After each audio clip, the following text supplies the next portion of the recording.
GrantSmithEllis. I'm an on-time towel today. I'm so pleased that you all are with me for a wonderful morning stream. Give me just 1 second to appear up on your screen in my wonderful anthropomorphic towel form as I get the stream going for our friends over on the YouTube, as well as, of course, while I do enjoy broadcasting on the X platform, and I think it's very fun to have so many of you towel friends joining me on that platform. The easiest way for me to engage with comments is on the YouTube platform, because the comments actually permanently stay on the back end screen if I do it right, and that allows me to, in turn, be able to read your wonderful comments. So, as mentioned, my name is GrantSmithEllis. Thanks very much for joining me so early in the morning today. It is, of course, about 6:40 a.m. on the East Coast on day 2 of the Karen Read trial. And today we are indeed going to be talking about a new development overnight after there were some serious buffer zone backoffs, I would say, during the first day of the Karen Read trial yesterday. Karen Read supporters were indeed backed off by the members of the state police twice, and we're going to take a look at both of those videos. Then we're going to read the motion you see up on your screen from Karen supporters to the federal court trying to challenge the buffer zone. Now, here's the issue. We're also going to take a look at 2 previous rulings from 2024, wherein Karen Read's supporters, through the same lawyer, Mark Randazza, tried to challenge the constitutionality of the buffer zone in state court and lost at the SJC under a 211-3, which is an administrative power of the court, the higher court in the state. There was no appeal of that SJC loss, but in a collateral action related to the MGL Chapter 268-13B, which is the constitutional foundation of the buffer zone, Mr. Randazza in federal court in another matter, O'Neill versus Canton PD, challenged the constitutionality of MGL 268-13B, and Mr. Randazza lost brutally. So we're going to take a look at why this appeal of Judge Cannoni's new buffer zone, that is expanded, of course, with on the basis of a compelling state interest, because jurors reported in an affidavit with the court hearing Karen supporters yelling from the grassy knoll next. Been reading the JFK files, the grassy area next to the church that was adjacent to the courthouse, that is adjacent to the courthouse. So we're going to read about, now the buffer zone was only expanded by about 200 feet, but there's much more serious enforcement. The Karen Read supporters are trying to walk through the buffer zone with cameras. They were openly talking about this is where jurors meet, the Registry of Deeds. The Karen Read supporters were posting on social media about trying to find new meeting places where they can be in sight of the jurors getting off their bus. There's that is not a free speech issue. That is balanced by a compelling state interest to protect the integrity of an impartial process for both the defendant, who's entitled to a fair trial under the Sixth Amendment, and the state, who's entitled to a fair trial under its own procedural safeguards related to the justice system. Now, I have a 200 milligram can of sugar-free Kool-Aid energy drink, and I am going to go through this precedent with you. So you're going to get an awake, invigorated, informed, cogent, and on-point towel. However, I do want to mention that this is not going to be a marathon stream. There is jury impanelment today that's going to take place later this morning. Although Towel has been providing video coverage and will continue to do so until school ends sometime later in May at the earliest. There really aren't many developments that are going to go on. There were 2 jurors seated yesterday, and we need 16 jurors. 12 jurors will be chosen at the end of trial, 4 alternates. Now, what we're going to talk about this morning, as I mentioned, is why this attempt to appeal the buffer zone in light of yesterday's buffer zone backoffs is futile. And then we're also going to look at the intensity of the enforcement surrounding the buffer zone. But before we do that, let's look at some comments and say hello to some towel friends. Hello, Christina. Good morning. Drops, great to see you. Good afternoon from the UK. JI5 says, not another one from these people. Didn't they do the same one last year? Exactly right, JI5. That's why we're going to review the SJC decision, because, as you know, when you turn into things like towel streams, towel has tended to shepherdize, although I'm not a lawyer or your lawyer, and this isn't legal advice. I'm a towel. Get a lawyer if you have questions about the law. Get a towel if you want to inspire unconditional love in a world defined by despair. I'm the type of towel who's like, let's just go get the SJC decision on the first buffer zone. right? And then I'm the type of towel that's like, let's get the federal court opinion on why 268.13b is constitutionally valid, and then we'll read that. And then I was like, let's get the overview of the SJC opinion in the original buffer zone appeal from Westlaw for academic purposes to explain with annotated insight from Westlaw as to why the SJC loss for Randazza when he challenged the original buffer zone forecast that this federal appeal and request for a temporary restraining order to prevent the buffer zone from being enforced are quickly going to be denied, which is really the reason I want to do the stream. And then obviously we have the Shepardized version of the O'Neill versus Canton PD ruling as well. So we have both the initial rulings and the Shepardized forms. And then I also grabbed Randazza's motion and memorandum in law in support of his new motion overnight to try to stop the buffer zone. Then I have the civil cover sheet along with the whole verified complaint. And then I have the motion for the TRO. So who's ready to have quite a towel day, a towel morning, reviewing all the primary source documents such that as we start our day, we're fully informed to understand why, although this renewed challenge to the buffer zone has just been filed, it actually means nothing, is going nowhere, and is just going to be a further opportunity for the federal courts to reaffirm the constitutional foundations of the buffer zone via weighing in on the constitutional validity of MGL 268.13b, which is, as we're going to review in the SJC's decision, what undergirds the buffer zone. And you might say, Towel, wow, you really know a lot about this. Well, my name's GrantSmithEllis, and I'm a towel, and I'm here to try to help you as best as possible cut through the noise, understand developments related to the Karen Reed trial, interpret those developments, and therein become more informed, cogent, and active participants in our democratic process, such as to ward off usurpation of our organs of government and the justice system by nefarious actors driven by self-interest and innocence fraud campaigns. Yeah, so I hope that's helpful. Okay, so justice for John O'Keefe and his family, says Dewdrops. Absolutely. Cookie Ramlal says, hi, proud towel from South Africa here. You are a very proud towel, Cookie Ramlal. Great to have you here with us. Appreciate you and your service to the towel fold, as always. Did the drive from 34 Fairview to One Meadows Ave last night because I'm tired of hearing it's impossible. 4 minutes on the dot to Wi-Fi range. Could have been there, done it faster. Yeah, and you know what? We can take a look at a towel video today. We can do it without sound, actually, if you all are so inclined.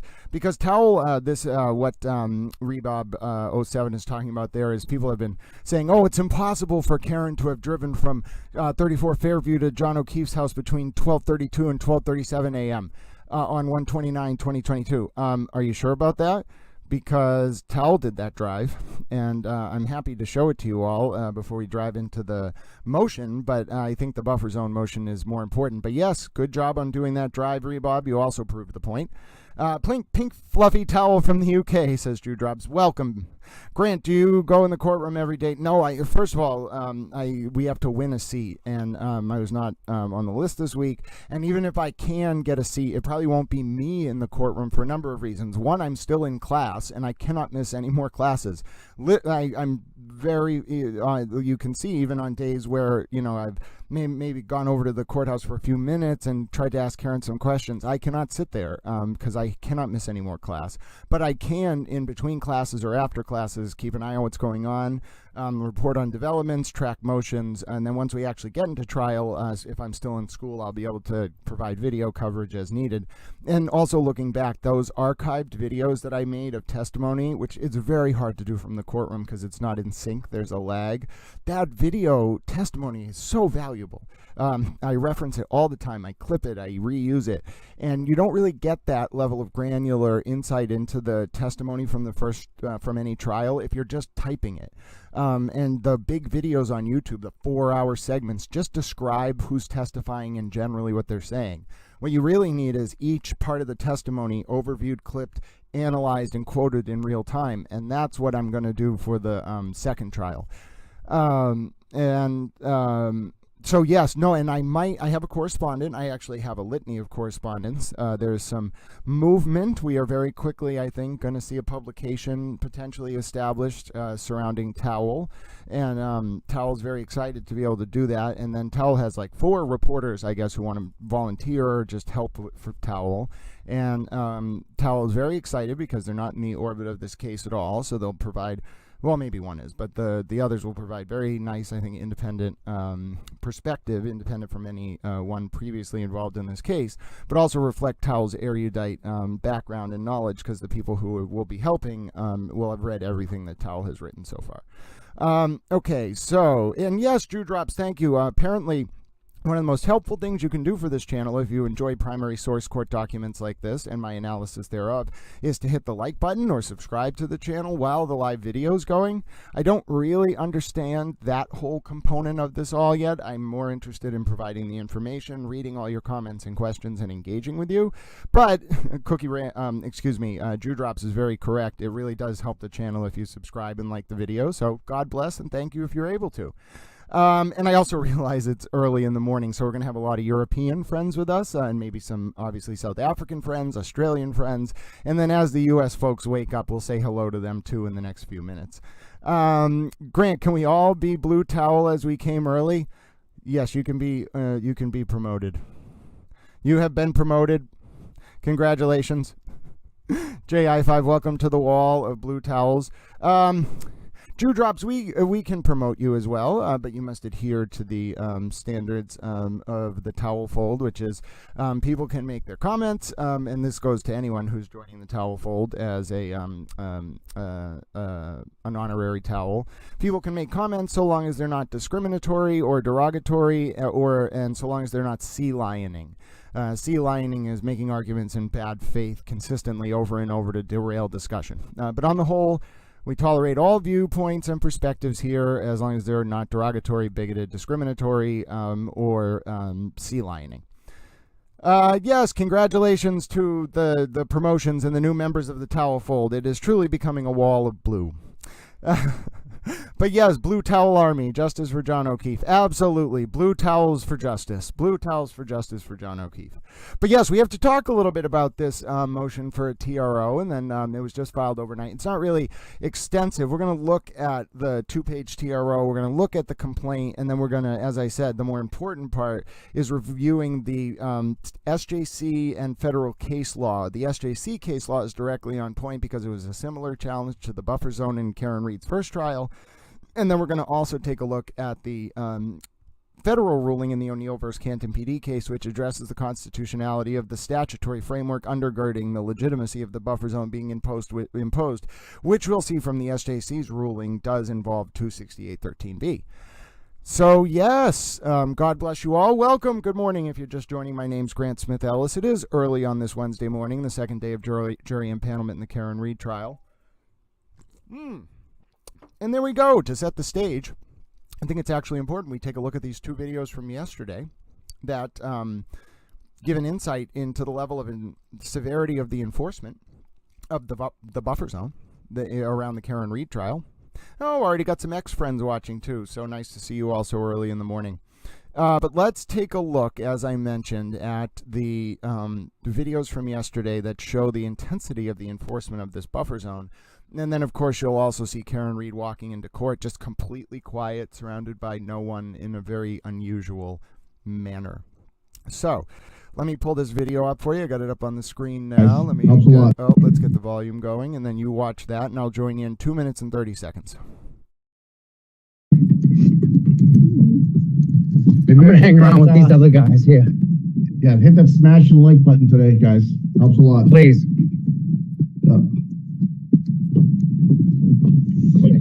Yes, sir. You don't have media credentials, you got to go behind the buffer zone, okay? Or you're going to be subject to arrest. Go follow them. Okay. You're being told right now, and you're live, and you're being recorded. Yeah. Go ahead. So, I'm not media. No, you're not. Go back there. You're being subject to being arrested. Can I come when she comes into court? Can I follow her? No, you can't. Not even. I can't. I have to go outside the buffer forever. No, you can't. You go. Have a good day, sir. It is. Okay. Jesus Christ. I'm not allowed to walk through this buffer zone during the trial. Actually, when trial's in session, it's what it says on the paper. I can't even go to the registry of deeds. Nope.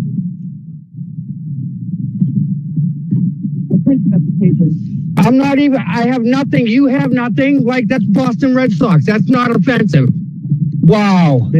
They told them to leave too? Yep.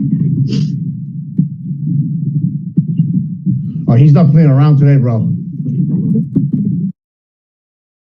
Pretty interesting. So this is the registry of deeds building across it here. Again, this is where most of the jurors queue up, we think.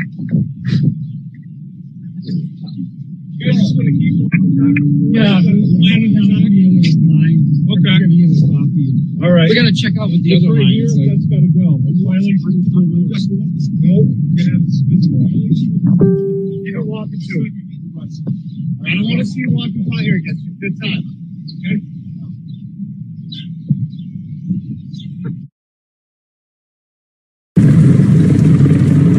Yeah. Okay. All right. we gotta check out what the This other right line here, is. Like, that's gotta go. It's violation of the rules. No, you have to spit You don't walk into it.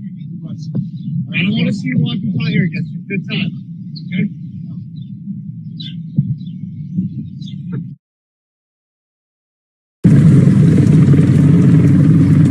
Karen, how are you feeling this morning?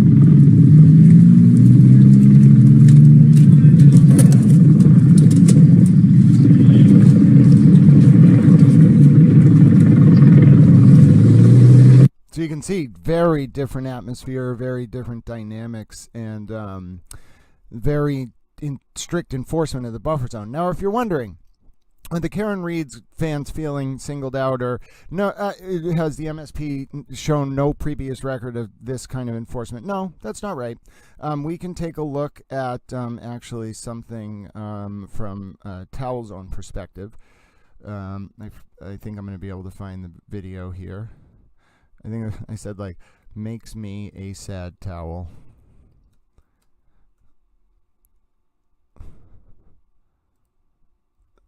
I forget if it was like makes me a sad towel or makes me a very sad towel. Now, do I actually have the footage? Let's see. I might have actually used the word accosted.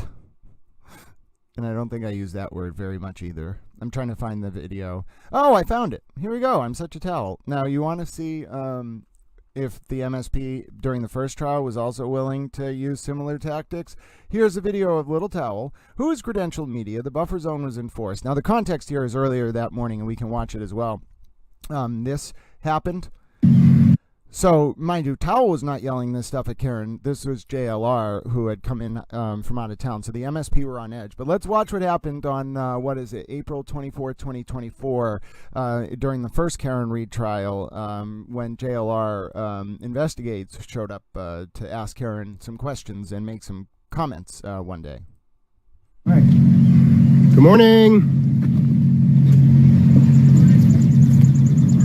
Hey Karen, are you prepared to spend the rest of your life in prison, Karen? How does it feel to be known as a cop killer, Karen? How does it feel to be known as a cop killer? You're going to prison, aren't you, right? Do you have any remorse, Karen, for what you did to the O'Keefe family? Do you have any remorse, Karen, for what you did?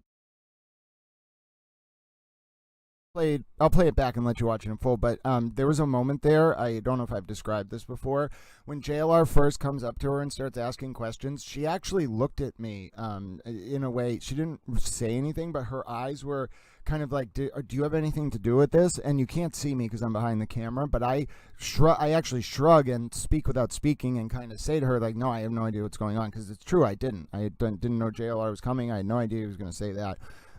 Whatever my personal views on his interview style, it had nothing to do with me. So, and I think she actually believed me. She kind of was like, okay, she kind of like quickly was like, okay, this is just some guy. But yes, there we go. So let's continue watching it back. And that was just that moment right here where Karen initially looks towards me, where that interaction happened. So let's watch again. How does it feel to be known as a cop killer? You're going to prison, aren't you, right? Do you have any remorse, Karen, for what you did to the O'Keefe family? Do you have any remorse, Karen, for what you did to the O'Keefe family, huh? Will you denounce your supporters harassing the O'Keefe family? Will you denounce your reporters harassing the O'Keefe family, Karen? Shame on you, Karen. That's what people say. Karen, anything to say, Karen? You're going to spend the rest of your life in prison. Don't touch me. Don't touch me. Don't touch me. Karen, you're going to spend the rest of your life in prison, ain't you, Karen? Yeah, you are, Karen. Karen, you are, aren't you? Karen, watch out for the water! Karen, you're going to spend the rest of your life in prison. Right, Karen? How's it feel to be known as a cop killer, Karen? How's it feel to be known as an asshole? How's it feel to be known as a cop killer, Karen? How does it feel to be known as a cop killer, Karen? How does it feel? How's it feel, Karen? How's it feel? Karen, how did you manage to walk into Josh Levy's office in November of 2022? Do you know him? Does your father? Karen, how's it feel to be a cop killer? Mr. Jackson, did you go to Mexico with Melanie Little in the recent months? Karen, aren't you? How's it feel to be a cop killer, Karen? How does it feel to be a cop killer, Karen? Shame on you for what you did to their King family. Shame on you, Karen. How was the trip to Mexico with Melanie? Okay, let me apologize for that, which I already did. It was Melanie Little talking about some concert in Mexico that either she went to or she wanted to go to. I think it was Dave Matthews Band, that Alan Jackson also either went to or she saw him having taken a picture at her. There was something, maybe even they took a picture, or somebody took a picture at Dave Matthews Band in Mexico, and it started this whole thing about whether Melanie Little went to Mexico with Alan Jackson. But then I eventually apologized because Melanie Little did not go to Mexico with Alan Jackson. However, and then Melanie Little was also one time on stream like, Grant, you're next to one of the greatest defense attorneys in the country, and you're asking about me and going to Mexico with Alan Jackson. And I was like, I'm a towel. Freedom of the press. But at the same time, with I also asked a very good question there about Karen Reed walking into Josh Levy's office in November of 2022. But also, let's take a look, and I wouldn't ask those questions. I never try not to ask redundant questions, so I've asked about all the questions I want to ask to Karen Reed. I know all this evidence very well. Some of the Lexus GPS data that might come up, maybe there are some more questions I want to ask, but on the whole, I've asked Karen Reed 90 questions, almost everything I could imagine. But I also want to show that video for context because you saw what JLR was doing. Now look what happened later. I think I had to go help a friend or something that day, so I didn't actually stay. I was there at the courthouse, but I didn't stay. I had to go help someone, and then I came back to the courthouse, and you're going to see the Karen Reed fans be like, oh, you're back, like, hello, and then watch what the state police do to me just when I asked Karen how the morning went.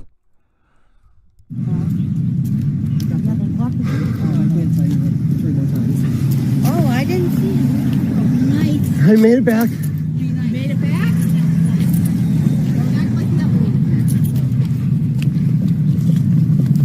Any comment on this morning, Karen? No agitation. No agitation. You got it? Yep. No agitation. Okay. All right? Okay. All right. Let her go peaceful. Okay. On both sides, okay? Yep. Within the buffer zone. If you want to do your thing outside the buffer zone, sure. But inside it's a violation of the court order because we can't threaten, harass both sides. So that's fair for both. So either haggling. Sure. No, I didn't record the whole interaction out of respect for Sergeant Hardman. But the point is, you could, and then eventually that situation was resolved and media are allowed to ask questions. But the issue with Tommy you heard was Sergeant Hardman said, if you're not credentialed media this time around, you can't be in the buffer zone filming, etc., etc. But folks cannot argue that there was not equal enforcement of that buffer zone at times, even though I think the state police were slightly incorrect in their interpretation regarding media questions originally.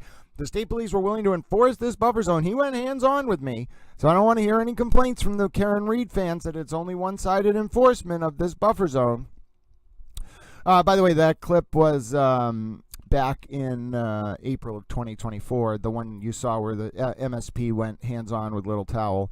By the way, do you know, I don't know if you saw this, but that video that went up that Little Towel posted about being a sad towel, let me see, did I save I think I kept it on this screen. It got 187,000 views. And I was like, I'm a very sad towel. I was accosted. Oh, good. I'm not a First Amendment auditor, by the way, or anything. I actually seriously respect police, and I hate this attitude of all cops are bastards, and I hate people who believe that because there's one or a few or whatever examples of police doing bad things, that somehow means that the profession, the noble profession of public service and putting one's life on the line to be a police officer is somehow bad, or that all cops are bad, or that cops should be made to feel bad or guilty about doing their job. Even when they're enforcing rules in a way that I don't necessarily agree with, it's very important to me that people respect the institution that the police represent, and only based on actual substance should we be critiquing specific examples of police officers doing bad things, not just blanket saying every police officer is bad or this whole institution is bad because of one example. I hate that mentality. It's abhorrent. It's disgusting. It represents this bastardized form of polemical, ultra-liberal reasoning that says we should just take down the institution of policing entirely. That's outrageous. I think that fueled a lot of the prior DOJ in Boston under Rachel Rollins and Josh Levy, working with Karen Reed to target the Norfolk DA with a pretextual federal probe, a la the pretextual federal probe into Kevin Hayden that was launched by Rachel Rollins as punishment for Hayden beating Ricardo Arroyo in the Suffolk DA primary sometime around 2021 or 2022.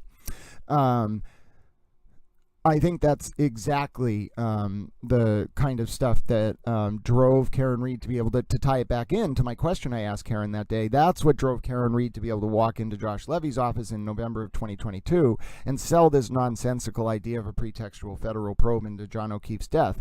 And furthermore, I think the federal government just happened to stumble on to the cover-up of Sandra Birchmore's murder, which was investigated by the same unit, the MSP unit detailed to the Norfolk DA that investigated Karen Reed's murder, and then also the Sandra Birchmore probe really stumbled on, I think, to this whole web of cops that were kind of going in a circle kind of between the Stoughton cops and then the MSP unit detailed to the Norfolk DA.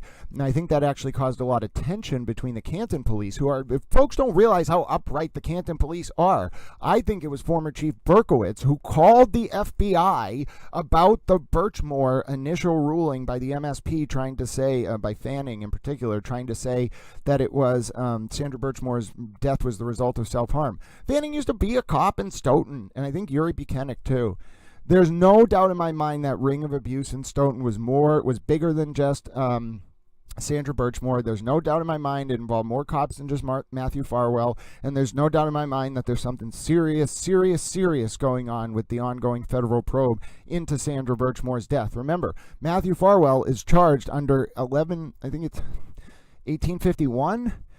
U.S.C. 1851, which is murder of a cooperating witness, which, if you look at the enumerated statute under which Farwell is charged, requires Birchmore to have been attempting to or cooperating with a federal law enforcement or judicial process. Federal. When she was murdered. Okay? So there is a lot of stuff underlying the surface there as to that federal probe and what it might have stumbled onto, and why Karen was given a wink and a nod from the federal government to hide her relationship and payments to ARCA for so long.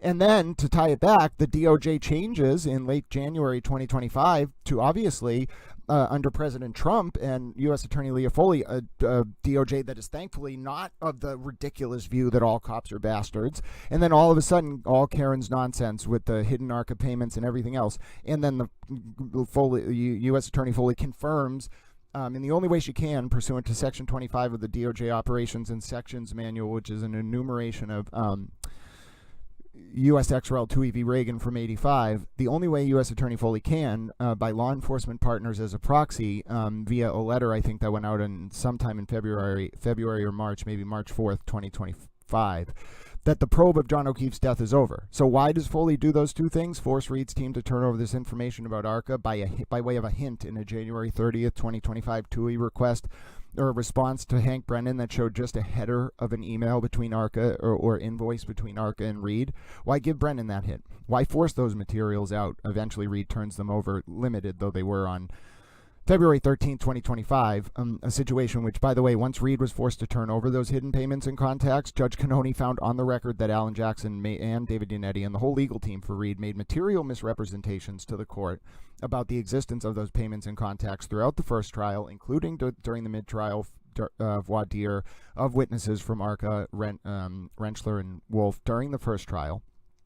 And now ARCA is going to be subject to another voir dire. They can potentially be excluded from Reed's witness list. But it all ties in. I think the DOJ just had an anti-cop view. And I, who had hands put on him for asking questions as a journalist, which was permitted under the order, still do not view, first of all, I don't hold it against Sergeant Hardiman because he was being fair to both sides, and he didn't, I think in the light of that morning's activity, he just didn't know who was media and who wasn't. But furthermore, I don't hold it against the state police because of that action, and I never would. And I think underlying Karen's whole approach to her second trial, the only option she has left, this wealthy white former college professor with all the privilege in the world, is to argue somehow that all cops are bastards. But that's not going to work because her whole supporter base is Republican, basically. And even the liberals who are in there, like Mike Crawford, he is actually, in my opinion, a libertarian, young jellyfish, or with the dog walker guy. He's actually would be closer to a Republican these days. So I don't think this all cops are bastards approach is going to sell for Karen. So I don't get where she's even going with this. And I personally think it's an abhorrent approach to take. And that's coming from a moderate. I am a moderate. And I still think saying all cops are bastards is the most ridiculous thing any human could argue. And anyone who does it should feel ashamed. And Karen trying to have that as the latent theme of her innocence fraud approach and PR spiel for this next trial just shows her desperation. Karen has nothing left, no defenses, no support. She walks into court alone. Everything's quiet. She can't poison the jury. Turtle Boy's on the witness list. You see what I'm saying? It just disgusts me that her then approach, in my opinion, is now going to be, well, all cops are bastards anyway, so. Please, she barely has any support right now on the first day of trial. She takes an all cops are bastards approach. She's going to gut that Republican support, and she's going to be left with 6 people 7 blocks away waving a sign and screaming in airports alone, saying crazy things about Karen Reed being guilty. That is what you will do, Karen, if you take that approach. Good to see everyone. We're going to get into reading this motion, but I did think it was important there to comment on how bad this could go for Karen. And this buffer zone motion, by the way, if you're just tuning in, my name's GrantSmithEllis. Good morning. We're together getting caught up on the ridiculous renewed attempt by the Karen Reed supporters after yesterday's buffer zone backoffs that were quite aggressive from the MSP, although in light of prior buffer zone backoffs, including involving your little towel incorrectly, though it were applied back then in April of 2024, we're talking about the challenge that was filed by Mark Randazza, why in light of 2 previous cases that challenge is ill-fated, putting it lightly, and then I'm getting caught up on your comments. If you're just tuning in, you want to subscribe to the channel or like the stream, that is apparently exceptionally helpful for Little Towel. Still learning about all the metrics and mechanisms of how to do these simultaneous streams, but I do really like that the YouTube chat platform allows us to have both a blue wall of wonderful towel friends and I think someone's a soap dispenser, someone's a paper towel, someone's a hemp towel, someone's a beach towel. There's all sorts of different categories in the towel universe right now of different towel friends. But I like the YouTube chat because, one, it's a wall of blue, which is nice because I'm a blue towel. And then also it's nice to be able to actually see the comments on the screen and read them. So if you want to help this channel grow and we can have more engagement and fun discussions among our towel friends, a great way to do so is to click the like button while watching and then click subscribe, apparently. Let me read some of those comments, though. The same MSP officer threatened to arrest Tom CPU for wearing FKR shirt inside the buffer zone. I posted the video on my X when it happened. Great. Oh, Hillbilly Nitro USA, great to see you. I follow your Twitter account. I think you post great content. If you can find a way to either link that content or whatnot, I'm happy to bring it up on screen. Maybe send me a DM. Grant had the stare down from Karen Reed. Towel gets both begrudging looks of respect, I think looks of bemused curiosity, and then also looks of just that. Like, God damn it, Grant. From Karen Reed. Rest in peace, John O'Keefe. Yes, very true. Yannetti knows Levy from Mass. Yeah, that doesn't surprise me at all. Oh, I see Murder by Maestro. I'm not to that part of the chat, but I'm already excited. The right to free speech does not outweigh the right to justice. Yes, but the actual analysis we're going to find out is that when you even under what's called so there's 3 standards of review when a state makes a law. And when you make a law that challenges a core constitutional principle like the First Amendment, when we're analyzing that, what we're actually asking is it's not a universal prohibition, the First Amendment. What it really means is, under a strict scrutiny analysis, is there a compelling state interest that in a totality of the circumstances test weighs in favor of a limitation on speech. And compelling state interest in the course in the context of criminal trials almost always win out, not 99.98% of the time, because it's a fundamental Sixth Amendment right balancing against a fundamental First Amendment right. And that's why Randazza's challenge is ill-fated and never going to work. I love this guy of big balls he has. I don't know which one we're talking about, Christina, but there's a South Park episode where someone, I think, has a form of disease where they have to get medical cannabis because of their overlarged parts, and then they bounce around on them. I think it's some reference to something. I think it actually happened to a guy, which is very sad. But needless to say, it was quite an episode. The relationship is Yannetti and Levy. Yeah, that wouldn't surprise me at all, because Yannetti was on Rachel Rollins' transition team. And another thing, guys, don't forget, towel friends, it might be a little weird for you to process this, but Turtle Boy knew Rachel Rollins directly, and they were communicating all the way back to 2021, before Rachel Rollins got appointed U.S. Attorney. And do you know why Turtle Boy and Rachel Rollins were communicating? Seems a little weird, right? Turtle Boy, who's pretty much a virulent Republican. Rachel Rollins, who's one of the most left-leaning progressive prosecutors in the history of Massachusetts or the United States, who took the opposite of the broken window approach to prosecution, didn't charge low-level offenses, was very, very, very reformative in her approach. She drew, actually, that was the source of tension between Michael Morrissey and Rachel Rollins on 2 occasions. Rachel Rollins tried to stop prosecuting a bunch of low-level offenses, and Michael Morrissey called her out. She then called him a meatball or something.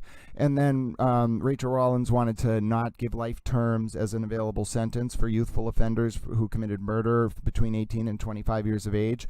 And eventually she was vindicated by the SJC 7 years later or something in 2024.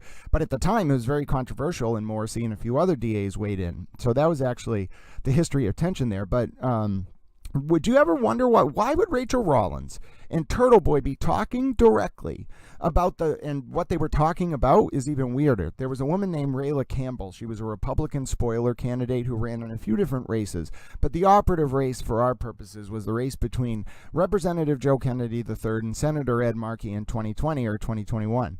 How weird is it that Turtle Boy had a pre-existing relationship with the woman who would go on to become U.S. Attorney at the time Karen Reed walked into Josh Levy's office? And why?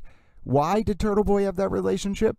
Because Rachel Rollins, for some reason, wanted Rayla Campbell to go to Joe Kennedy Jr. events to sabotage the Kennedy Senate primary campaign, therefore helping Ed Markey win. Now, you might say, Grant, I actually had some questions about why Rachel Rollins got appointed to the position of U.S. Attorney, seemingly out of nowhere. What incentive would the Biden White House have to, 1, know about Rachel Rollins, or 2, want to appoint her U.S. Attorney? Did maybe the Biden White House in 2021 were they thinking ahead to the 2024 primary? And did they think it would be really problematic if a young up-and-coming member of the House of Representatives won JFK's old Senate seat and was thus on a very similar trajectory, time in the House, few years in the Senate, foreign policy experience, and then run for president? Maybe it was a thank you, Rachel Rollins' appointment, for helping Ed Markey win that race. Biden White House, maybe not Biden himself, but the Biden White House would have really loved it if that happened, if Markey won, and he did, with Rollins' help and Turtle Boy's help via Rayla Campbell. So what the fuck is going on with Rachel Rollins' appointment? What did it mean that in the middle of this federal probe in May of 2023, right after Rollins gets thrown out, by the way, of the office, you got Turtle Boy brought into the orbit of this whole thing by Karen Reed, Alan Jackson, and David Yannetti, vis-a-vis Jen Altman and Natalie. And then by October, you got Turtle Boy getting leaks from Karen saying she's talking directly to Josh Levy, November 2023. Turtle Boy, of course, reveals this to superstar independent journalist Lindsay Gattani, who whose information, along with Natalie's, formed the basis for a search warrant of Karen Reed's phones in January of 2024, that then caused Karen Reed and Turtle Boy to have a falling out, along with Turtle Boy ignoring Karen Reed's advice not to go over Lindsay's apartment on 12/23/2023, which was very prescient advice from Karen, because as a result of Kearney doing that, he picked up 2 new charges that were eventually bound over by the grand jury as felonies, wiretapping, and witness intimidation, for trying to look through Gattani's notes and tried allegedly to tell Gattani not to cooperate with another grand jury that was going to be impaneled over that next few months about Karen Reed and Aidan Kearney potentially conspiring to intimidate witnesses. But Karen told Aidan, when Aidan called Karen over that weekend of December 23rd, 2023, that she was mad at him, he was going to become a distraction, etc. And by March 4th, 2024, there are leaked text messages from Karen saying that Karen views Aidan as a risk, and that Aidan's contact and leaks with Lindsay caused the state police to be able to get a warrant for Karen's phone. So just keep this in mind, folks, that Aidan Kearney, I think, was exposed to a lot more information about Karen Reed's relationship to the feds and why the feds had motive to go after Morrissey, even if it was pretextual in the context of the now confirmed disclosed federal probe into John O'Keefe's death. Just keep that in mind. And also be wary, because if you ask questions, I will sometimes go off on tangents, especially when I'm drinking 200 milligrams of caffeine.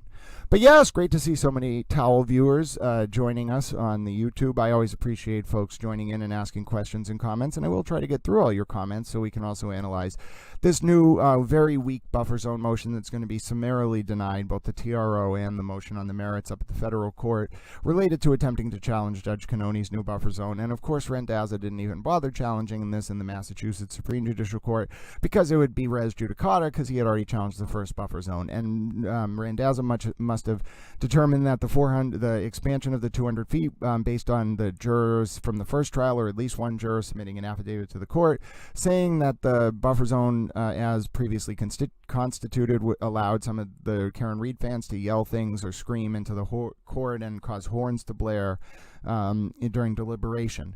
I think Randazza anticipated the SJC and the single justice. If he moved under 211.3, an interlocutory appeal would just be summarily denied, both on the merits and otherwise. So Randazza went up to the federal district court right away. The TRO is a weak attempt, because you must show these 4 complex factors to prevail on the underlying merits of the motion, and then you have to show this immediate irreparable injury and a number of other factors, none of which Randazza's not going to win on the merits. So the judge it's a threshold inquiry, and the judge is just going to say, in my opinion, the federal judge is going to say for the TRO, I find no chance of the plaintiffs meeting their burden on the merits, and then the judge is going to dismiss the TRO and then quickly rule on the merits of the petition as well. But the buffer zone, as constituted, will continue to be enforced going forward. There will be no delay of the trial. This is an extraneous collateral issue that is only interesting insofar as it's important to highlight the history of case law related to Randazza's previous challenges to the buffer zone at the SJC in 2024, and then collaterally to 268.13b, which is the statutory underpinning the constitutional foundation of the buffer zone, via another proceeding up in the federal court that Randazza just got obliterated on as well. So we have the forecast. We know these rulings are going to come down, but reviewing why it's such a perfunctory exercise in nonsensical PR to actually just bring this motion when the buffer zone is going to be enforced as constituted. It's going to continue to be enforced. There's compelling state interest behind it expanding and being enforced. It's just an important exercise for us all to learn both the statutory and precedential framework behind the constitutional foundation of the buffer zone. But I think it's also, as I said, important to highlight why motions like this are more about trying to influence public narrative than actually about winning on the merits. You're not going to win on the merits. You're foreclosed from winning on the merits based on the application of relevant precedent and statutes as enumerated in prior very similar circumstances in the same case or under similar conditions with the same statutes at issue. I hope that makes sense. I'm so glad you're live, says D Nice. I never get notifications for your live videos. Well, apparently on that note, if you do like these lives, one of the best ways to get those notifications is to click the notification bell, which is apparently separate than the subscribe button. I don't know. That's way beyond my ability to understand. If you're able to figure it out, more power to you. Maybe someone in the chat can explain. Oh, I see Murder by Maestro. Of course, just pops in, as is his Murder by Maestro self. I thought they weren't allowed those foghorns anymore. That was from last year, I think. Murder by Maestro says, hello and good morning. Hello, Murder by Maestro. You're a wonderful towel. What does a towel have to do to get a media pass? Towel already has a media pass.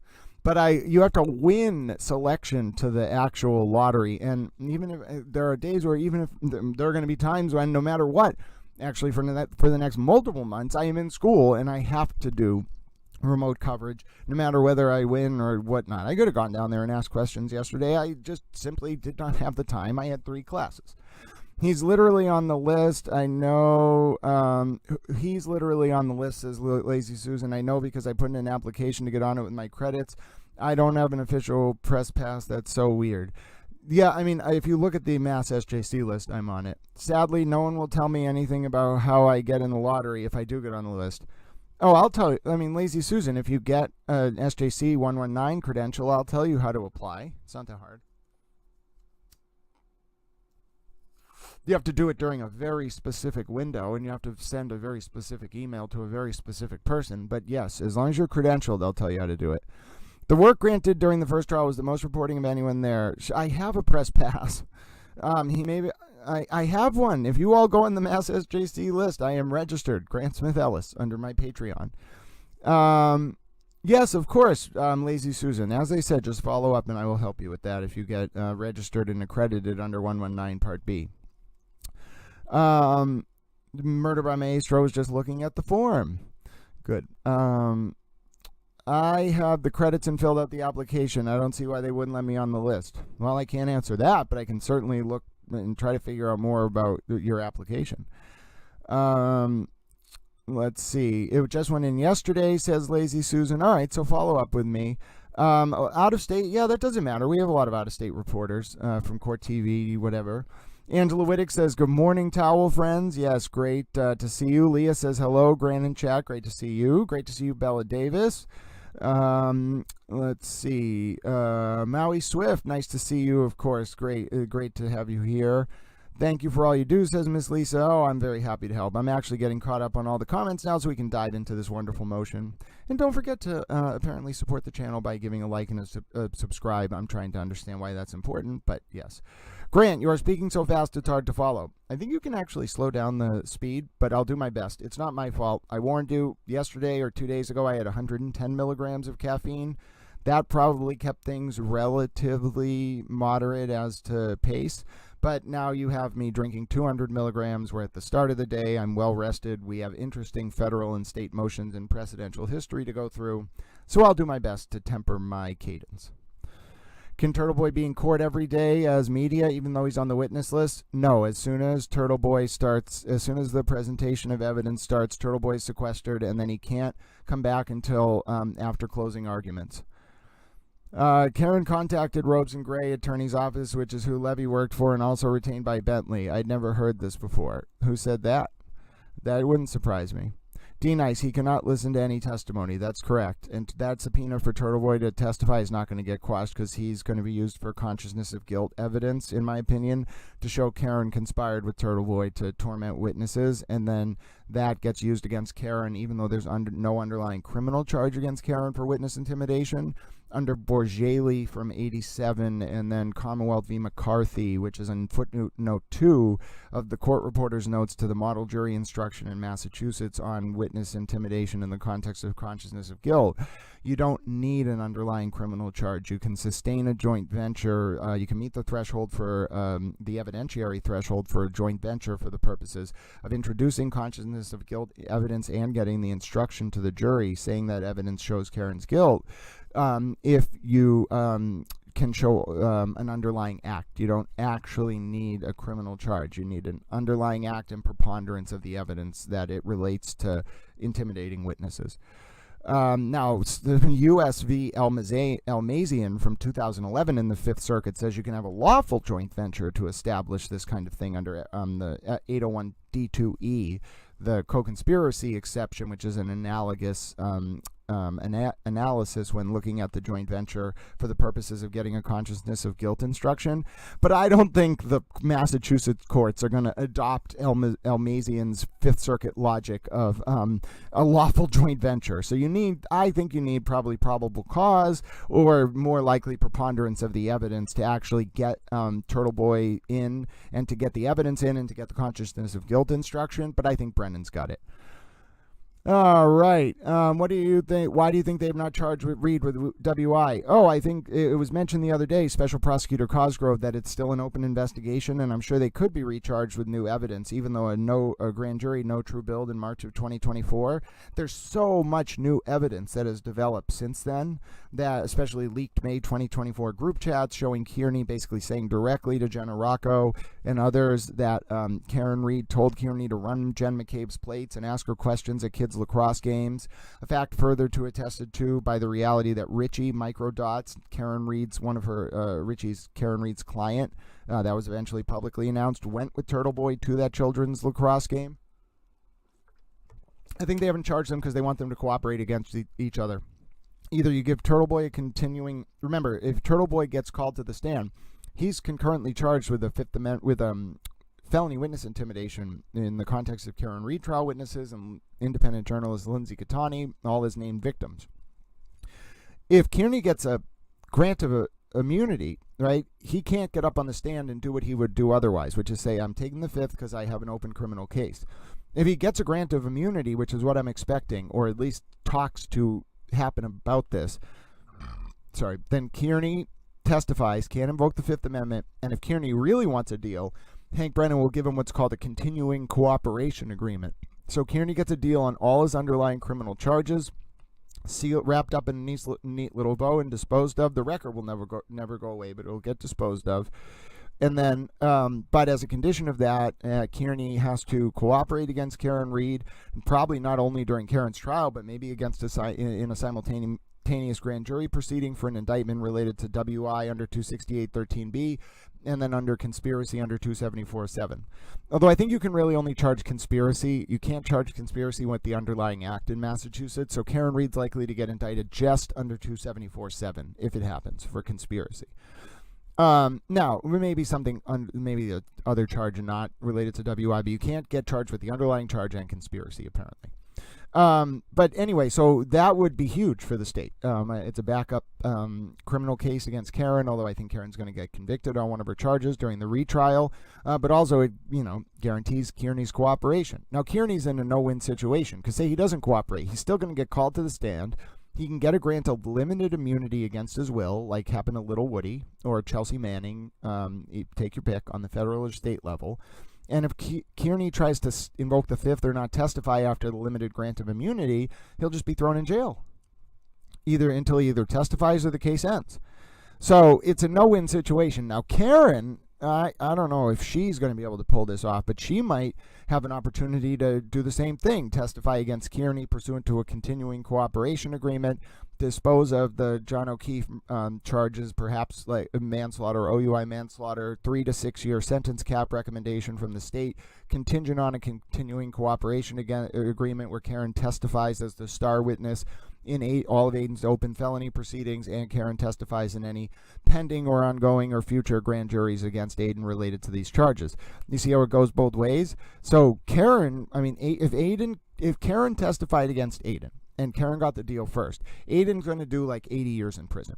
So, and the state, Karen knows that, the state knows that, and so it's a question of what is the state willing to give on John O'Keefe's death? What does the state want from Karen? What will it give up? That's what I think is dictating the terms of why there isn't new charges, and also why I do think plea deals or cooperation agreements or immunity are on the table on both sides. It's a question of who takes it, Aiden or Karen. Aiden was asking his viewers the other day if he should take immunity. TB recently filed a motion that he not be sequestered like the other witnesses. Yeah, that's not going to happen.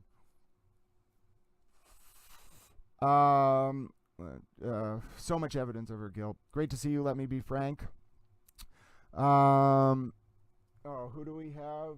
We have someone named Meemaw. Well, okay, you can be here if you and have other opinions, but if you do any trolling, I think you're going to find that there is a blue wall of towel friends that will not be very appreciative. And since you have to get through like 40 of them, I don't think that's going to work. All right, we ready to read this ridiculous TRO from Mark Randazza and then analyze the precedent? All right, let's do it. Judge Beverly, no, she did not. Mark Betterow, or not Mark Randazza. Easy to confuse them. Judge Beverly Noni committed a lawless act, issuing an ex parte order against non-parties outside her jurisdiction. No, she did not. In an effort to restrain their First Amendment rights to engage in peaceful speech, plaintiffs Grant, Taggart, Peterson, Lyons hereby move this honorable court, pursuant to a federal rule of civil procedure, paragraph 65, for a TRO and a preliminary injunction, or in the alternative, under 62D, for an injunction pending appeal. Oh, because you know you're going to fucking lose. Enjoining the order of March 25th, 2025, issued by the Honorable Judge Beverly J. Cannoni, Justice of the Superior Court of Massachusetts, Norfolk County, in the matter of Commonwealth v. Karen Reed, and enjoining defendant's trial court of the Commonwealth of Massachusetts, Beverly J. Cannoni, in her official capacity as Justice of the Superior Court, Jeffrey Noble as Superintendent of the Massachusetts State Police, Michael Tremont, I think so, in his official capacity as the Chief of Police of the town of Dedham, and Michael W. Morrissey in his official capacity as a Norfolk County DA from enforcing the said order. The order is an unconstitutional prior restraint, no it's not, and content-based infringement on plaintiffs' First Amendment right to speak, and it was issued against plaintiffs in the absence of due process, without opportunity to be heard, without authority, and outside Judge Cannoni's jurisdiction. None of those things are true. In support hereof, plaintiffs referred to the accompanying memorandum and exhibits incorporated herein by reference. Pursuant to local rule, counsel, they attempted to confer in good faith with the defendants to narrow the issues, and they were unable to do so. Yeah, no shit. And then Randazza. And then also it was someone submitted by a lawyer who doesn't even have his pro hoc vice here yet. Sir, this case is going to be denied before your pro hoc vice. Maybe you'll get your pro hoc vice ruled on. But you are going to be one of the first lawyers who maybe gets his pro hoc vice granted and then has his case thrown out in the same day. Sorry, I'm enjoying my 7-Eleven pizza I forgot to eat this morning. All right, what's next? Here's memorandum of law. Well, here's the cover sheet. And then here's the certified complaint. Do we actually have to read the complaint? Okay, fine. It's 15 pages. We're just going to overview it. We're not going to actually read every line.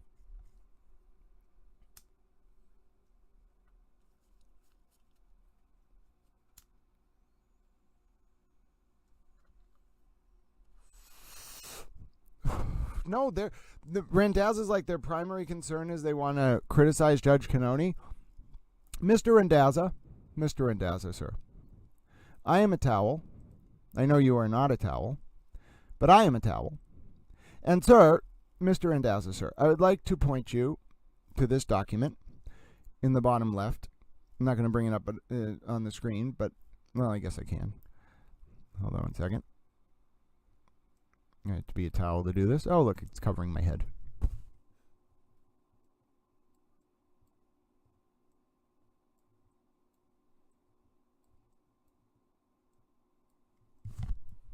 Mr. Randazza, what does that post from a Free Karen Reed supporter say?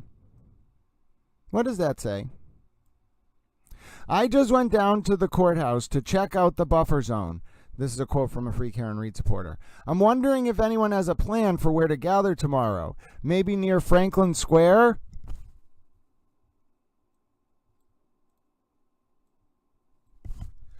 Or the library behind the courthouse? Then, when the jurors depart in the van, they will see all of us. Oh, so their primary purpose is criticizing Judge Cannoni, is it? Is it, Mr. Randazza? Because that doesn't seem to be what that says, Mr. Randazza. That doesn't seem to be what that says at all, sir. Oh, God, I can only imagine what the Commonwealth's response to this is going to be like. It's going to be like, oh, God, it's going to be very embarrassing for Randazza and the Reed folks. All right, let's see if I have an easy way of expanding this. Oh, I do. I'm such a towel. All right, let's continue. So you can see it's mostly been Randazza being ridiculous. Let's see. And it's really about targeting the jurors of the Reed case. So Randazza's whole argument here that they've been doing it before, so it's fine, is not relevant. It's that it's in effect during jury selection and the trial, because now there's jurors.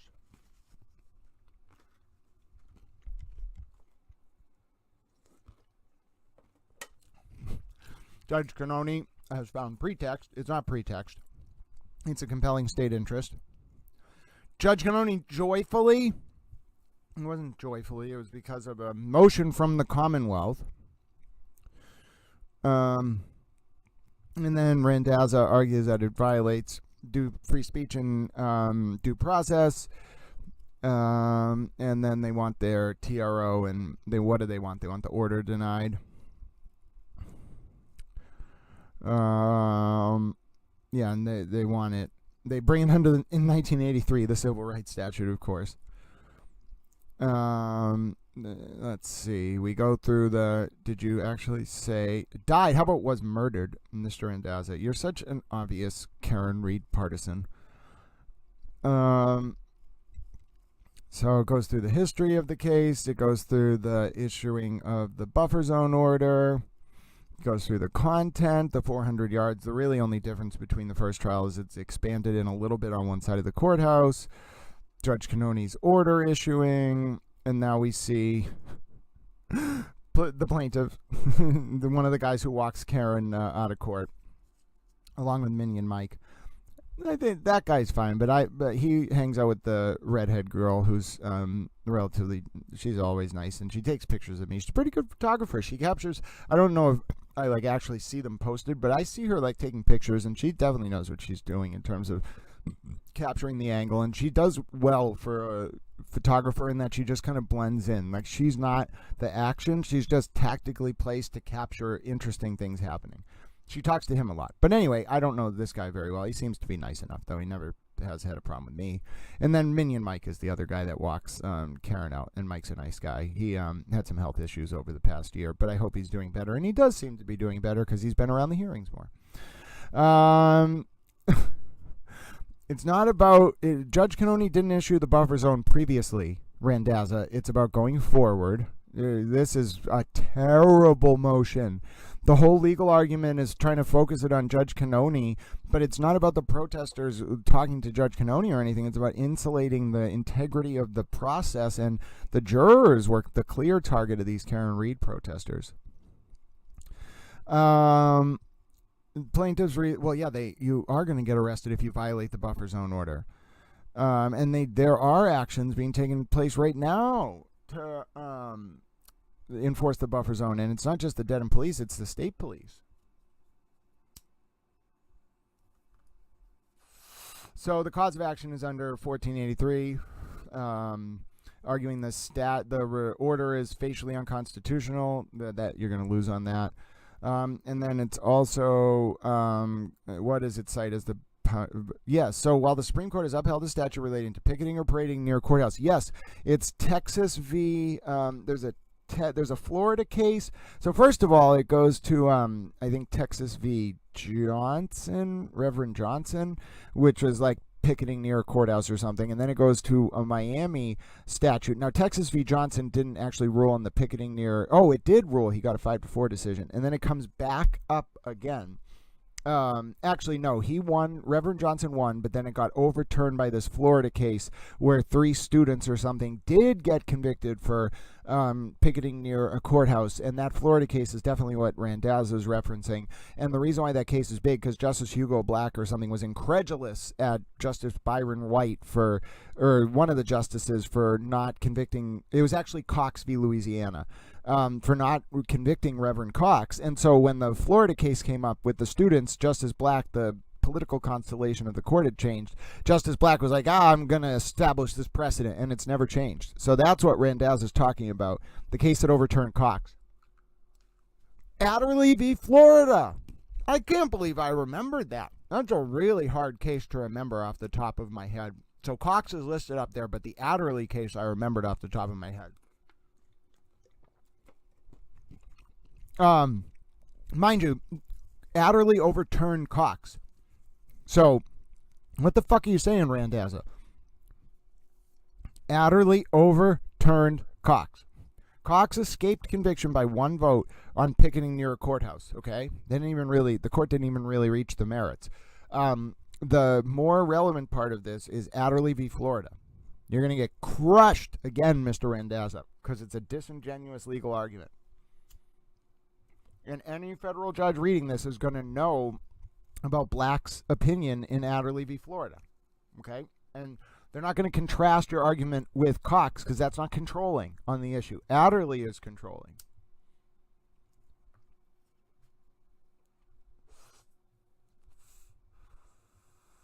You know what? We're not even going to let Randazza do this. We are going to get Adderley. We are going to get the Adderley ruling because by God, Mr. Randazza, I will not let you do this. I'm going to force you to confront, before the judge gets a chance to rule on this, I'm going to force you to look at Adderley v. Florida, Mr. Randazza, and all you wonderful towel friends can learn as well.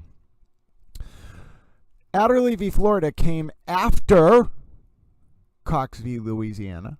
How do I know this? Because it is literally overturning it. Now, where's my mouse? Okay, there we go.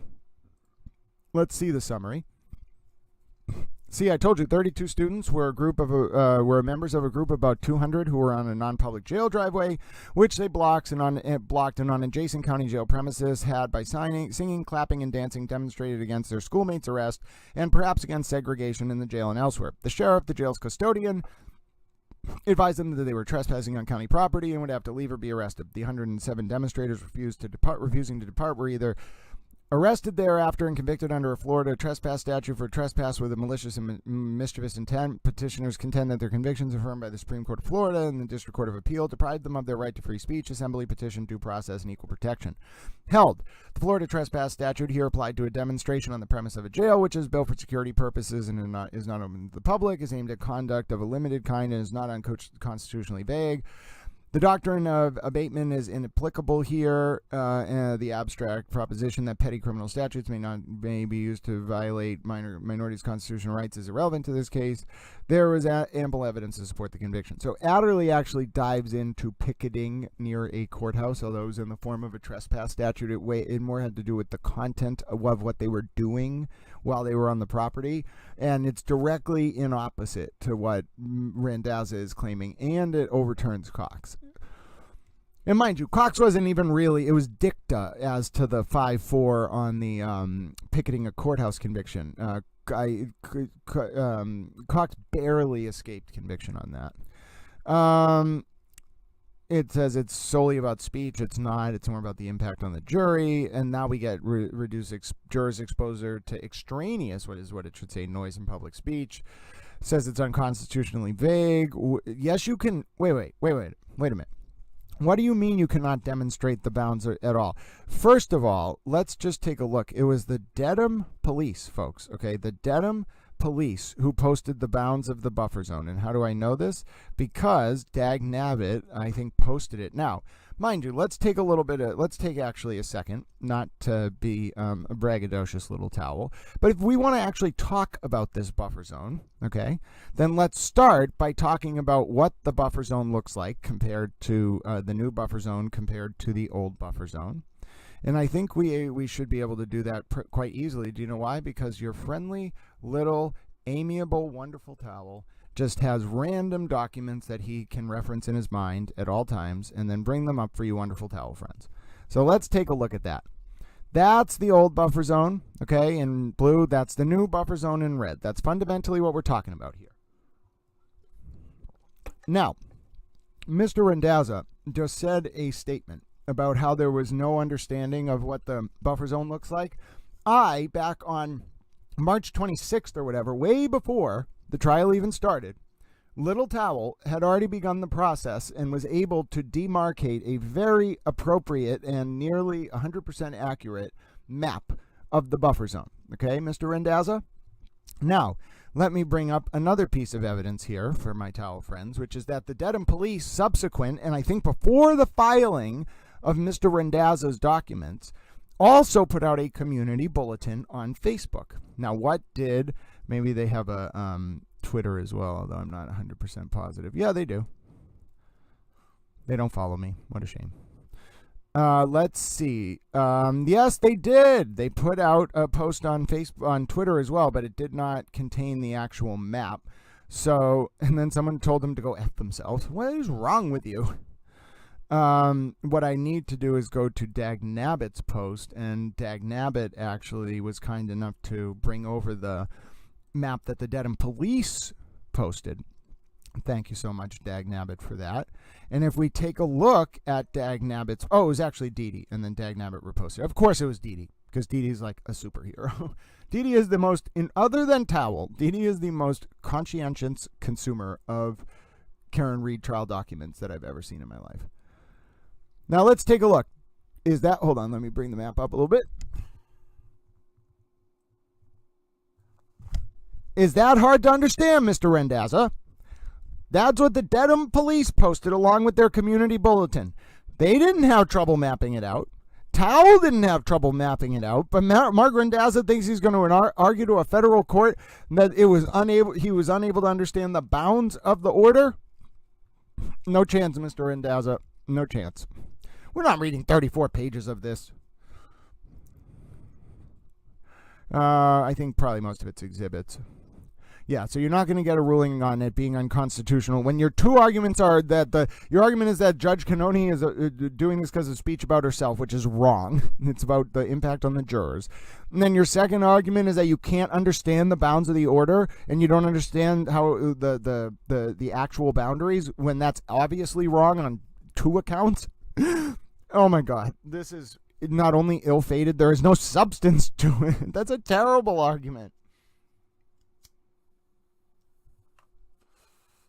And then there's the due process clause, and you have to make this argument because you're enumerating a First Amendment claim to a state action. And so you're wrapping it in a due process analysis, which is where you get this balance of compelling state interests. So Randazza's going to have to address it. He's going to have to somehow argue that it's not a compelling state interest, and that's just ridiculous. Yes, the Massachusetts Constitution does allow exactly this because this was upheld by the SJC. And then, yeah, so where do you address the compelling state interest standard? You have to say why you have to actually argue against the balancing act, Randazza, and he just doesn't do it. He would have to say something like, the state may argue protecting the fair trial rights of the defendant and the fair trial process for the state is a compelling state interest, and he doesn't even do it. He forecloses on it. This is going to get summarily denied. This is just horrible. Who paid for this, and how much did they pay? Did he do this for free? Because it's not very good. This was one of the weakest federal petitions I've ever read in my entire life, and it makes it even worse because it's not a novel issue of law. We've already litigated this at the SJC and the federal court. Randazza doesn't even try to explain why those decisions should be revisited, either in the collateral context of the constitutionality of 268.13b or in the directly applicable SJC ruling upholding the first buffer zone. And Randazza doesn't argue, okay, I concede the first buffer zone was upheld, and I'm challenging the expansion of scope. He tries to relitigate the SJC's first order. And he only did this because he's foreclosed under res judicata for making these arguments to the SJC. I see now. He can't challenge the whole thing again at the SJC. He could only challenge the expansion. Really, that was a much more viable, even though it's terrible, that was a more viable vehicle to challenge this than this, where the federal court's just going to look at the SJC's ruling from the first buffer zone review and say, Mr. Randazza, Are you trying to do an end run around the SJC's ruling, not go back there and instead come to us to review the same issue without doing an appeal of that first ruling? And then further, the federal court's going to say, and by the way, Mr. Randazza, had you appealed that first ruling up here, you would have lost. And now on this, you're going to lose. Either way, it's a manipulative procedural posture. Very manipulative. You think the expansion is unconstitutional, and well, obviously it's not, but you think it is? Challenging the SJC like you did the first time. All right, now let's look at that SJC ruling, by the way, because this predicts to us how badly Randazza is gonna lose in the federal court, because the federal court is gonna know about this ruling, and so we can just read. This is predicting the future as to how quickly this buffer zone appeal is going to get denied. But while we're doing this, let me catch up on some comments from Towel's friends. So great to see so many of you with us. I appreciate it. All right. Looks like we got some folks looking into... Good morning, says Pilgrim Shadow. Great to see you. Glad you're joining the Wall of Blue Towel, friends. The buffer zone has been geographically moved. Yeah, it was just extended. That's it. But Randazza is trying to attack the whole thing in federal court, but it's a very bad plan. Murder by Maestro says he found an advert for Crowds on Demand looking to recruit specifically men over 7 feet tall for a job. made him think of a few of Karen's security. If I enter chat anymore, scold me for not getting ready for work, says Lazy Susan. Okay. He is randazzling himself, says Let Me Be Frank. That's hilarious. All right, Lazy Susan, enjoy your day at work. There are so many strange things about the Reed case explicitly in hindsight, says Angela Whittick. I agree. How do you get a wrench next to your name? I feel like we are being invaded. Let me reflect. You continue to make comments that demonstrate your ability to join the fold of the Towel universe, and you will absolutely join the Wall of Blue. Hi, guys. I had to look up quixotic. Is that a common word you use for what it stands for? I mean, quixotic means like unpractically idealistic or idealistic. Yeah. So, I mean, I use quixotic a lot. I wouldn't say that people use quixotic in everyday speech, but it is certainly a apropos word in this context and syntactically precise to the effect that I'm trying to induce. But yeah, quixotic, it means it's just unpracticable and unrealistic and just kind of idealistic on a level that is blinded to the reality of how bad it is in form and content. Let's see. We will have one as soon as Grant reads your post. Let me reflect. Okay. If you have an endorsement from Angela Whittick, you can become an honorary towel. There you go. Quixotic. Great. Well, there you go. I would have made you an honorary towel just for saying quixotic is a great word. Anyone who has an appreciation for the word quixotic is okay with me. Let Me Be Frank said the Supreme Court ruling against anti-abortion protesters is similar. Yeah, it restricts them in a similar way. The Boston, that's actually a case about the Planned Parenthood clinic on the turn down on Comm Ave as you head from lower Alston Brighton towards BU on the C line. That's a very famous case. Do you guys use the word quixotic commonly? I wouldn't say quixotic is very common. No, I like the word quixotic, but it's a literary flourish. Sean Thompson, welcome. Shat gonna hit the fan during sidebar. Anything new, asked Lisa Cox? Yes, we have a petition to the federal court to lift the buffer zone, but that's not going to happen. We're reading through why it's not going to happen. Let's see. Is Mr. Randazza the lawyer of the pink cult? Yes. Did they get 2 jurors yesterday? Yes, 2 jurors seated, 14 more to go. Macy said, I just listened at 1.5 speed and got caught up. Wow, well, if you listen to some of those words at 1.5 speed, that must have been listening to it at like 7 speed regular language. Macy says that was intense. I saw where that was going.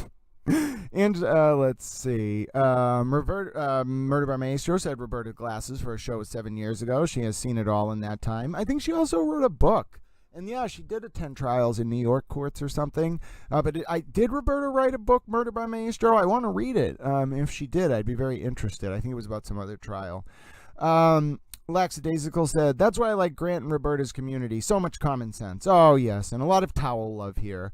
There's no evidence on Higgins. It's ridiculous. I agree. I'm so happy that Roberta is getting recognition. Yes, it's so wonderful to see Julie. Well, Julie Grant's wonderful, first of all, but it's also great to see Roberta and others getting in discussion with Julie Grant. Julie is a wonderful host, and I think she really brings out the best from her guests. And Roberta is a great guest to have on and bring information out of because she knows how to host. And so getting her to answer questions is even better because her brain's already thinking about not only how to ask good questions, but what answers she wants from a guest. So Roberta's a perfect TV guest.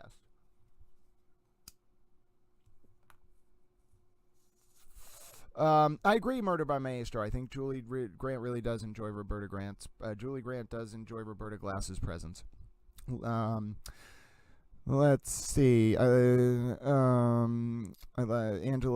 I like Julie Grant, says Lisa Cox. I agree. Kerry Gold says, listening, just busy. Oh, it is a morning stream. Don't worry. We're just leading up to court today, and I'm sure the proceedings will start at about 9, and we'll check in as we begin. But as you know, there is, outside of a motion being heard or something coming down, folks, there isn't going to be much going on today because it's just constant juror impanelment, and then hopefully at the end of the day we will get an updated number, maybe 3 jurors, 4 jurors. If we continue at 2 jurors per day, we could begin with trial next week. Roberta has not written a book yet. She probably could, just on the Ghislaine Maxwell trial alone.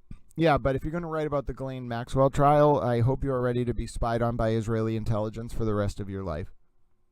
No, I'm half Jewish, so at least for me, I can make an argument that if they need me, I'm sure I could be deployed in some way for them. But they haven't come for me because I did do the Epstein client list, but I don't want anything to do with figuring out what state security service was employing Maxwell and Epstein.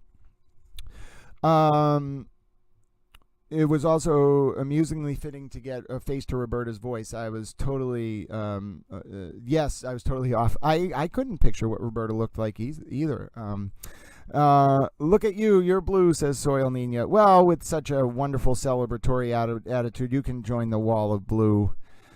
And then, Frank, I would love to let you join the wall of blue, but I think we have to leave you as a commentator because there have been occasions where you get very passionate, and I love your passion, but I can't have that passion coming out in the form of moderation actions because you're closer to a partisan, and there are a lot of partisans here, but your style of partisan is a little bit militant.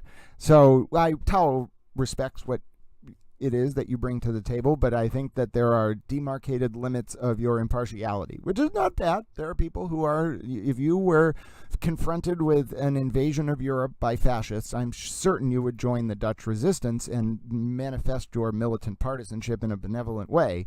But for the purposes of being a moderator here, I think you can continue to comment and get in ferocious debates as you see fit.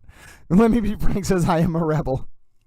Maxwell says you got to be careful with the Maxwell thing. Some of the characters involved make FKR look reasonable. No, it's not that, Murder by Maestro. You need to be careful with the Ghislaine Maxwell and Jeffrey Epstein situation because it touches on not only U.S. domestic national security, but it touches on the Shin Bet and Mossad and all that other stuff. And you absolutely do not want to find out what Israeli intelligence is capable of. Go watch the UAE, the Abu Dhabi, or the UAE, United Arab Emirates tape that was released about the murder of a operative by Israeli intelligence in 2011 in Abu Dhabi. And if you have never looked at how efficiently spies move, they generate replicated passports based on dual nationals who have no idea their identities are cloned. They change in public bathrooms while just like walking around in countries that they don't even really know that well. They blend in seamlessly. They go into hotel rooms and can effectuate an assassination and then leave the country before your security services or your police realize the person is dead, not to mention you figure out how they got into the country on the fake passports, where they were, and this is all on camera. All right, so that's why you should not mess with the Mossad ever for any reason, or U.S. intelligence, or any of this. That's why Karen Reed and Alan Jackson and Turtle Boy flew so close to the sun.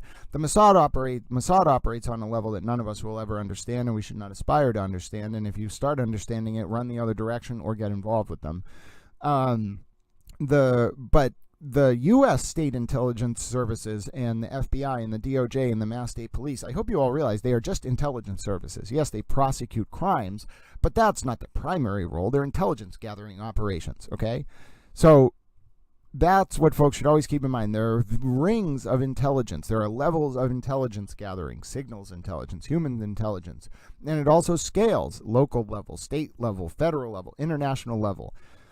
Yes, it hides in plain sight because there's a reason these tactics should not be made public, and that's part of my incredulity about this case, about how so many of these very sacred tactics that have very important use in protecting U.S. national security interests, not to mention the interest of other states in the Five Eyes Consortium or otherwise, just get bared before the world, right? Like Higgins was an undercover ATF agent. There was no reason for that to be exposed by this ridiculous pretrial PR campaign from Karen. But also these tactics like running fake not fake, but like pumping up attention to Turtle Boy's blogs to actually get tips about the MSP. That's a tactic that should not be out in the public. Like court documents getting leaked for PR battle purposes through Kate Peter, I think, whatever. That is not a tactic that should be out there. All of this stuff comes to the forefront in ways that are very profane and disrespect the sacred nature of that work for its actual purposes, which is to protect the national security interests of the United States. So that's why I get all up in arms. I mean, you heard me the other day ranting on about how even in the context of the Anglo-American special relationship and reaffirming the importance of Trident and Polaris to ensure the UK's relevance on the international scene, I still want it to be dual key. Speaking of which, good morning, Monty. Nice to see you. I've been ranting a little bit about new U.S. national security interests and why I'm so frustrated with how so many intelligence community tactics get bared to the world in the context of this case. Spies and espionage is my favorite subject, says Murder by Maestro. Yeah. My favorite subject is expanding, preserving, and protecting the geopolitical interests of the United States, not corporate interests within the United States, but this republic that I love so dearly. I think it's wonderful that you're all from other countries, but if you ever get into tactical diplomatic negotiations with me, just know that my principles are country, God, family, safety, in that order, with academics thrown in there for good measure. So good luck trying to get me to ever compromise on my principles as to protecting U.S. national security. I love all you other countries. You're wonderful, but sorry, it's just how it is. Okay, let's get back into... Dewdrops is laughing extensively. I don't know what you're laughing about, but Tao was on quite a rant there. Let's get into the SJC decision. It's only 6 pages that forecasts how badly Mark Randazza is going to lose when he, if you missed it, folks, my name's GrantSmithEllis. Thanks so much for joining today. We're forecasting how badly Mark Randazza is going to lose in federal court based on a bifurcated series of decisions in 2024. One from the Massachusetts SJC about the buffer zone during Karen Reed's first trial. And then 2, a federal decision in the case of O'Neill v. Canton Police related to the constitutional underpinnings of the buffer zone 268.13a and b, and why those statutes are constitutional. But yes, I'm looking forward to this very much. I just have to do a few things. One, I did look down and saw someone sent over a very kind $5 donation. Oh, a $25 donation. Oh my God, I didn't even see it at first. I just want to say thank you very much for that, and God bless you. I actually am slowly catching up on some of my medical bills and my streaming software bills, and I've had food to eat, and I'm resting, and I'm a little bit less anxious. So truly, God bless you all, and I'm saying this out now because I feel very guilty when I get to the end of the stream and I forget to look down at my phone sometimes, and I see donations come in and I don't have the opportunity to thank you in real time. So I just want to do that and say God bless you. The other thing I want to do is say, if you're just joining on, and a lot of Towel friends saying hello, the best way to engage with the stream, ask questions, make comments, meet some fellow Towel friends, join the wall of blue that is the Towel universe. The fabric of the Towel universe. YouTube's the best way to do that. You can find that at youtube.com/@GrantSmithEllis. But also, if you are just joining and you want to like or subscribe to the channel, people keep saying and are trying to teach me about this, that it's not helpful afterwards to say, hey, take a look at the channel or the stream. What's very helpful is while you're streaming to say, hey, if you want to subscribe or like or whatever, that helps while the video is live. I don't really know why. It has something to do with the YouTube algorithm. I will do some more research, but for today I was far more interested in shepherdizing the history of the buffer zone and its constitutional foundations pursuant to SJC and federal court precedent. And that's what we're going to do today in the next few minutes, with a recognition that I'm a towel, not a lawyer. This isn't legal advice. You should get a lawyer if you have questions about the law. You should get a towel if you want to reaffirm a desolate hope among the polity, fleeting though it may be, that unconditional love can withstand the numerous and well-funded tactics of evil. Okay, let's read through the. With that said, let's read through the SJC opinion. Dewdrop says, Grant, I'm laughing along with you. Yes, well, we're having a great time this morning. We're all little towels.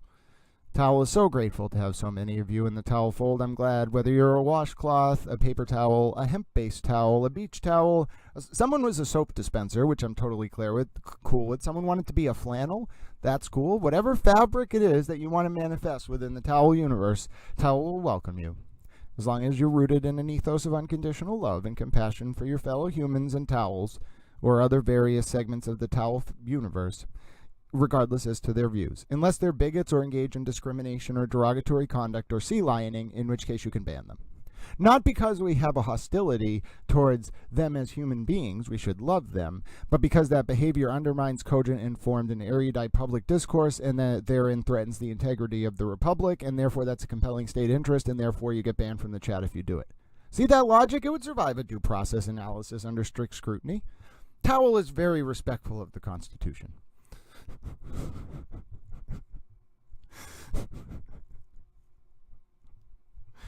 All right, let's continue. Here we go. It's the SJC ruling. The petitioners in these consolidated cases appeal from a judgment of a single justice of this court, denying their petitions for relief pursuant to GLC 211.3. That's the superintendency statute. On April 26, 2024, we issued an order affirming the judgment. This opinion states the reason for that order, which is going to happen again this time in federal court. ACLU submitted an amicus, by the way, and it did not end up helping the Karen Reed fans, but the ACLU is the kind of organization that would submit an amicus. Sorry, I dropped one of my cigars. The ACLU is the kind of organization that would submit an amicus in this case, not necessarily based on the underlying views of the case. I wouldn't exactly, even though the ACLU is very pro-defense, I wouldn't expect them to go around cheering what was done to the witnesses. But the ACLU, if you want to know what they have done in the past, they've defended literal Nazis in Skokie and things like that, not based on the content of the Nazis' speech. Obviously, I think that would have been a problem, but based on the right of those people to, in Skokie, march down the street with Nazi flags.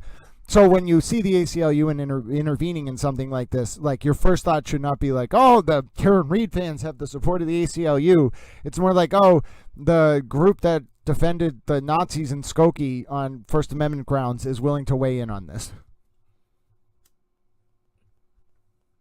ACLU does a lot of good work, by the way. I am not here to decry 100% of the work the ACLU does, but at least some of the work the ACLU does is a little bit weird. I mean, you can just say, no, Nazis, go find another group to defend you. You don't have to say, all right, you can go march down the middle of the road in Skokie.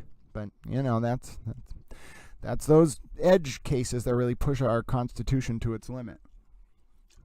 Because if you really believe in those principles, now, obviously, it butts up against things like criminal trials and other rights, but you really believe in those principles, then some crazy militant fascist wants to walk down the middle of the street and advocate some very crazy things, our Constitution will pretty much let them do it. Now, our job, I think, as informed citizens, is to humiliate and shame those dangerous fascists who might want to.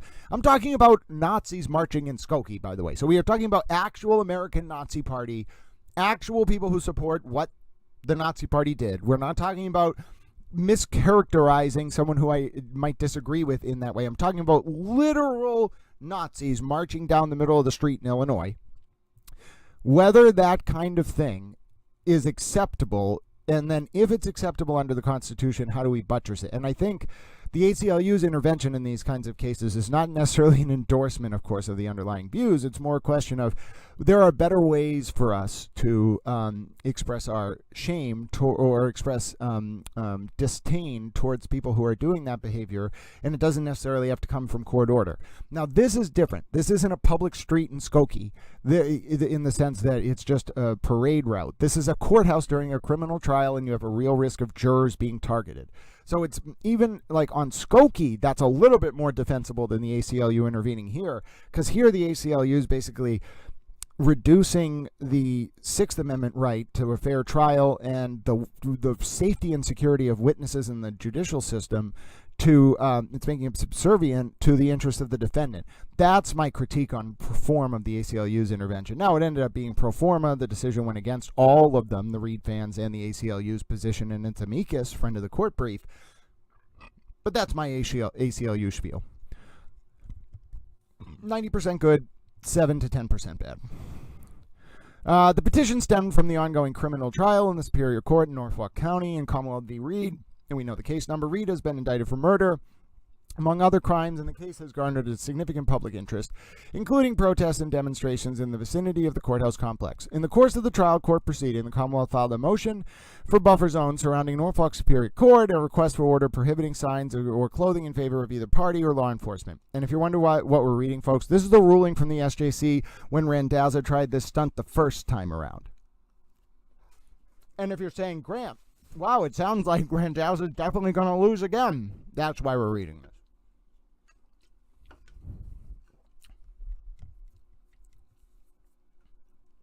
Now, remember, originally there was a motion from the Commonwealth during the first trial for a 500-foot buffer zone around the Norfolk County Superior Court, and the Commonwealth argued essentially that the demonstrations and protests near the court jeopardized a fair trial.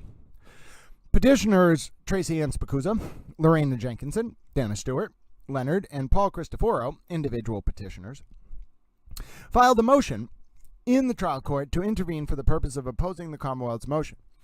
They argued that, now mind you, this also goes to show Randazza knew he could intervene. He didn't. The federal court's going to be like, you knew you could intervene, Mr. Randazza. You intervened last time, and you didn't try this time. You know why? Because he doesn't have standing.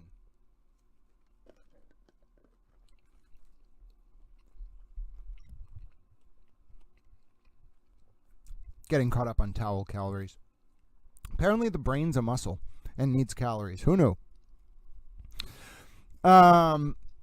Petitioners, as we mentioned, moved to intervene. They argued that a buffer zone would infringe on their constitutional rights under the First Amendment to the U.S. Constitution and Article 16 of the Declaration of Rights as amended by Article 17 of the amendments to the Massachusetts Constitution. They can't. Maybe they raised those in federal court. I don't remember. I think Randazza focused more on 4th and 14th Amendment up to the federal Constitution. The trial judge held a hearing on the Commonwealth's motion at which he heard from both the Commonwealth and the defendant. The defendant specifically took no position on the motion and has not taken part in the proceedings in this court. The judge acknowledged the individual petitioner's motion to intervene, noting that she had read the motion papers and she was not going to hear from counsel in connection with the motion. No standing. Additionally, Judge Cannoni allowed the ACLU of Massachusetts to submit their amicus and indicated that Judge Cannoni had read the amicus brief and did not need to hear from them either. The judge issued her decision later the same day, allowing the Commonwealth's motion in part and ordering that, and then we read the 200-foot imposition of the buffer zone in the original case. In establishing the buffer zone, the judge indicated that she was seeking to balance the right to free speech protected by the First Amendment and the defendant's right to a fair trial. The judge noted that, in connection with the underlying trial court proceedings, protesters have shouted at witnesses, have confronted family members of the victim, and have taken to displaying materials which may or may not be introduced into evidence during trial. She also stated that witness intimidation has been a prevalent issue. On the basis of these details, which with the judge has reason to be familiar, remember that's going to be the federal court's standard, they're going to give deference. The judge concluded, on review of the factual record, the judge concluded that a 200-foot buffer zone was warranted to help ensure a fair trial free from outside influence. The judge also denied the individual petitioner's motion to intervene. Yeah, no shit, because you don't have standing. Thereafter, the individual petitioners, when you deny the motion to intervene, it gives you standing to review, though. And that's what Randazza did during the first trial.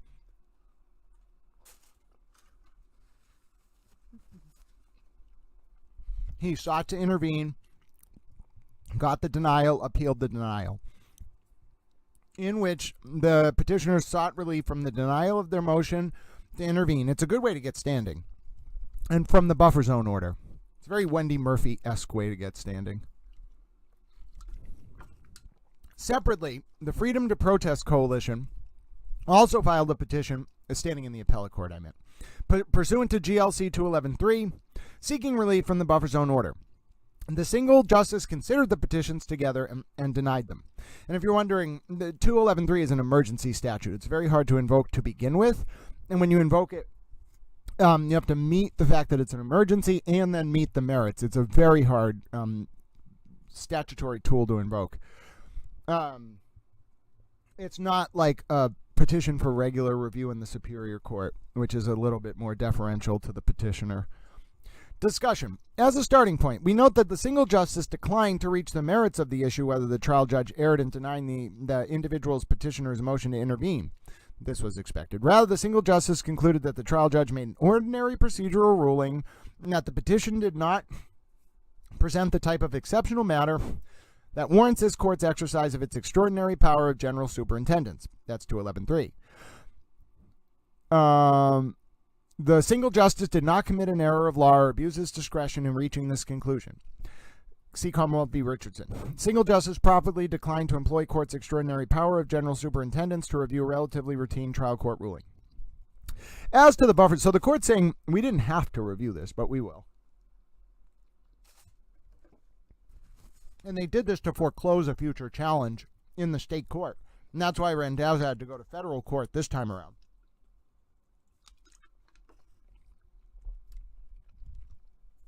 I really need to remember how important it is to eat towel food. I can't just not eat. It actually makes me dizzy. As to the buffer zone and the petitioner's arguments regarding their First Amendment rights, there is no question that the order establishing the zone does impose some restrictions on the petitioner's speech. Now, here's what we're going to see. Just because something imposes restrictions on your speech doesn't mean it's unconstitutional. As the petitioners themselves recognize, however, a restriction on speech is not in and of itself necessarily problematic or unconstitutional. I love this quote. Rather, quote, states may impose reasonable restrictions on the time, place, or manner of protected speech and assembly, provided the restrictions are justified without reference to the content of the regulated speech, that they are narrowly tailored to serve a significant government interest, compelling would have been fine, and that they leave open ample alternative channels for communication of the information. DeRosier v. Governor, 2020. In the circumstances, the 200-foot buffer zone meets the reasonable restriction requirements, and the 400 feet is going to too. First, notwithstanding the petitioner's argument to the contrary, the restriction created by the buffer zone is content neutral. I would agree. Then the federal court's going to find the same. The principal inquiry in determining content neutrality in speech cases generally, and in time, place, or manner cases in particular, is whether the government has adopted a regulation of speech because of disagreement with the message it conveys. Ward v. Rock Against Racism, citing Clark v. Community for Creative Nonviolence, 1984. The fact that the protesters who have appeared outside the courthouse in connection with this trial have all, according to the petitioners, been in support of the defendant in the underlying criminal trial had no bearing on the establishment of the buffer zone. You know how I know that? Because there was no buffer zone during the pretrial motion hearings. Judge Cannoni doesn't care that you're out there. It's about you trying to interfere with jurors. Any protest against the defendant in support of the Commonwealth would be equally subject to the restrictions of the buffer zone. Yeah, which is why I keep telling people, running protests when the state itself and begrudgingly the Reed defense is telling people to stay away is the stupidest thing you can do. There are ways to convey your support online. There are other ways to convey your support. That is not it. Once or twice during pretrial motion hearings, good points to make by doing that kind of thing. I applaud actually Lindsay Gattani for organizing a bunch of the two first courthouse protests. It was without, I think, her and some of those other folks, not Kate Peters, she was just invited at the last minute, but without folks like Lindsay, I don't think there would have even been voices on the ground for John's family with their sign making material and all of that. And I think it's just so unfortunate that, as compounded within that situation, you also had Kate going on to Facebook and doing this very subversive behavior where she was, without telling the people on the ground for protests she didn't organize, raising money for sign material and lunch.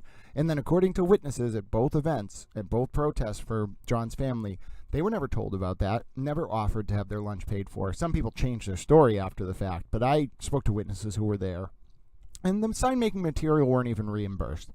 And that's another reason it becomes fucking predatory. And people on the Justice for John O'Keefe side love to say, oh, the Free Karen Reed people are so predatory with their protests and standouts, which are actually about collateral fundraising and money. You don't say. And what's up with this weird website with for the John O'Keefe side, with no disclosure as to the corporate entity behind it, or how the funds are being raised, or whether there's a certificate of solicitation, or whether it's registered with the Attorney General's office as a nonprofit? Both sides do it. Don't give me that sanctimonious bullshit, and fuck you if you're involved in it. I don't care if you deify someone, want to look the other way towards their behavior because you support their position. Fuck off. But I love the rest of you towel friends. As long as you're not subversive, I don't really care. But the second you start being subversive, as I explained earlier with our chat rules, it's not the content of what you're saying. It's the way in which you're undermining cogent public discourse to advance a private end at the expense of the integrity of the justice system. And fuck you if you do that. Fuck you.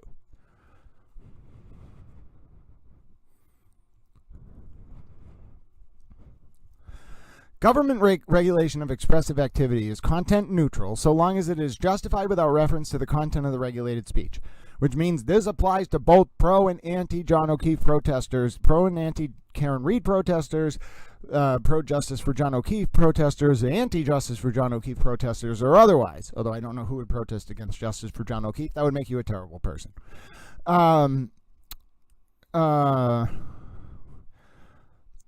And the key there is if you walk through that buffer zone with a fucking shirt on, representing the prosecution, they're going to be just as aggressive with you, rightfully so, as if you were wearing a pro Karen Reed shirt. There's a reason for that. Additionally, and to the petitioner's argument that the buffer zone is not content neutral because commercial speech is still allowed, the fact that the restriction created by the buffer zone has an incidental effect on some speakers or messages but not others does not render the buffer zone unconstitutional. Basically, media exception is okay. A regulation that serves purposes unrelated to the content of expression is deemed neutral even if it has an incidental effect on some speakers or messages but not others. So basically, it is allowed to exempt regulated media. It calls it commercial speech, but it may as well have said I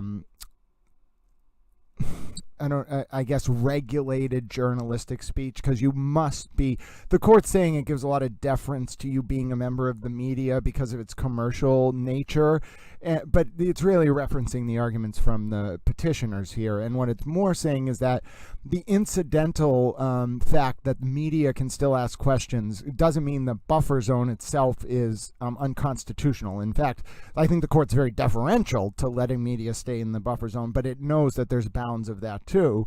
And the bounds are that you need to be registered and you're going to answer to the SJC media office. And I mean, the sanction is you're just not going to be registered anymore if they really don't like you. So if your name goes off that list, that's a very big sign. But yeah, so I think that's how the SJC, it's not saying it, but it's the SJC's public information office. So it's basically saying the people who are exempting from this answer to us anyway, and if we have a problem, we'll deal with it. And that's what they would have done. Never came up, obviously. I think maybe with that state police going hands-on with me, someone, somewhere, there was some conversation where they like, okay, read the order, read the SJC's ruling on the buffer zone, which I had read at the time, by the way. It does not say anything about, it explicitly exempts media, actually, and the way that the SJC construes it, that is permissible. So that's the only time I could see the court actually intervening. Second, the restriction, the 200-foot buffer zone, is narrowly tailored to serve a significant governmental interest. Of course it is. The buffer zone, which is smaller than the 5-foot, and remember, the new buffer zone is still smaller than 500 feet. It's only like 400 feet. It's smaller than the 500-foot zone requested by the Commonwealth, will help ensure a fair trial, a significant governmental interest. So any fair trial invocation is a significant governmental interest by physically clearing the path for jurors, witnesses, and other individuals to come and go from the courthouse complex without obstruction or interference by protesters or demonstrators and any concomitant intimidation or harassment. Simultaneous intimidation or harassment is what that means.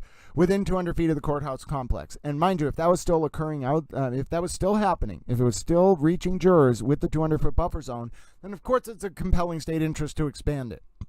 The buffer zone also helps protect the jurors who, as the trial judge noted, must remain fair and unbiased, free from extraneous influence that might result from, for example, viewing pictures or putative evidence directly in their path. The buffer zone does not preclude the petitioners or anyone else from engaging in the same form of protest they have previously done. If it simply constrains them from doing so within a limited zone tied to courthouse property. Tied to, it doesn't mean it just covers. In so doing, it leaves open ample alternative channels for communication of the information. Yep, and that's going to be the same here. It just backs it up a few feet on one side. It doesn't even expand it on the other side, so it's not a 400-foot perimeter overall, which they probably could have got. It's just 400 foot on one side. Very narrowly tailored. So are you hearing this, folks? If you have a compelling government interest and you narrowly tailor the expansion of the buffer zone, the SJC's basically forecasting it here, you're going to survive constitutional scrutiny. And the federal court's going to definitely read this, and they are not going to undermine the buffer zone. They are going to rule the exact same way, if they even rule with a memorandum on Randazza's weak appeal. And by the way, this buffer zone's so relevant if you're just joining, because the way the state police were enforcing it yesterday was very intense. And when we get to this, the end of this ruling, for those of you who are just joining or getting caught up, my name's GrantSmithEllis. I'm a towel. Thanks for being with me. I appreciate all the towel friends who join in on these streams. We're waiting for the 9 a.m. start of jury impanelment in today's Karen Reed trial. And remember, unless Judge Cannoni starts the day with a motion, which is very rare because we didn't start the day with a motion yesterday, then we just go right into the process we're doing. The camera's cut off and there's nothing going on. So I'm going to stay with you till the start of that. We're going to check the docket together to see if anything new comes up in the Reed docket. But while we're doing that, I'm going to take a second to review with you, as I said, the SJC decision from 2024 upholding the constitutional validity of the buffer zone. Then we're going to watch a video of how intense the buffer zone was enforced yesterday. I called them 2 buffer zone back-off incidents. And then we're going to take a look at a state federal court ruling. Mark Randazza filed that as well, challenging the constitutional validity as applied and facially of one of the statutes undergirding the buffer zone, 268.13a and b. We're going to look at that too. But for now, we're going to finish reading through the SJC decision. I'm going to take some of your wonderful towel comments. I have to look down on my phone to make sure I'm not doing the bad thing where I just completely ignore people being very kind to Towel and helping Towel get 7-Eleven pizza, which only costs $1.50 per slice, but which they won't make for me before 6 in the morning. If you're like, Towel, why do you eat pizza at 6:30 in the morning? It's because bread, cheese, and tomato sauce is Towel's favorite thing, and it's very plain, and I know I can eat it without problems, and it's very cheap. So first of all, yes, thank you so much. And second of all, I appreciate you all appreciate that I have an affinity for 7-Eleven pizza. and then like to help me get 7-Eleven pizza, which I think is kind of funny.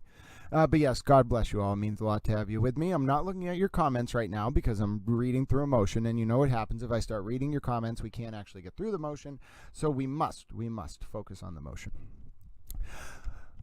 Thirdly, we reject the argument that the buffer zone order must be analyzed under strict scrutiny as a prior restraint on... Oh, they don't even get strict scrutiny, but they'd lose under that too, as a prior restraint on speech. The term prior restraint describes administrative and judicial orders forbidding certain communication when issued in advance of the time that such communications are to occur. Here, the buffer zone order does not forbid protesters and demonstrators from expressing their chosen message. They simply must do so outside the buffer zone.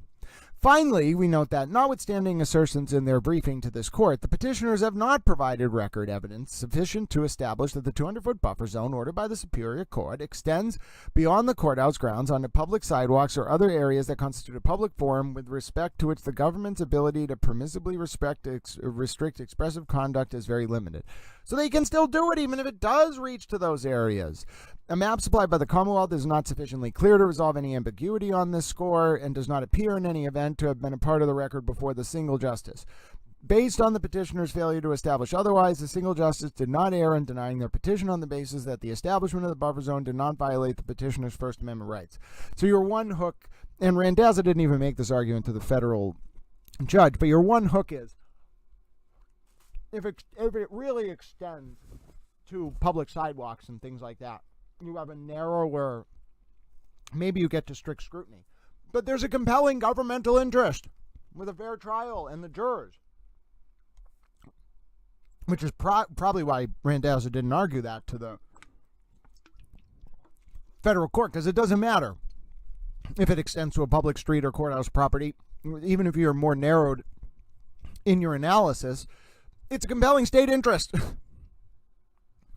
Oh my God, reading this is interesting. I think because I read it and I'm just like, how many hours did Mark Randazza spend trying to think of a way to argue this to the federal court in a way that wouldn't make him look bad? And he still argued it to the federal court in a way that made him look bad when you juxtapose it with the ruling from the SJC.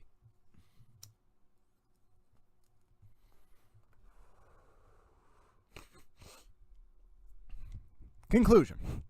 Ultimately, the trial judge struck a balance between the right to protest or demonstrate and the defendant's right to a fair trial. As the Commonwealth notes, it too has the right to and an interest in the defendant receiving a fair trial. See Commonwealth v. Underwood, which is also supported by the judge's order.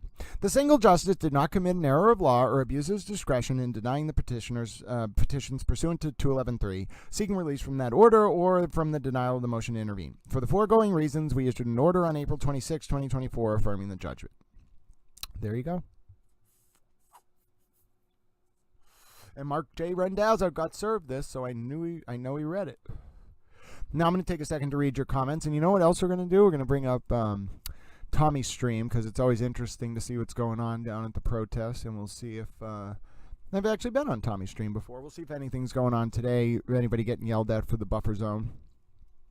I'm going to take a look at some of your comments. I fell a little bit behind.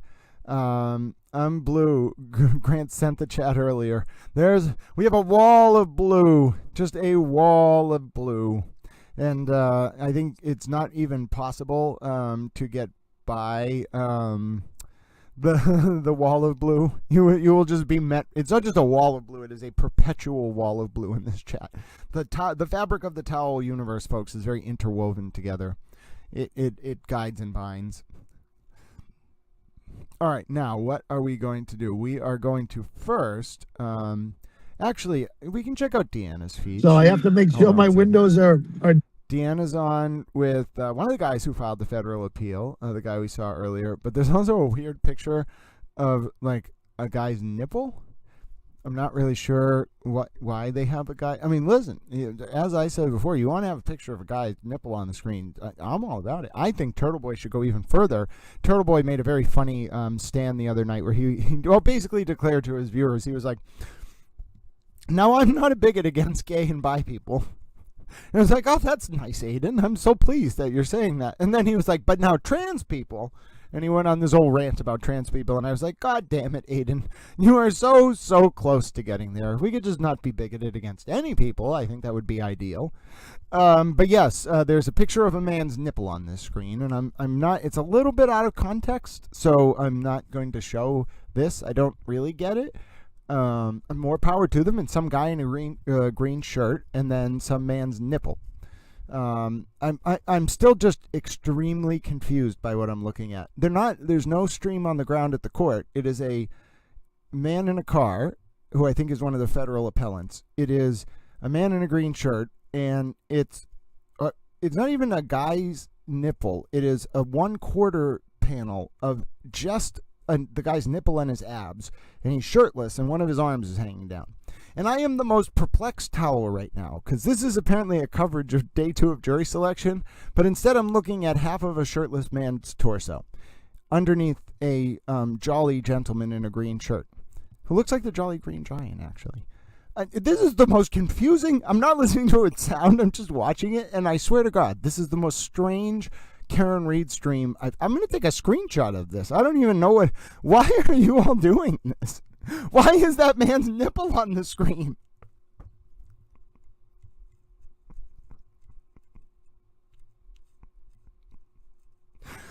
I don't know what to say. I don't know what to say. I don't know how to analyze this. I'm so thoroughly befuddled.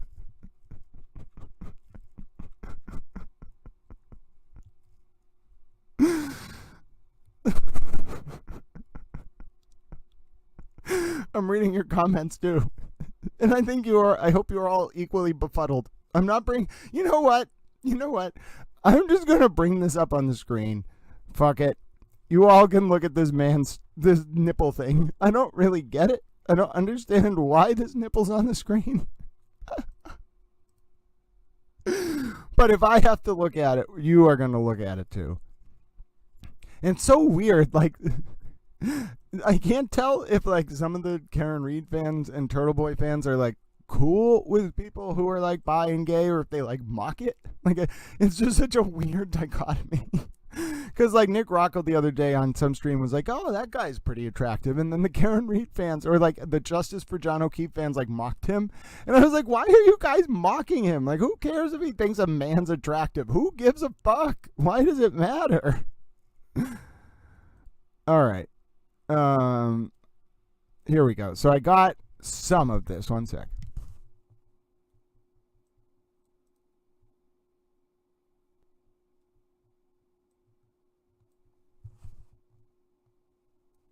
I think I just want to prove to you all that I wasn't lying. I was genuinely befuddled. And I mean, there you go. I told you, there's a jolly man who looks like a green giant, the Jolly Green Giant. And there's this nipple for no reason.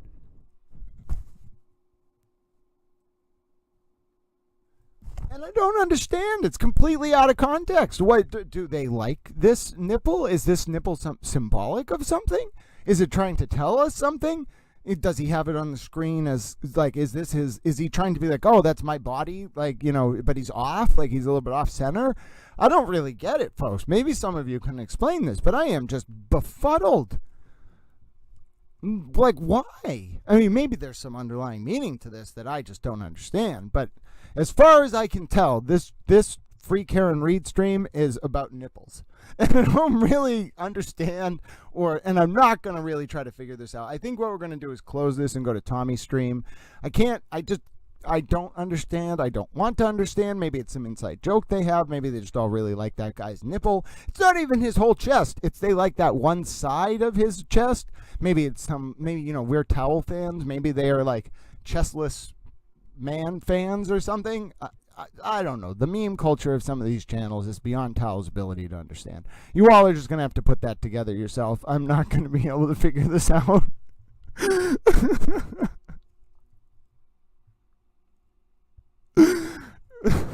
Freak Aaron Reed says, thanks for doing these streams, Grant. Douglas Adams was so right when he said, know where your towel is. I am in a better place now that I know that you're here. Well, yes, other than the digression about the nipples, I'm glad we're all here together. Christina says, I feel like we've all become a family in these chats. A family of towels. Angela Wittick says they are the nipple cult. Murder by Maestro says the nipple represents the peak that is the mountain of evidence against Karen Reed.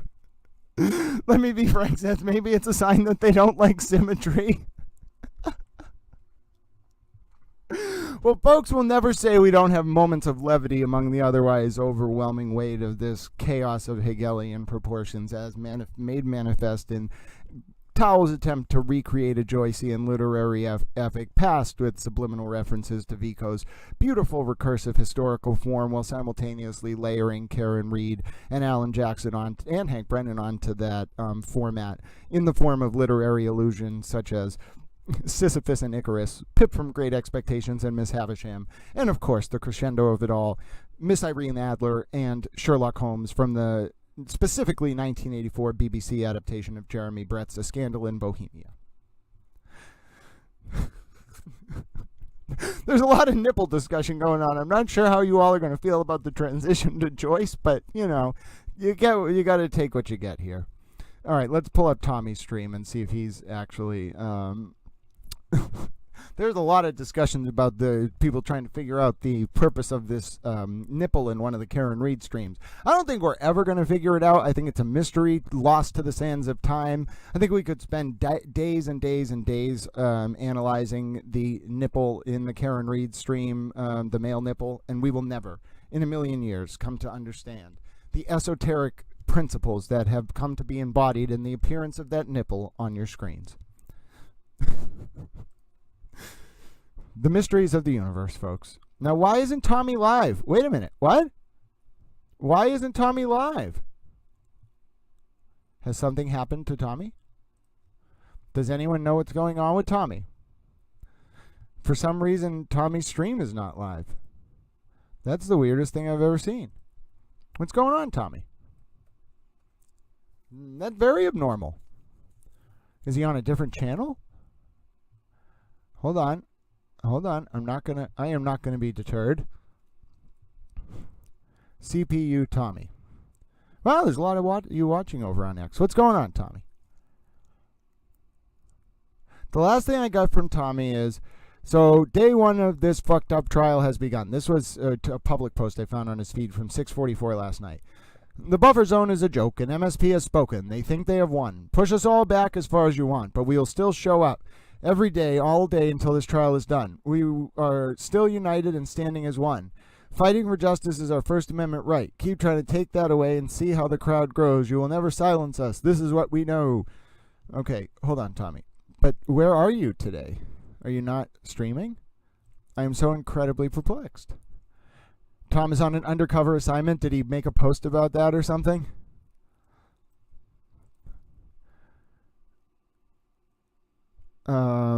Let's see. I'm going to take a look on his channel. I don't see a schedule. Normally I see something scheduled. I know it starts at 9, but I'm not. Maybe Tom's on his other channel? Normally, though, they'd go live on Seeking Justice.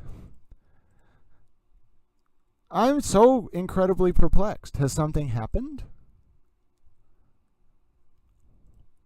I'm going to bring up the other stream so we can at least keep an eye on what's going on the ground. This is the nipple stream, though. I don't want to show the nipple stream. I don't understand why this man has a picture of a nipple on the stream. I wonder if that other stream has figured out that we're watching their stream and analyzing the nipple. It would be really meta if their chat started analyzing our chats, the towel chat's interpolation of why they have a nipple on the screen. That would be so metaphysical. I don't know if I could handle it. All right, so first of all, Tommy is not live. So I'm with you live. I'm going to figure out what is going on here. Tommy normally always goes live. So I don't understand. I mean, did he get arrested? Like, that's the only thing I could imagine would stop Tom CPU from broadcasting a Karen Reed trial from on the ground. Like, I could not imagine anything would stop that man from showing up and going to the buffer zone, outside the buffer zone, and doing his stream. Tommy's one of the most committed people ever. Oh, he's live at 9. Can someone send the link?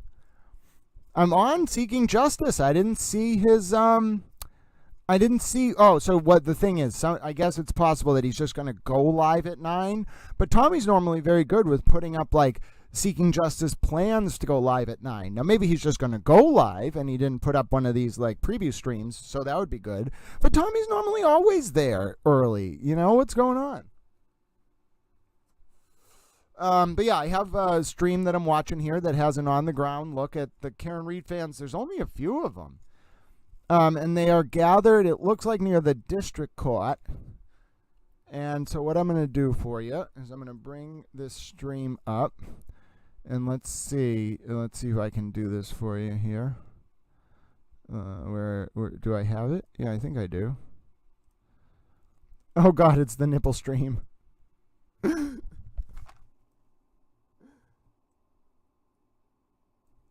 You know what we're going to do? We're going to do both simultaneously. You all can take a look at what's going on because their coverage is very, like, not, the camera's feed is very poor. I don't know if it's the cell connection or their stream bit rate. And then what else we'll do is I'll bring the other document I wanted to read for you below, and we'll simultaneously do this. And we'll wait till jury selection starts. And I actually can show you all something very special. I have access to the court Zoom. So even if the channels don't start broadcasting the court pool feed, I can show us inside the court with the Zoom. So hold on one second.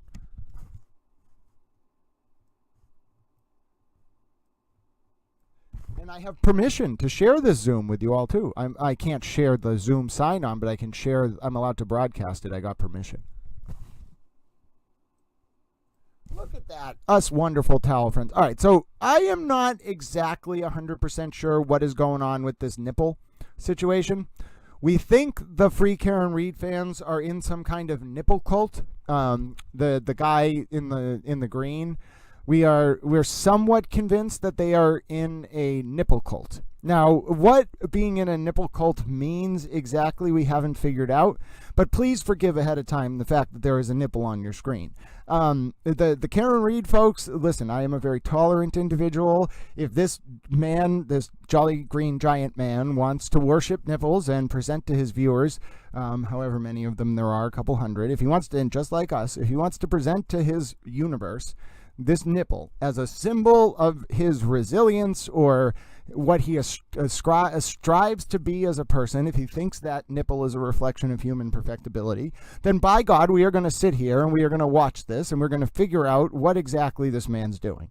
But the actual reason why we're doing this is because this is the only live view on the ground of the spattering of Karen Reed fans pushed behind the buffer zone, yelling into the side of a building and unable to be heard by the court 200 feet away. Now, notice Karen Reed fans are not at the other buffer zone, the main entranceway coming in over by the church. They're not on the other side of the church. Maybe there's another group over there, but this seems to be a quite small group with a very bad internet connection.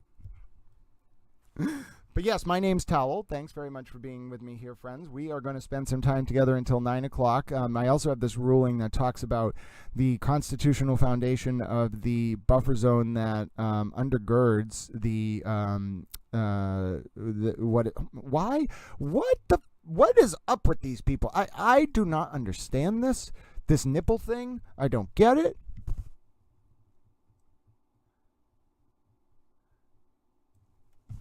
They praise the nipple. They're just all like so pleased that there is a nipple on this stream, and my brain is just completely, utterly baffled.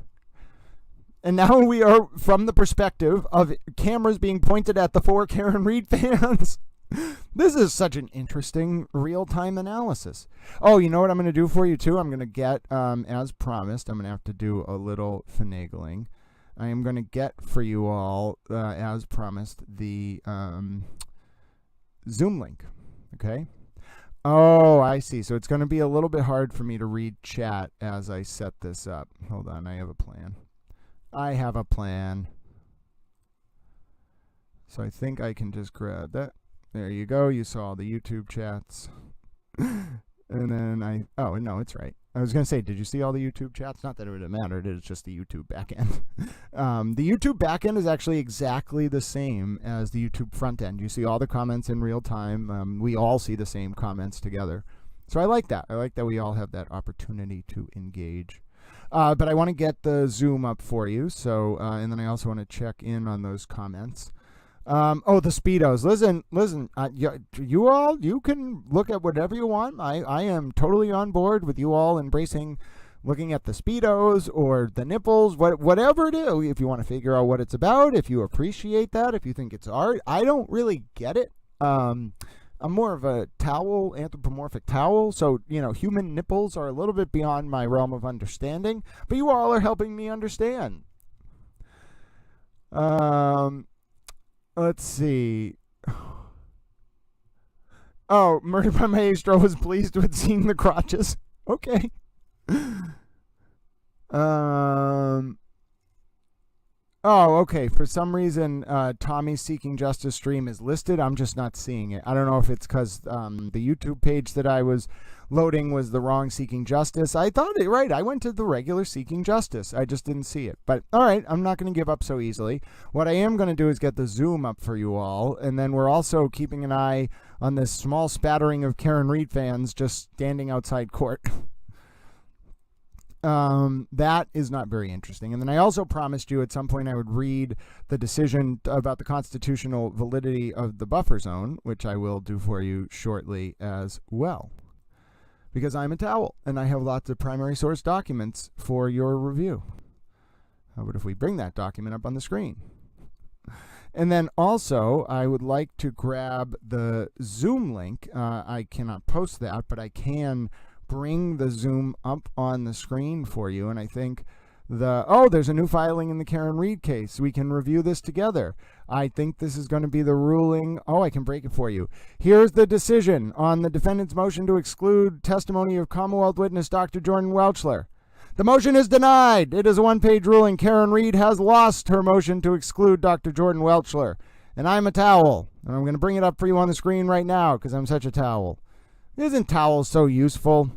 So we have breaking news here, folks. Karen Reed has lost her motion to try to exclude one of, I think it's a forensic analyst, Dr. Jordan Welchler, from testifying in her upcoming trial. Give me 1 second.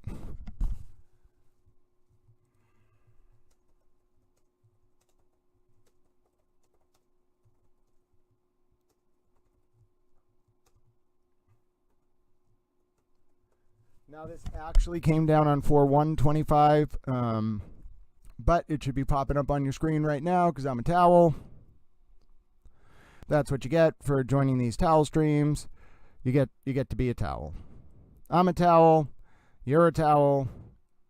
We're going to get rid of the nipple. I'm sorry. If you are in the cult of the nipple, we are going to not look at the nipple right now. I know it's heartbreaking. You will have to get your nipples elsewhere.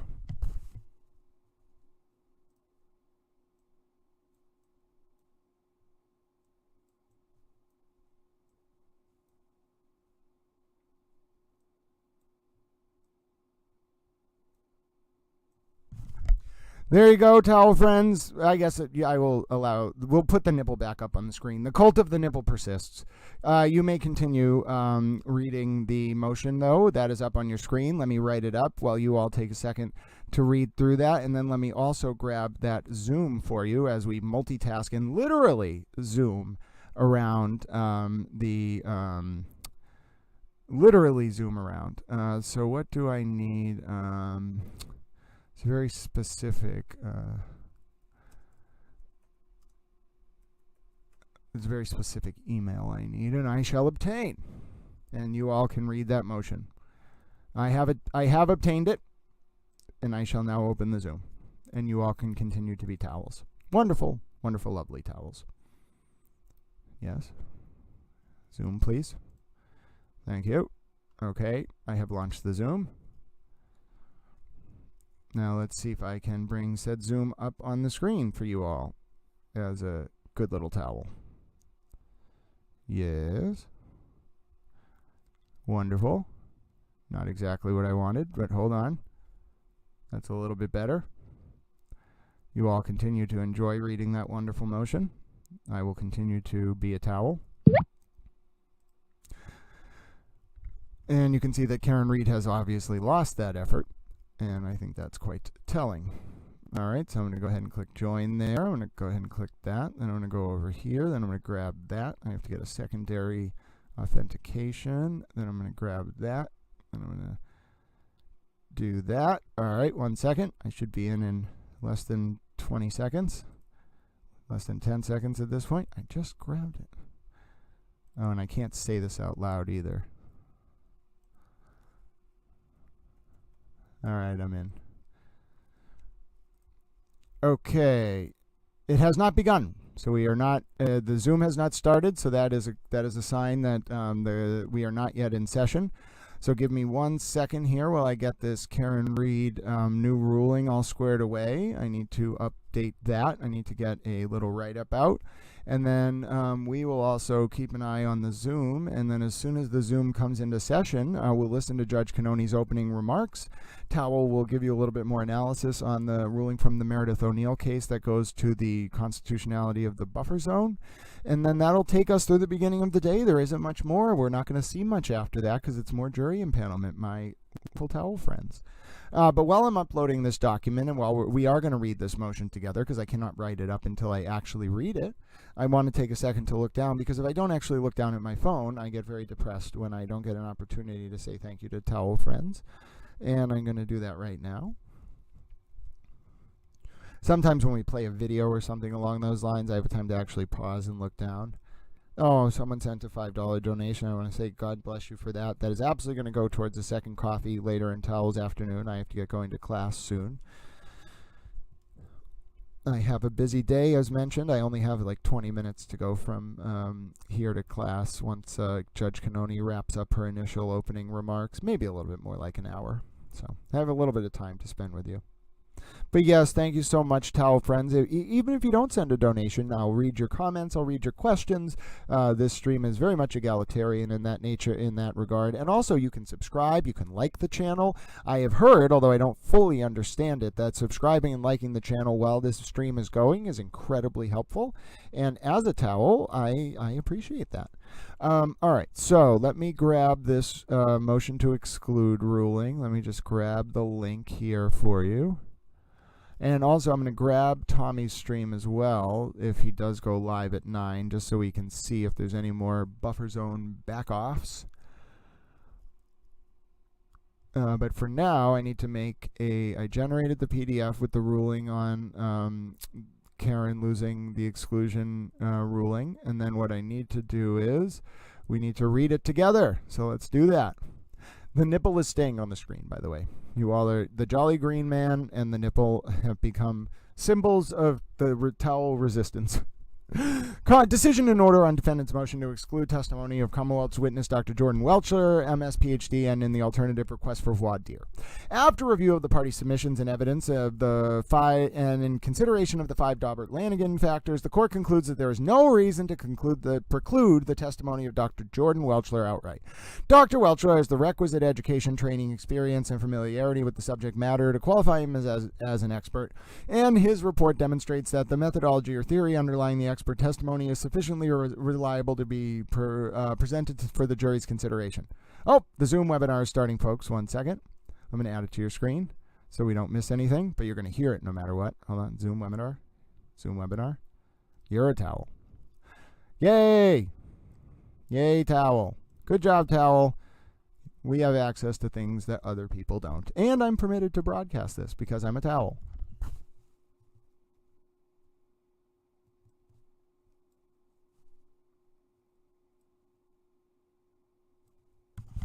All right, Towell friends, let me put this over here. Oh, no, I blocked the donations. Well, that's okay. You can't send it. You won't be able to see the donation information for a little bit, but I'm a benevolent Towell, and that's not my primary concern here. Anyway, I just need enough money to live. I want to live among the vulnerable and destitute anyway. I think that's the only way to stay authentic when living a life of service. Money will alienate.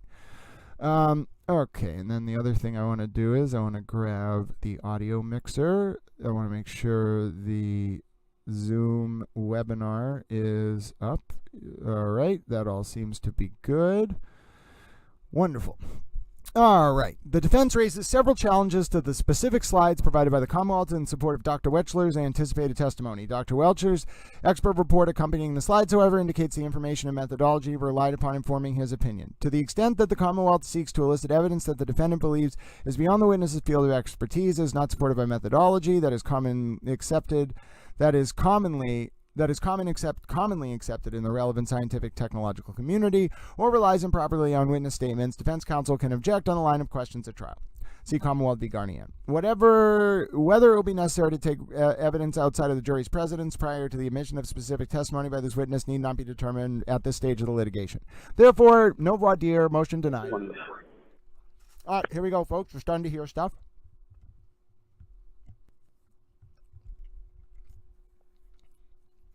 And once Judge Cannoni starts talking, of course, Towell will transition away. All right, let's do that. Let's move that away. Let's move this like this. Let's bring this up here. All right, there we go. All right, Tommy's live. There we go. About time.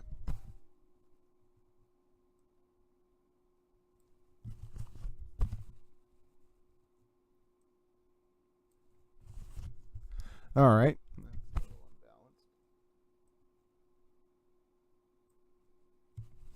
All right, that's better. All right, so we'll have that up like that. It's not great, but eh. And then I also want to write up this motion, so you all need to take some time with Little Towel, just as we get ready for court to come into session. I don't imagine we're going to hear too much on the motions, because Judge Cannoni wants to get right into impanelment normally, but we'll see what happens. And you all will hear it first, because we are way ahead of we'll be ahead of the pool feed. It won't be as good on this, and we'll switch to the pool feed at a certain point if we need to, but we'll at least be ahead. And in the world of information, seconds are hours, folks. Seconds are hours. All right, so let me grab that. All right, let me go over here. Oh, multitasking. Only Towel writes things up, broadcasts, juggles multiple streams, operates the software program, analyzes multiple court rulings, updates folks on the news, tracks every motion in limine, and talks to you all for hours at a time, just to start his day. And that's why I think all you wonderful towel friends are indeed wonderful. Because I don't know if I would enjoy as much if I were just doing this in lonely isolation. I think it would be interesting to learn it all, but it's teaching you all about it that makes me so happy. It makes me such a proud towel. By the way, I'm just writing up a post here. I could do it with one hand, I suppose. It slows down my typing speed from 200 words per minute to like 70 words per minute, though. No, I'm doing it with, nope, absolutely not. We are doing it this way. I will continue to talk with you, and I need to fix my microphone stand, but I am not typing. I cannot type slower than I think. That just infuriates me. If my output in line with what I'm saying or what I'm typing is not exactly as fast as I'm speaking, I get exceptionally frustrated. Here we go. Karen Reed has lost her motion seeking to exclude a state witness, Dr. Judson. I kept saying Jordan, it's Judson. Judson Welcher, from testifying during Karen Reed's retrial. Now let's just figure out what I remember the motion for Dr. Welcher. I would like to look at it, though, because there was a specific component of Dr. Welcher's testimony that Reed wanted excluded, and of course I don't have that uploaded. But that's not the only way for me to find it, because I categorize and archive all the motions, and I would like to take a look in particular at the specific motion about Dr. Welcher, because there was specific things that Reed tried to challenge and she lost on. There were specific opinions of Dr. Welcher that Reed really did not want to come in. And I am interested as to why she was doing that. Let's see. Now, last night it came down, let's see, I think it came down that the ruling for Dr. Welcher had been announced, but we didn't have its content. And I think by way of that I did some background research. But it was overnight, and a lot has happened since then.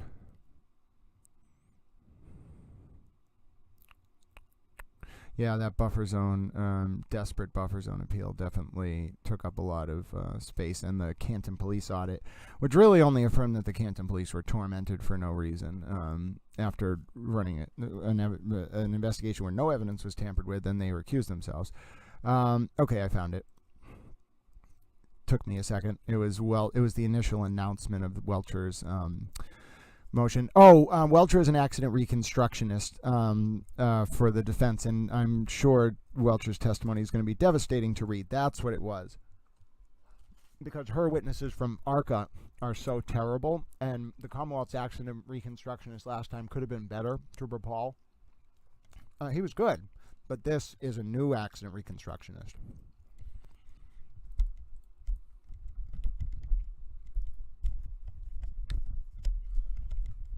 And now I have to write up how Karen Reed's going to feel about this loss, and I'm going to say,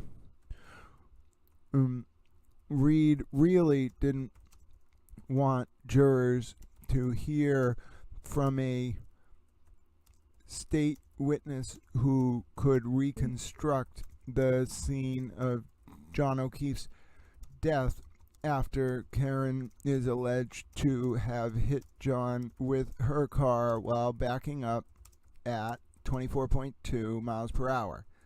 Now the jurors will indeed hear that evidence.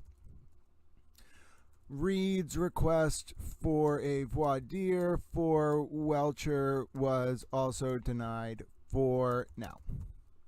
Yeah, look at that. Towel wrote it up. Good job, Towel. I'm proud of you, little Towel.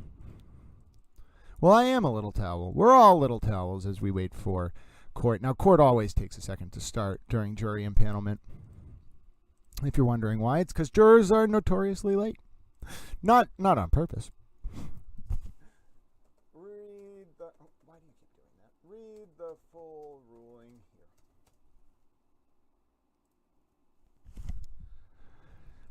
here. Pardon me, I somehow lost track of the link that I needed. That was incredibly important. I shall not be deterred, though. But yes, I managed to get that ruling written up. We're waiting for Judge Cannoni to take the bench, and as soon as Judge Cannoni takes the bench, you're going to hear the introduction of today's hearing. If it's just jury impanelment, we're just going to let Judge Cannoni read, and you can watch on Court TV. If we hear some motion arguments, I'll stay with you for a little bit. And then, of course, what's even more important is that we are going to keep an eye on how many jurors are selected today. And then we're also going to see what, if any, motion rulings come down. Now, I am just grabbing the actual document here, the Welcher ruling. And why do I need to do that? Well, because I index all of these motions in limine. And it's very hard to track what motions are outstanding, what motions are not, unless you actually save the documents as PDFs and then index them. So I have got that Karen Reed motion. I have it in PDF form. I have it written up. I have it uploaded. We are caught up, folks, outside of reading the O'Neill versus Canton PD lawsuit, which isn't directly on the buffer zone and more goes to the constitutionality of the witness intimidation statute, which undergirds the buffer zone, and how federal courts think about that. But we will do that in just 1 second. What's more important to me, though, is that making sure people are able to read this full ruling and that it gets indexed into Towel's ongoing list of motions in limine, so that gets updated as well. So, yes, with all of that said, I think that gets us caught up, and then I'm going to check the docket as well, because you never want to be so foolish as to not get yourself caught up on not only any rulings that might have been promulgated overnight, but rulings that indeed, not rulings, any docket entries that may have gone up when the lawyers got to court.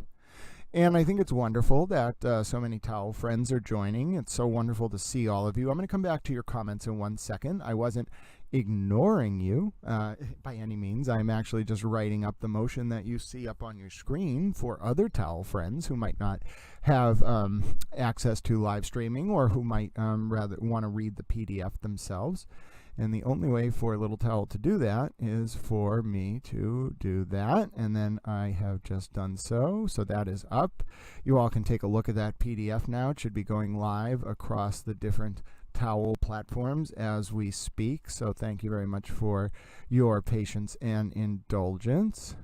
Then the other thing that Little Towel wants to do is I want to take a look if Tommy is yet streaming. I don't think he is. Oh, sorry, I think he is, but I don't know if he's outside the court, if he's in the buffer zone or not. And we haven't had time to check in yet, and the court is obviously not in session because Little Towel has been updating folks on the ruling that just came down. Well, it actually came down overnight, but the ruling that you're just seeing up on your screen. So that is now done. We have been here for a few hours. My name's GrantSmithEllis. It's always good to spend time with you, towel friends. Even unexpectedly, like this morning, I didn't know we were going to go live. I thought maybe we'd do a stream at some point today talking about developments. I didn't know we'd go live to analyze Mark Randazza's futile hope of trying to appeal this buffer zone ruling. But, you know, that was worthwhile to look at. I think that was important. I hope we've all benefited in some way, shape, or form. I hope we've all grown as towels in some way, shape, or form today. Whether you're a paper towel, whether you're a beach towel, whether you're a soap dispenser, which I don't actually think is a form of towel, but we count soap dispensers among the towel fit universe here. Whether you're a paper towel or hemp towel, you can be any type of towel you want. I think someone wanted to be a flannel, which I guess you could consider a flannel a form of towel.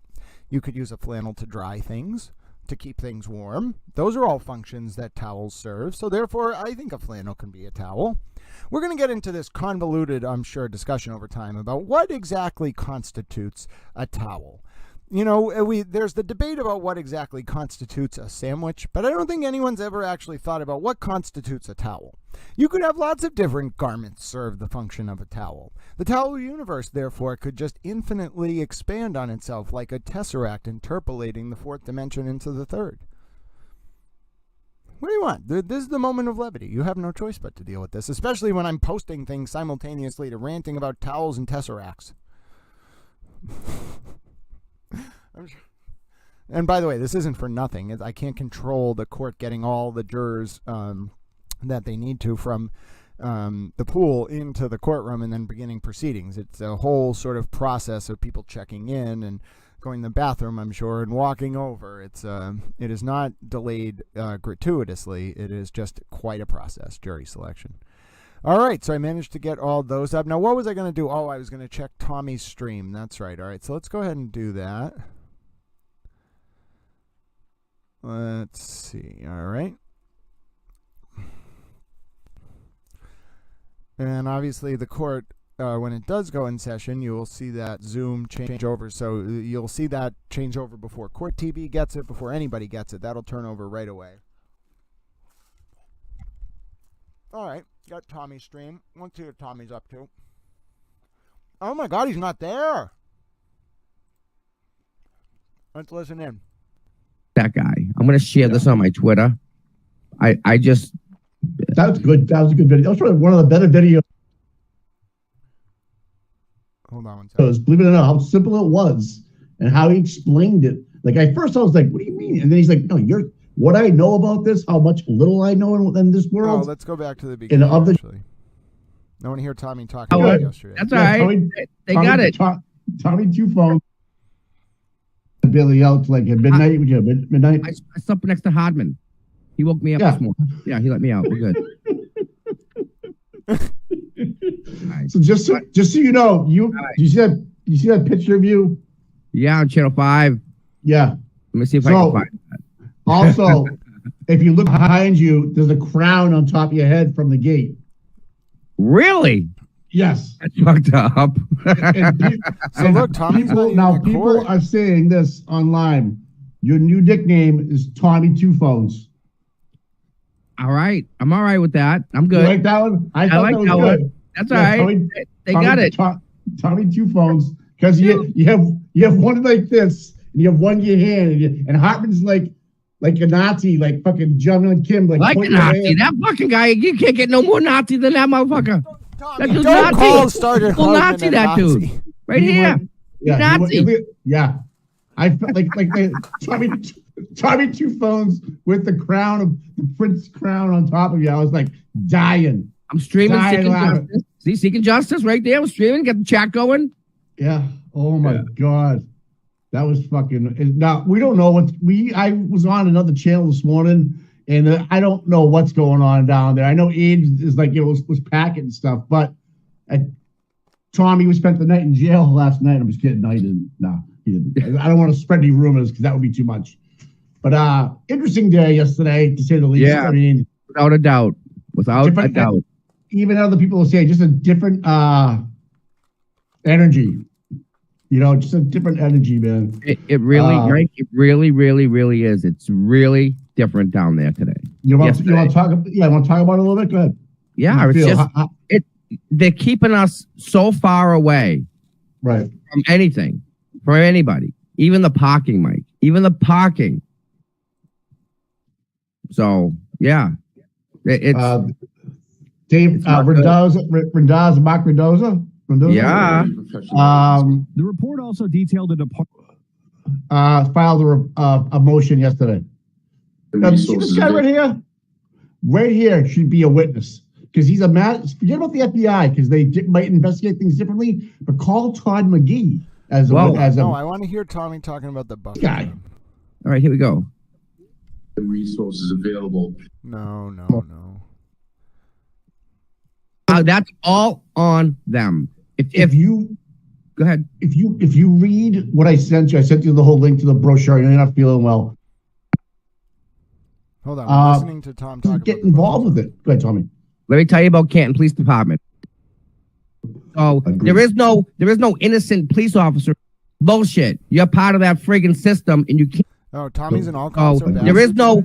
And you go to work, and you don't do corrupt things, but everyone around you does.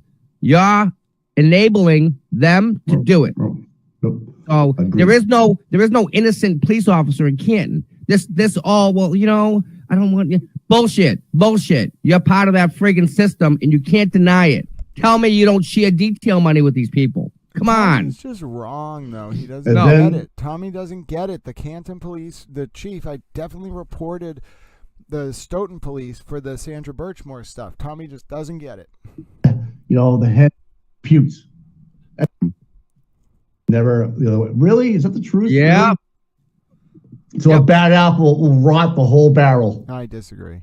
If it goes live inside the courtroom, we're definitely going to have it ready. I know the mods are probably working on that. It should be going on soon.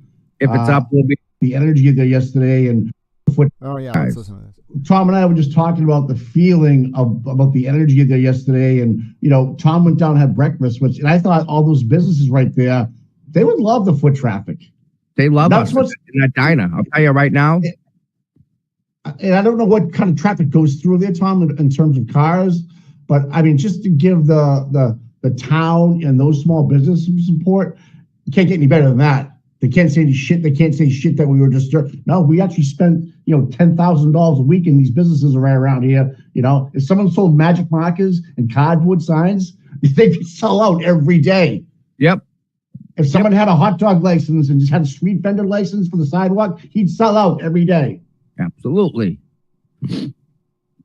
Check this out. I ran across this on Twitter.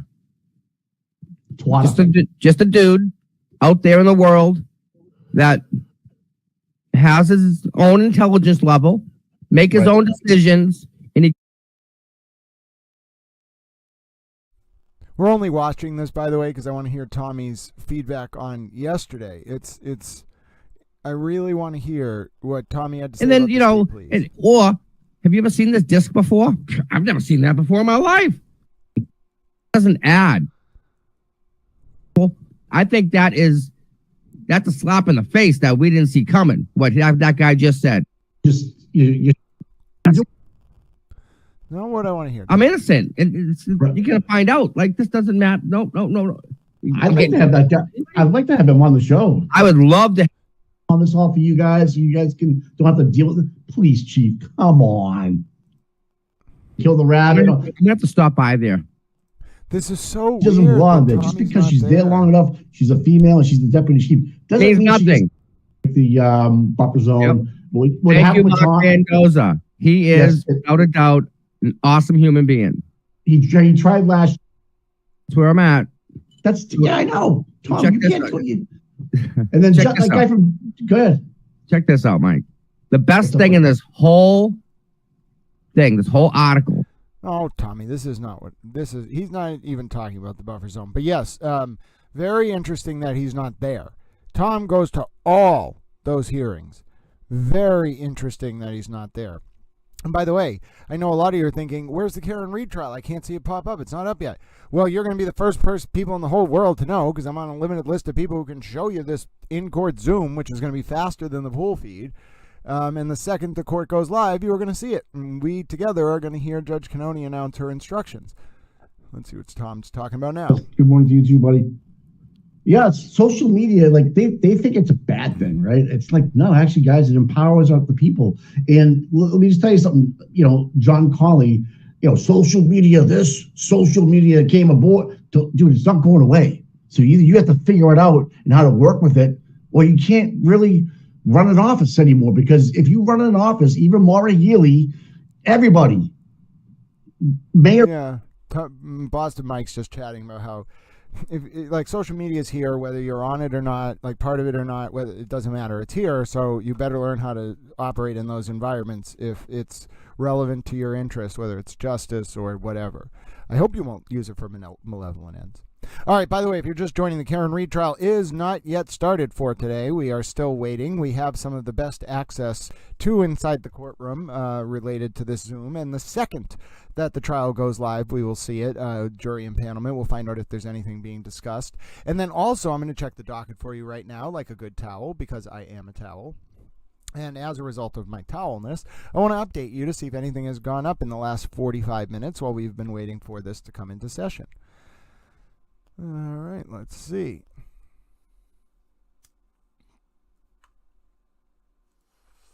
All righty, let's take a look at Norfolk Superior Court. And let's take a look at the Karen Reed docket. What exactly do we see on the Karen Reed docket, if anything? Got anything for us, Hank Brennan, Judge Cannoni, defense? Are you all filing motions while the jurors are filing in? We can also take a look at some of the court pool streams. Sometimes they'll come online even if there's nothing going on. But I don't really foresee that today because jurors are walking into the court. Let's see. Nope. We got nothing.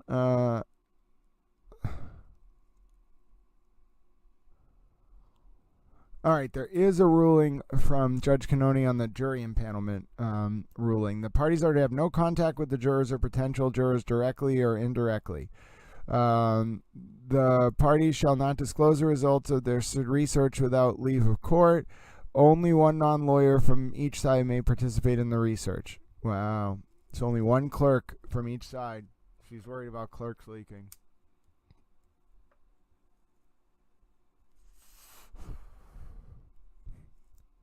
All right, so 2 new rulings, actually. And then, let's see, let me check out. So there's nothing on that docket. Let me check out some of the comments. Hello, GrantSmithEllis fan. Thanks very much for joining. I don't know, but I don't know. Not my business. And I also think Meredith's family is going through a lot right now as they just lost someone. So I don't think we need to bother Meredith about anything. Let her deal with her difficult family situation. And I'm sorry to hear about what happened to her uncle. It's very tragic.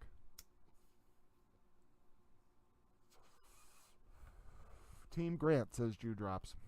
Thank you, Drew Drops.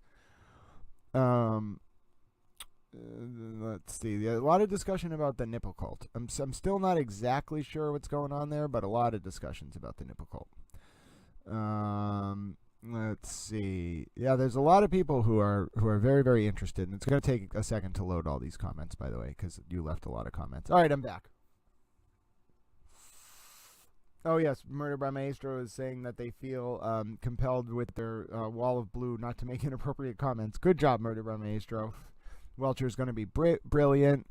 They keep bringing up frostbite. John's body was marked by a reddening of the pancreas, which is indicative of hypothermia. Reddening of the pancreas internally.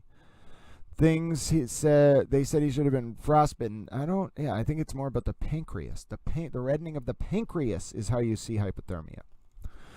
We love you, Grant. Thank you, Drew Drops. I'm a towel. Definitely a beach towel, says Miss Lisa. Well, we love beach peach towels, Miss Lisa. I don't think anybody's a B-word towel.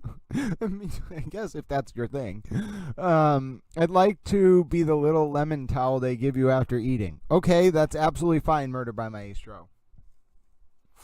Alex says we have terry, flannel cloth, cotton paper. All towels are accepted here. That's true.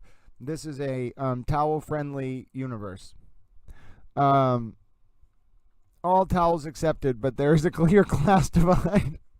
I don't think there's a hierarchy. I think people just decide. I think the one person who might be outside the hierarchy is the soap dispenser, but maybe he's a fabric-based soap dispenser. No way a golf towel has equal social standing as a washcloth. What is a golf towel but a washcloth in but another form, my dear Murder by Maestro? I posted that picture with the crown. That is funny. Tommy Two Phones, like Arthur Two Sheds Jackson. I could be a hair towel, the one you can make a turban of. Sure, that's a specific kind of towel. I know most judge a towel based on size, but personally I think absorbency is what counts. Yes, that's a very good pun, Murderer Maestro. I think towels are all about their efficacy and implementation rather than their necessarily square footage. You could have a 40-foot towel that doesn't absorb anything very well, and then it would just be a blanket, which is still a form of towel. I've only seen one clip of Tommy. Okay. My IQ has dropped watching Tommy. Okay. They always spread rumors. I feel brain cells leaving my head. More than... Oh, goodness. Oh, goodness. Need to mute their voices. Yeah, I know. I just needed to hear them talking about why they're not there. Does he actually not understand what a buffer zone means? Nipple cult. Why are they not forming complete sentences or making any points? I don't know the answer to that question. I guess Mikey was kind of making some points there. The local business complained about the behavior of pink shirts, actually. Oh, did they? CBS Boston removed their KR feed from court. That's weird. Wow, great insightful point. Hot dogs sell fast. I guess. Oh, yeah, he was like, there should be a hot dog stand. No, there shouldn't. That man is... I'm innocent, Angela.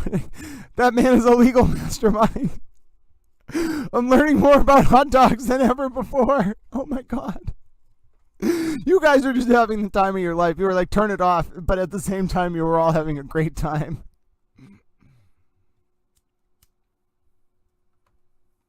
I do remember when Karen got heads-up notice about a search warrant from Stoughton District Court and then fled to Florida. How to say nothing for 500, Alex, for talking about Tommy's dream. I've totally changed my mind on everything because hot dog stands are popular. It's a very compelling, nuanced state interest. Your Honor, we need the hot dog stands. Don't you see the core constitutional right at issue in the hot dog stand?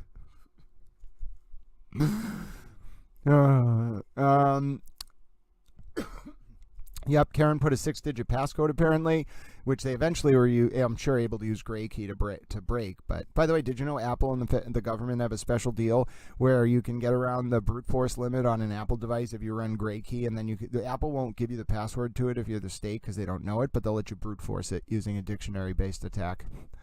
And even if you have a 4 to 6, even if you have a 6-character combo, it's only going to take a few months for a normal processor to be able to do that. Let's see. Does Grant have a location? What? Hold on. We're jumping around. Does Grant have a location for Doxy posts? Yes, my Twitter, Ed Jobs. Twitter.com/GrantSmithEllis. You will find an index of all of them. It's more about the nipple cult. Ed Jobs, yeah, definitely check out the Twitter. Agreed, Murder by Maestro. Nope, I thought we were going live on the Zoom. Not yet. How many jurors need to be seated total? 16. 12 jurors, 4 alternates. 2 so far. Murder by Maestro is going into the garden to sit by the pond with us and the frogs. Frogs are honorary towels. Let's see. I'm a bish towel. Good for you, Murder by Maestro. Maui Swift is a micro towel. Or a wet towel. Hot dog stands are popular? Oh my. Next you'll be telling me that the Karen Reed has cut a plea deal. I wish they could recover the Ring videos. Agree. Rings,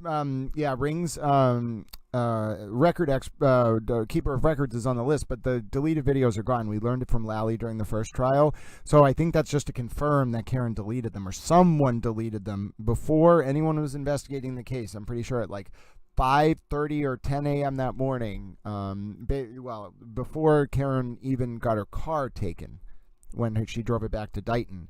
I think Karen went back to John's with her family and deleted those 17 ring videos and only left one ring video from 5:08 a.m. Of the 18 that were recorded between 12:37 a.m. and 5:08 a.m. on 1/29/2022 at John's home.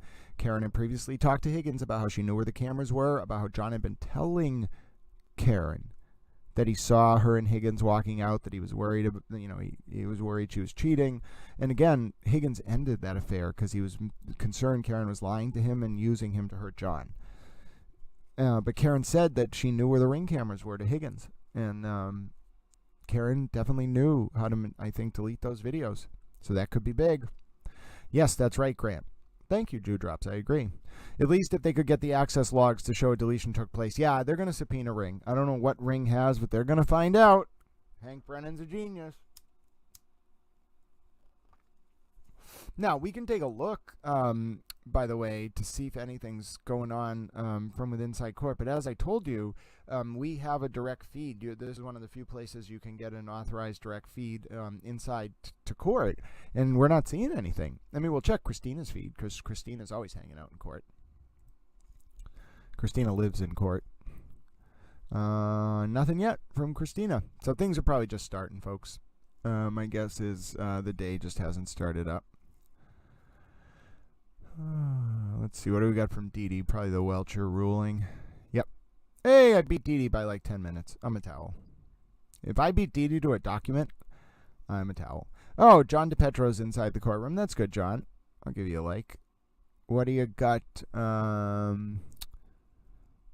What do you got, John? Nope. So it looks like we're just waiting to get started. Jurors probably still filing in. Towel being a towel. All right, come on, Judge, come on. It's actually not Judge's fault, by the way. People are like, oh, Judge Cannoni's like, no, they cannot start until all the jurors. This is not like 12 jurors that we need to wait for. We need to wait for the whole pool to get there, and then they all have to come over, and then they all have to sit down, and it's this whole very formal process, and they have to be very secretive about it because they don't want these jurors tormented by the Karen Reed fans. So it's this whole like pomp and circumstance that happens.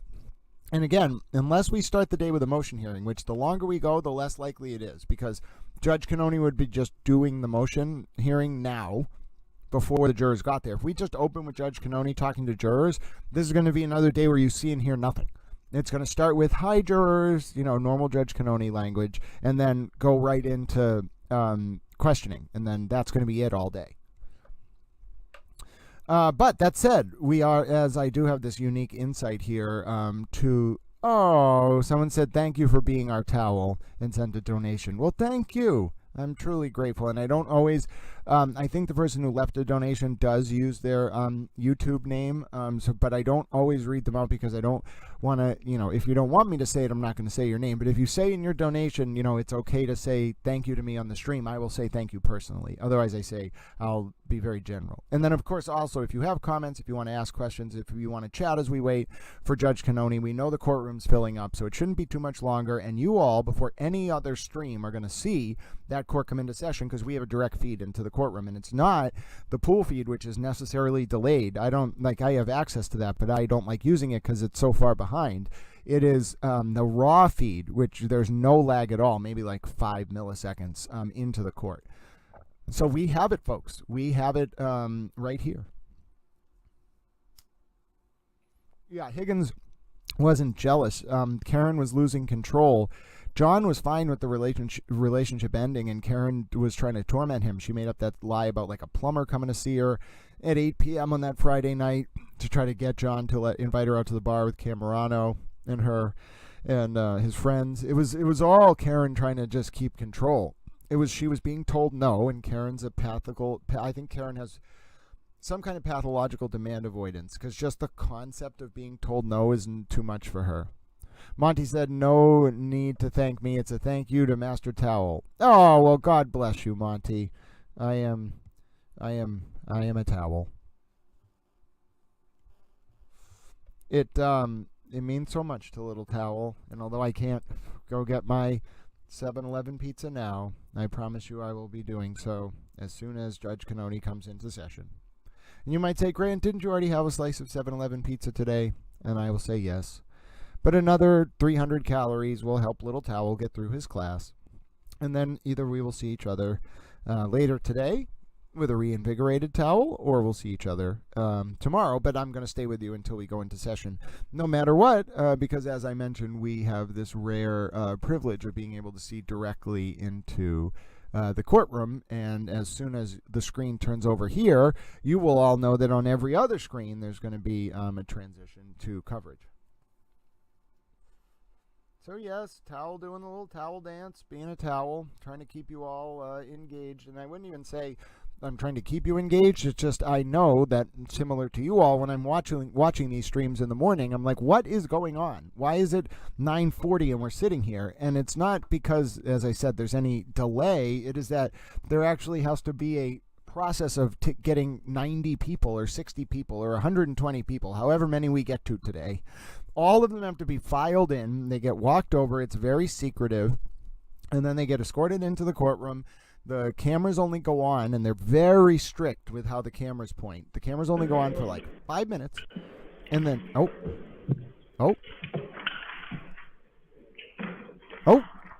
you ready? Towel friends? This could be the moment. And then I'll try to get you a good feed too, but you're going to see it before, you're going to hear it before everyone else. Oh, you know what? If I don't say this,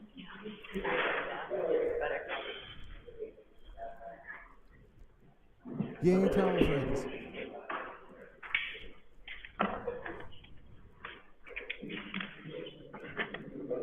Mics are hot. Somebody better tell them the mics are hot.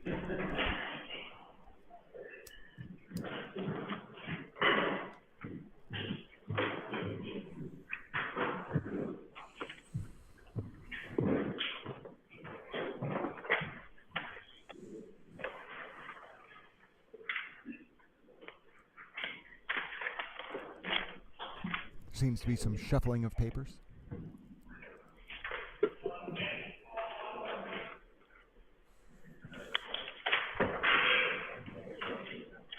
When clerk is really ready, Clerk McDermott will see the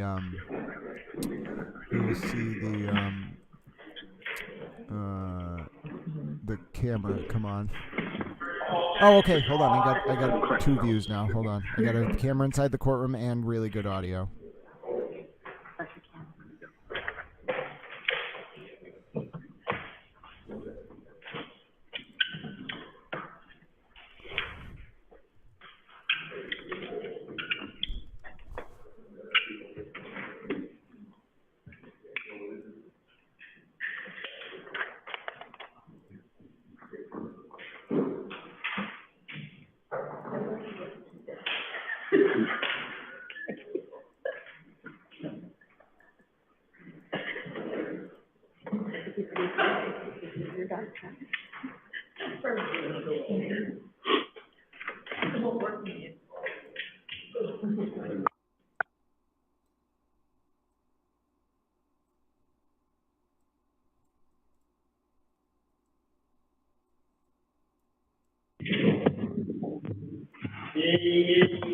All persons have any business before the Honorable Beverly Cannoni, Justice of the Norfolk Superior Court, and for the County of Norfolk. Draw near, give your attendance, and you shall be heard. By the state of the Commonwealth of Massachusetts, this court is now open. You may be seated. I'm sorry, jurors. Would you all please stand and raise your right hands one more time? I'm so sorry. Told you we get early. Do each of you solemnly swear to make true answers to such questions as will be put forth to you by the court, so help you God? Thank you. You can have a seat now, I promise. May I call the case, Your Honor? Please. Your Honor, this is 22-117, the Commonwealth versus Karen Reed. Okay. Can I have counsel identify themselves for the record? Good morning, Your Honor. Laura McLaughlin for the Commonwealth. Good morning, Ms. McLaughlin. Adam Lally for the Commonwealth. Good morning, Mr. Hiley.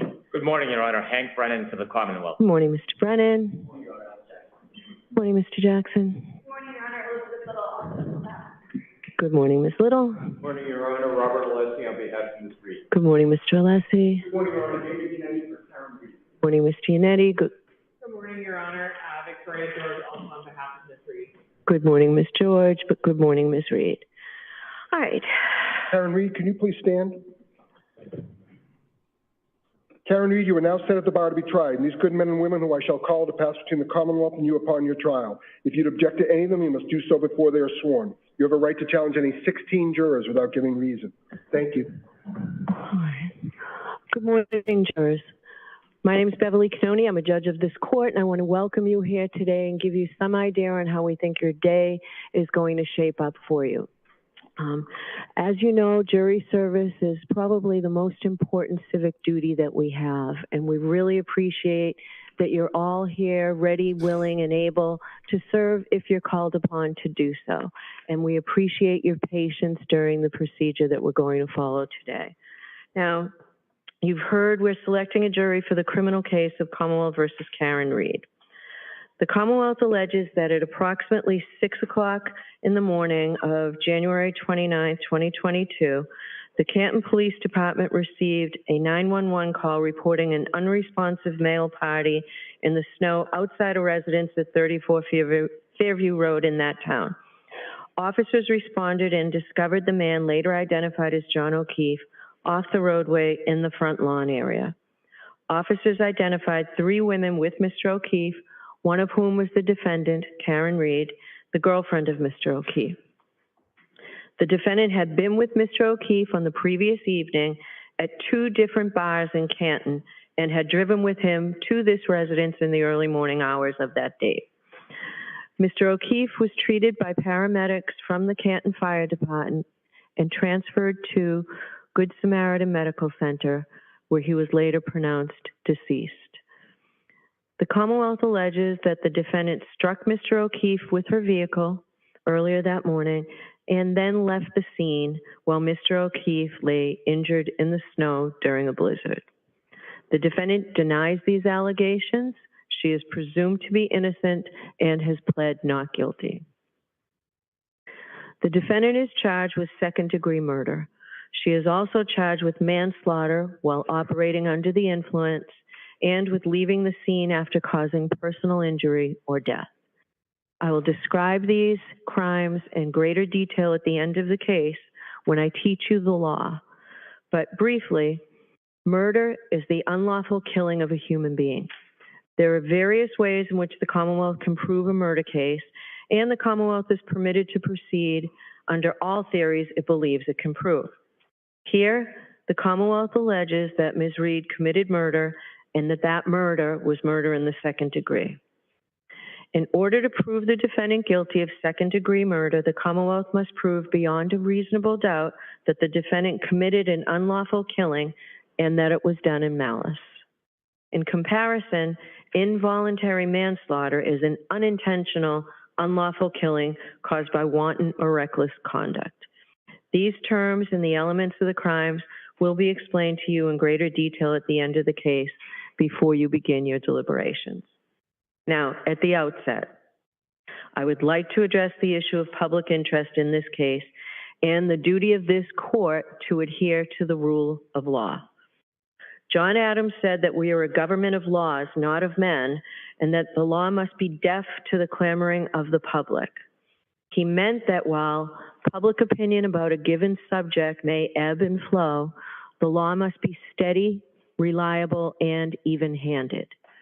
We know that in the subject of this case, there are people advocating for one outcome or another with intensity, but without the benefit of having heard or seen any evidence in this case at all. The law works in a different way, and the difference is crucial to our system of justice. The jurors selected for this trial will hear and judge the evidence. They will decide what the facts are, and where the evidence is contested, they will determine where the truth lies. Ultimately, the jury will decide whether the Commonwealth has carried its burden of proving that the defendant is guilty of any crime beyond a reasonable doubt. People outside of this building have rights, and we know that they have voices, but this criminal trial will be decided by an independent jury, free from outside interference, based only upon the evidence presented in this courtroom and the law. This is the only way to ensure that every person who comes before the court receives a fair trial. It is just that simple and that important. So, while public comment will likely continue, the rule of law will be upheld. Now, in order to determine your eligibility to serve on this case, I'm going to ask you questions as a group, and then I'm going to see each one of you at sidebar after you fill out a supplemental questionnaire. We have found that the use of this questionnaire is helpful for several reasons. First, there are some personal questions on it, and we ask that you be candid. In addition, the process of filling out the questionnaire provides the opportunity to be more reflective as you answer the questions rather than being put on the spot and asked to give immediate answers. After you fill out the questionnaire, we will have you come up to sidebar one at a time so that we can follow up with you on your answers to the questionnaire and to my questions. I want to thank you in advance for your patience as we go through this process. As you may know, the lawyers for the parties participate in the selection of the jury. Under our law, each of the parties has the right to exercise what we call juror challenges. This means that each party has the right to challenge a certain number of prospective jurors for any reason or no reason at all. And for now, that number is 16 challenges. Therefore, some of you may be excused during the impanelment procedure. If you are not selected for jury service on this case, you should not take it personally. Don't think that somehow you're not a fair person. It's not a reflection on you at all. You will be directed back to the jury room and perhaps be picked for another case.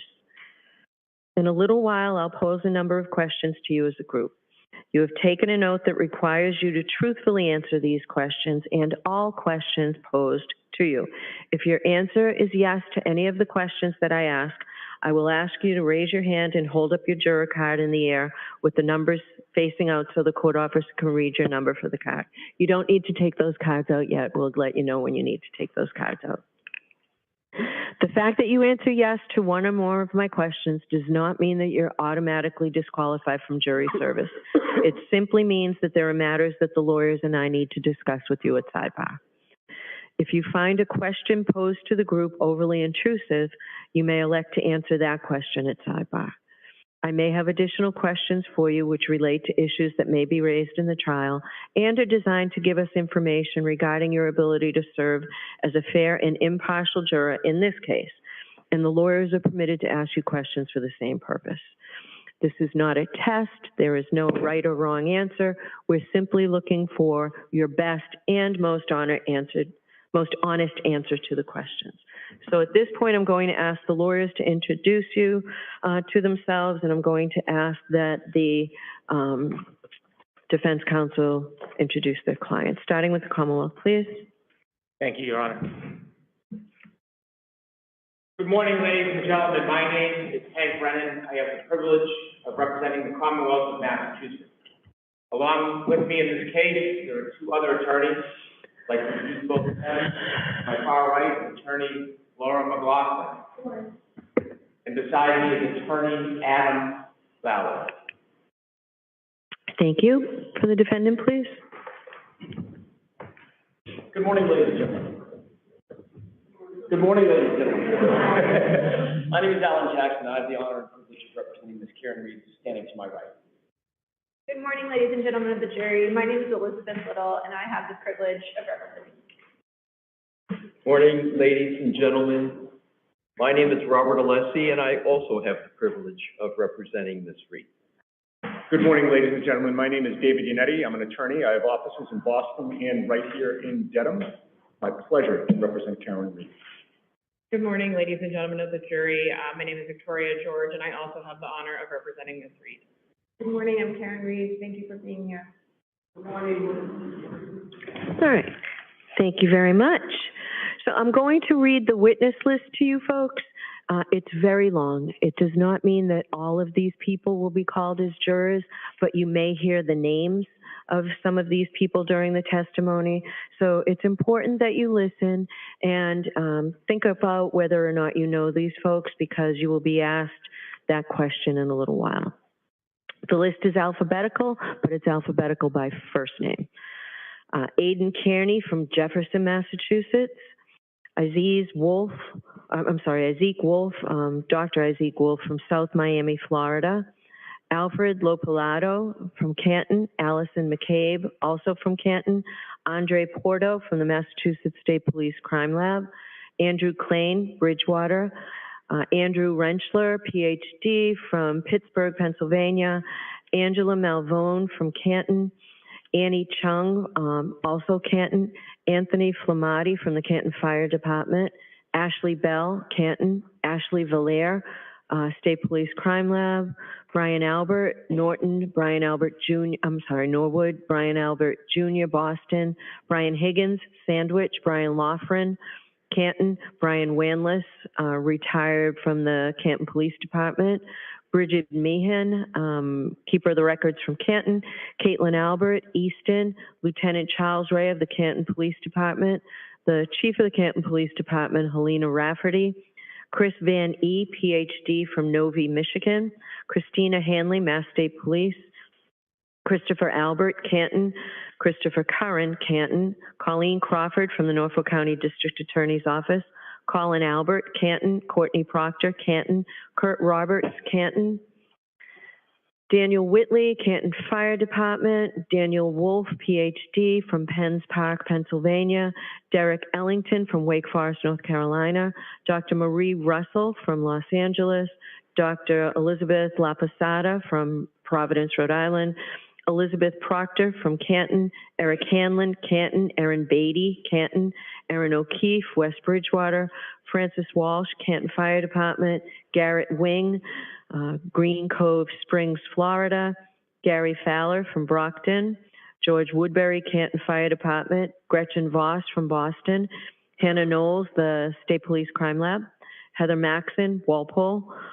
Arabito Hernandez from the Boston Police Department. Holly Price, Mountain View, California. Ian Whiffen, Vienna, Virginia.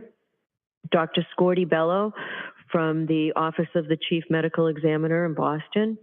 James Crosby, PhD, from Jacksonville, Florida. Jason Becker, Canton Fire Department. Jean DeMoulis, Canton, Mass. Jennifer McCabe, also Canton. Jessica Hyde from Bridgeport, New York. John O'Keefe Sr. from Braintree. Judson Welcher, PhD, from a company called Aperture LLC. Julie Albert, Canton. Julie Nagel, Canton. Justin Rice, Dr. Justin Rice from South Weymouth. Two juveniles, one whose initials are KF and the other whose initials are PF, and they're both from Canton. Caitlin Boudreau from Raynham. Karina Kolakithis from Canton. Katie Camerano, Canton. Katie McLaughlin, Canton Fire Department. Keeper of the records for Ring from Hawthorne, California. Kerry Roberts, Canton. Kerry Curran, Canton. Kevin Albert, Canton. Kevin O'Hara from Mass State Police. Lance Mello, Mass State Police Crime Lab. Laura Sullivan from Pembroke. Laurie Cahill from Worcester. Leslie Pearlstein from Canton. Lieutenant Michael Lank from the Canton Police Department. Louis Jutras from Canton. Lieutenant Brian Tully, Mass State Police. Lieutenant John Fanning, Mass State Police. Lieutenant Paul Gallagher, Canton Police Department. Maggie Gaffney from Bonita Springs, Florida. Mark Lopalato from Canton. Margaret O'Keefe, Canton. Marietta Sullivan from Pembroke. Mary Souza from Dighton, Mass. Matthew Amory from Canton. Matthew DeSogra from Charlotte, North Carolina. Matthew Erickson, Grosse Pointe Farms, Michigan. Matthew Kelly, Canton Fire Department. Matthew Kelch from the FBI. Matthew McCabe, Canton. Maureen Harnett, the Mass State Police Crime Lab. Megan Mariani from New York, New York. Michael Camerano from Canton, Mass. Michael Easter, Los Angeles. Michael Trotter from the Canton Public Works Department. Michael Wagner from Foxborough. Mike Moroli from Bridgewater. Mike Rushworth from Thompson Station, Tennessee. Natalie Wyweek Berschneider from San Marino, California. Nathan Reed from Raynham, Mass. Nicholas Bradford from Lorton, Virginia. Nicholas Curran from West Roxbury. Nicholas Kolakithis from Canton. Nicole Albert from Norwood, Norfolk County District Attorney Michael Morrissey, Officer Kelly Deaver, Boston Police Department, Officer Nicholas Barrows from the Dighton Police Department, Patrick Haggerty from Somerset, Paul Mikowski from Melrose, Paul O'Keefe from Canton, Rebecca Bison, Canton, Rebecca Trayers from Norfolk, Mass., Dr. Renee Stonebridge from the Office of Chief Medical Examiner, Boston, Richard Green from South Pete Beach, Florida, Richard Donatino from Canton, Robert Gilman from Hull, Brian Nagel from Canton, Sarah Levinson from Canton, Sergeant Brian Gallerini from the Needham Police Department, Sergeant Sean Good, Canton Police Department, Sergeant Paul Giampetro, Canton Police Department, Sergeant Yuri Buchanan from the Massachusetts State Police, Shannon Burgess from South Lake, Texas, Cheryl Waugh from Canton, Sophie Herzon from the Mass State Police Crime Lab, Stephanie Devlin, also from the State Police Crime Lab, Stephen Mullaney, Canton Police Department, Stephen Nelson from the Norfolk County DA's office, Stephen Bernstein, who is a keeper of the records from Stoughton, Stephen Ridge from the Boston Police Department, Stephen Saraf from the Canton Police Department, Stephen Scanlon from West Roxbury, Terry Kuhn from Davis, California, Tess Chart from Lorton, Virginia, Thomas Beatty from Canton, Thomas Kelleher from Canton, Thomas Martin from Weymouth, Thomas Nuttall from the Canton Fire Department, Tristan Morris from Easton, Mass.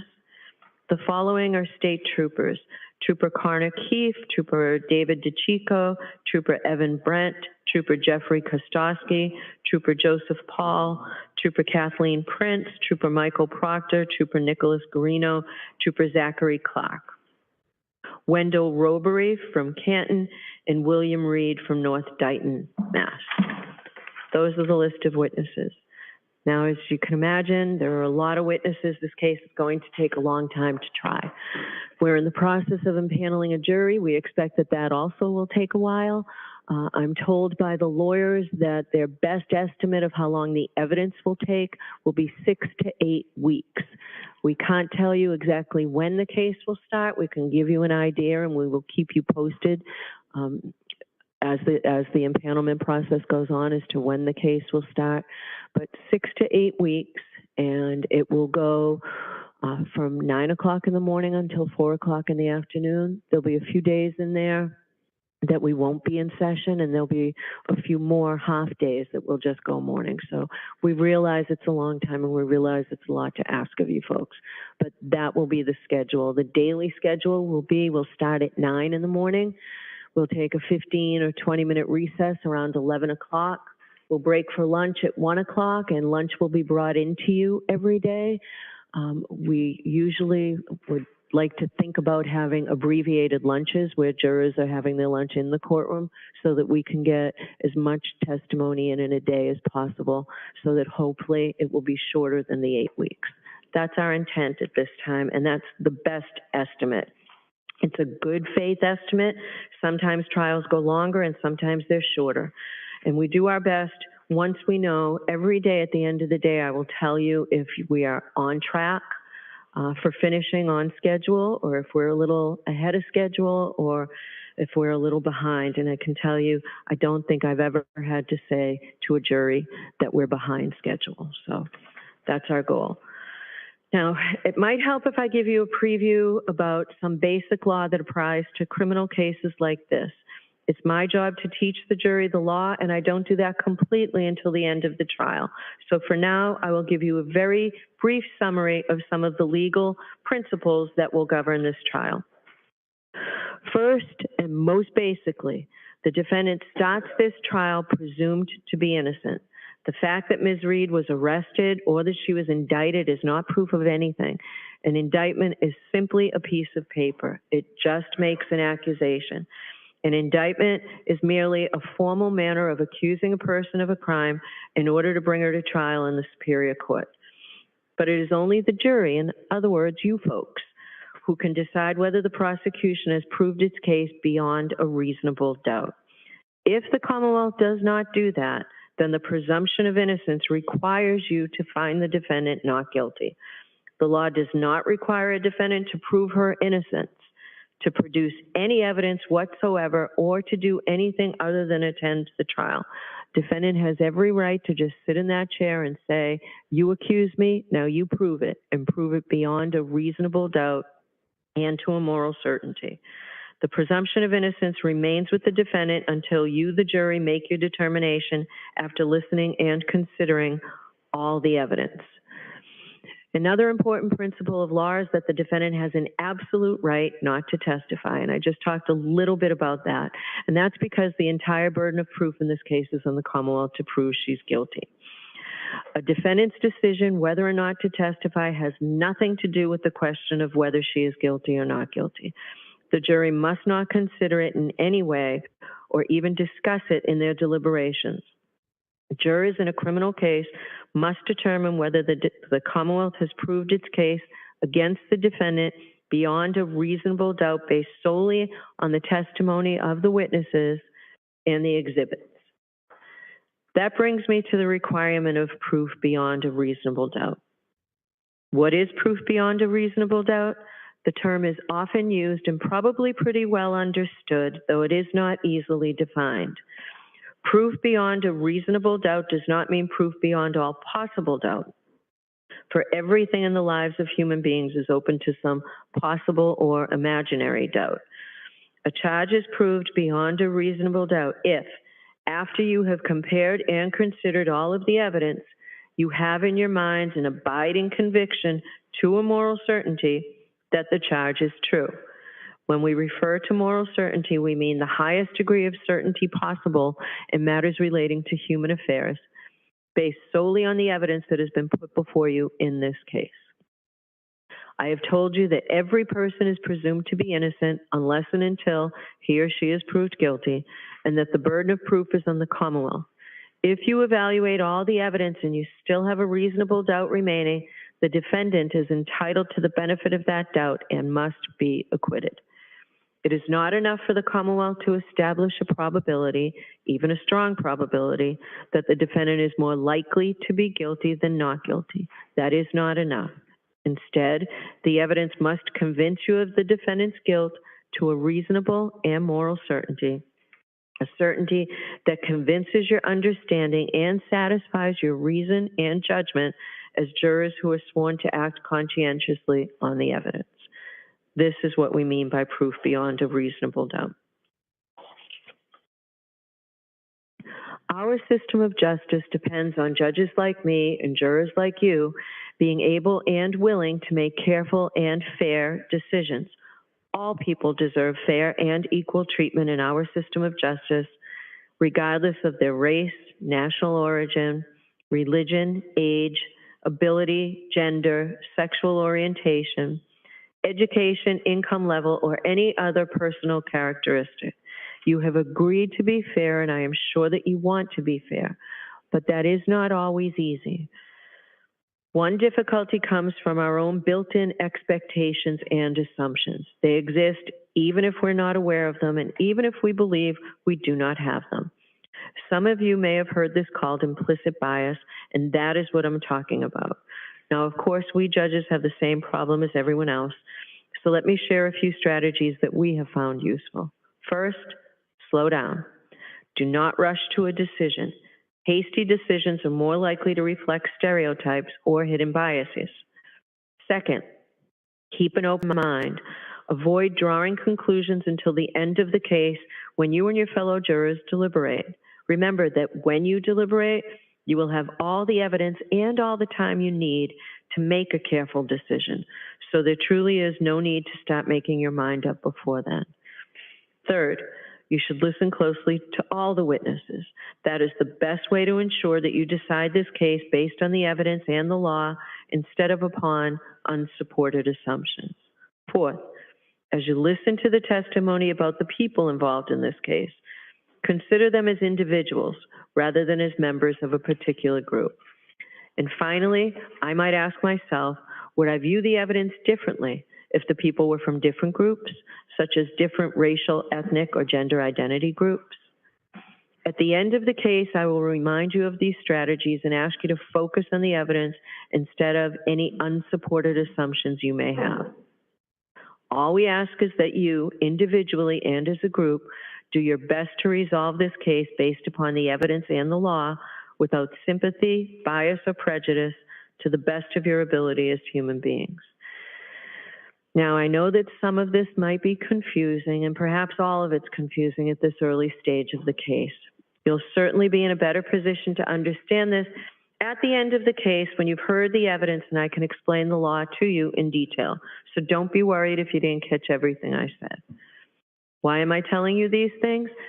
Because we need to know if you are able to follow the law in this case. You don't necessarily have to agree with the law, but all jurors will have to apply the law as I describe it. So for jury selection, it's important to know if you might have some doubts whether you can accept and follow these legal rules. I'm now going to ask you several questions. So if your answer is yes, please raise your hand. So now you can take out those juror cards.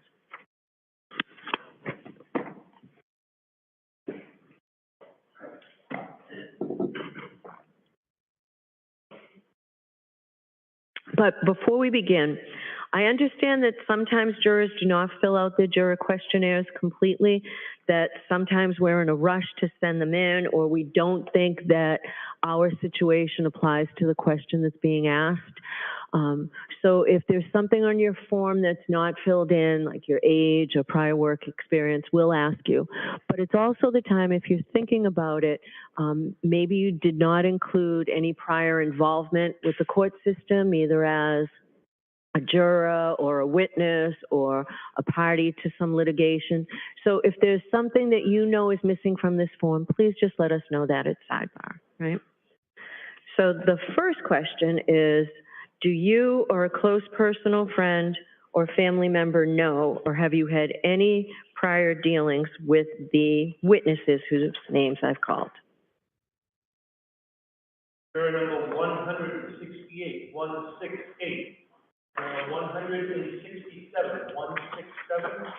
Juror 257, 257. Juror 202, 202. Juror 212, 212. And juror number 259, 259. Thank you. Do any of you folks or a close personal friend or family know, or have you had any prior dealings with the lawyers in this case or the Norfolk County District Attorney's Office? I see no. Okay. Juror number 200, 200.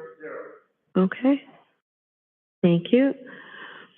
Do any of you folks or a close personal friend or family member have any financial or other personal interest whatsoever in this case or its outcome? I see no affirmative responses. Could you raise your hand, please, if you have seen, heard, or talked about this case? Juror number 246, 246. Juror number 168, 168. Juror 182, 182. Juror number 262, 262. Juror 196, 196. Juror 245, 245. Juror 219, 219. Juror 232, 30. Juror 171, 171. Juror 241, 241. Juror 195, 195. Juror 256, 256. Juror 257. Juror 227. Juror 198. Juror 268. Juror 166. Juror 164. Juror 213. Juror 271. Juror 190, 190. Juror 253, 253. There are 222, 2. There are 240, 240. There are 193, 193. There are 184. There are 210. There are 239. There are 167. There are 189. There are 199. There are 202. There are 177. There are 263. There are 180. There are 172, 172. There are 223, 223. There are 273, 273. There are 179, 179. There are 204, 204. There are 242, 242. There are 178, 178. There are 197, 197. There are 244, 244. There are 187, 187. There are 212, 212. There are 162, 162. There are 262, 60. There are 160, 160. There are 216. There are 175. There are 186. There are 267. There are 208. There are 237. There are 211. There are 220. There are 183. There are 274.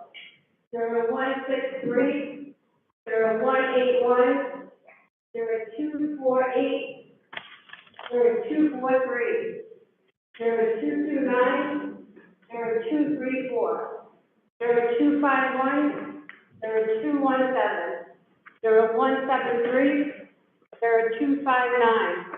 There are 200. There are 266. There are 174. There are 218. There are 254. There are 269. And there are 235. All right, thank you. Could you raise your hand if you've expressed or formed any opinion with respect to this case? There are 246, 246. There are 262, 262. There are 196, 196. There are 230. There are 245. There are 166. There are 164. There are 198. There are 227. There are 157. There are 239. There are 210. There are 184. There are 177. There are 253. There are 253, 253. There are 223, 223. There are 204, 204. There are 178, 178. There are 244, 244. There are 212, 212. There are 160, 160. There are 260, 260. There are 160, 160. There are 186. There are 208. There are 211. There are 274. There are 183. There are 200. There are 259. There are 217. There are 234. There are 229. There are 218. There are 254. There are 269. And there are 235. All right, thank you. Are any of you folks aware of any bias or prejudice that you may have in regard to this case or in favor of or against either of the parties? Please raise your hand if that's so.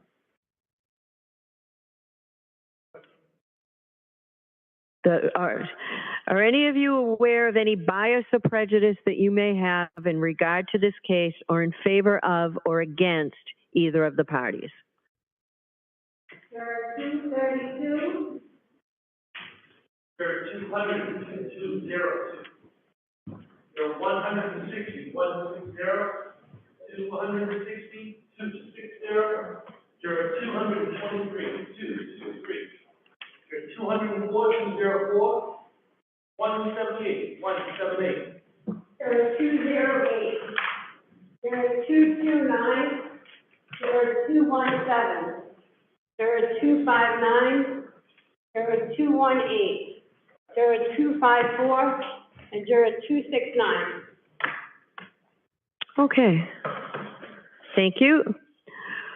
Do any of you folks have any difficulty hearing or any problem with understanding the English language, any physical or mental condition, or any religious or philosophical beliefs that would interfere with your ability to hear the evidence in this case, to understand the evidence, to concentrate during the trial, or to deliberate for the purpose of reaching a verdict? Please raise your hand if you do. There are 239, 202. There are 223, 223. There are 206, 206.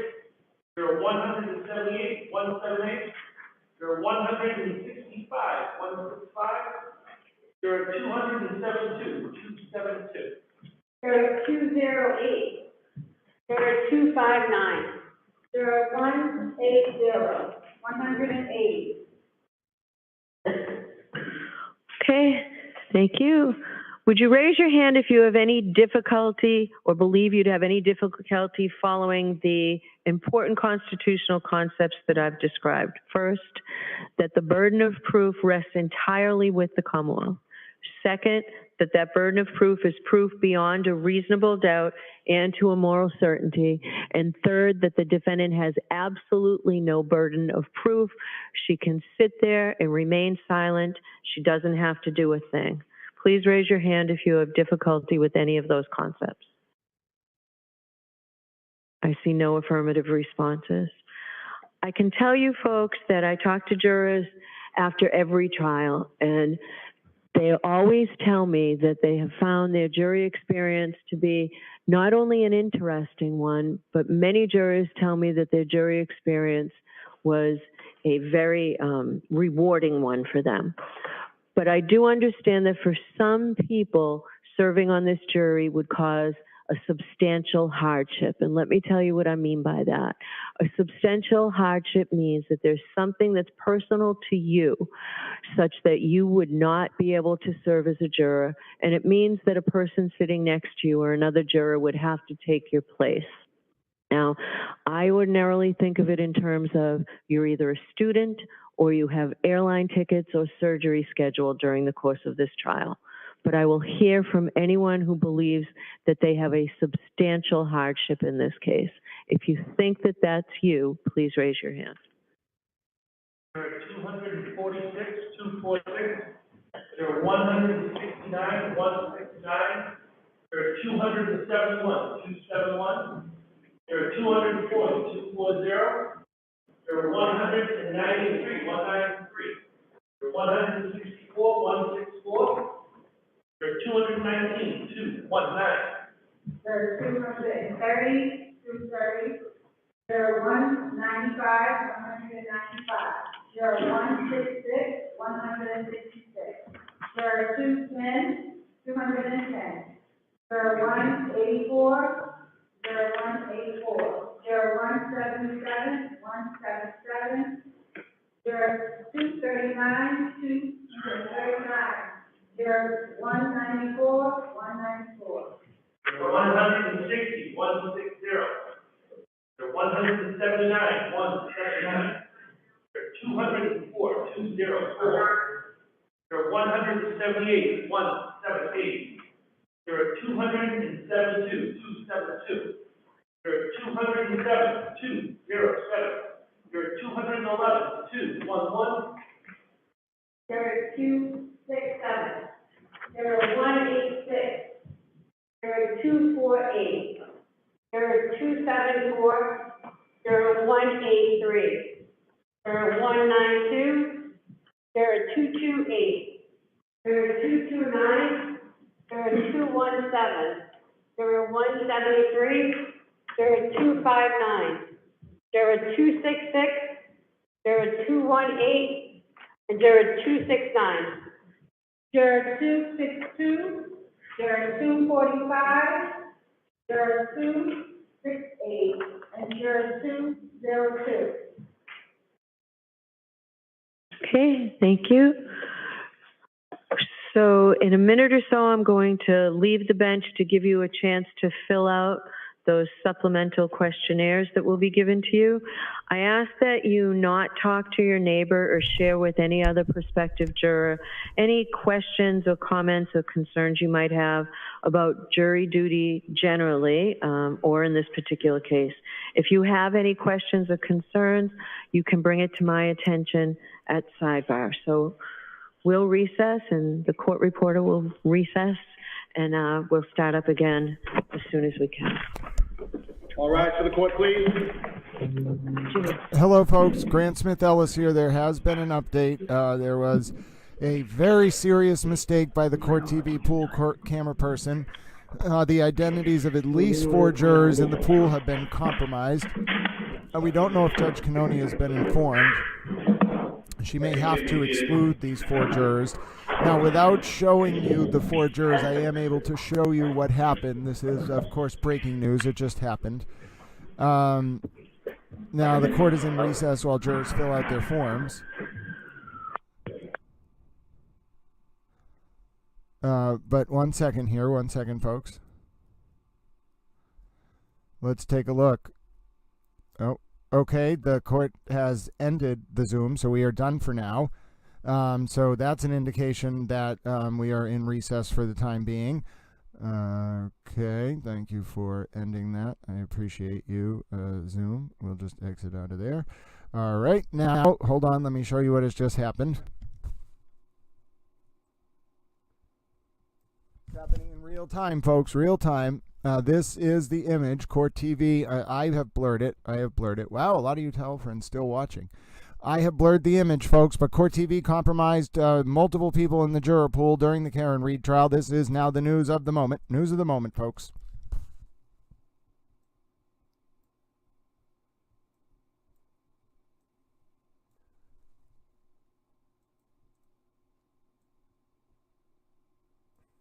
Now, you will be able to see that Towel censored the image.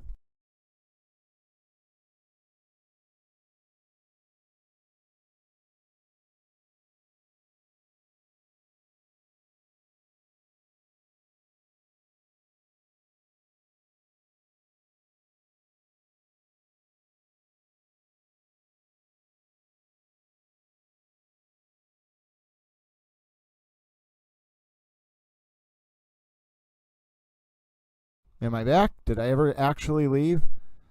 I'm still here. I may have gone mute for a second. Hold on. Let me bring up the YouTube comments. They'll tell me. Okay, hold on. I'm back. I caught it very quickly. I'm back. So take a look. I knocked the microphone cord when I went to add a new source.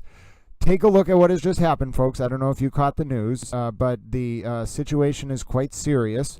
Thank you, Maestro. I know you all were seeing what was up on the screen, and now you're able to hear too.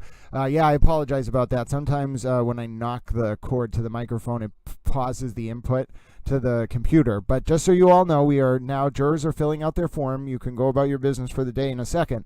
But there has been breaking news at this moment, and I'm going to tell you what's going on, because Little Towel had to actually call and tell the court staff about this, because Towel is a very prescient and intrepid and attentive Towel, and also Towel got alerted to this by someone. So the Court TV pool feed has compromised the Karen Reed retrial juror pool while attempting to show a shot of Karen's new lawyer and former juror from her first trial, Victoria B. George.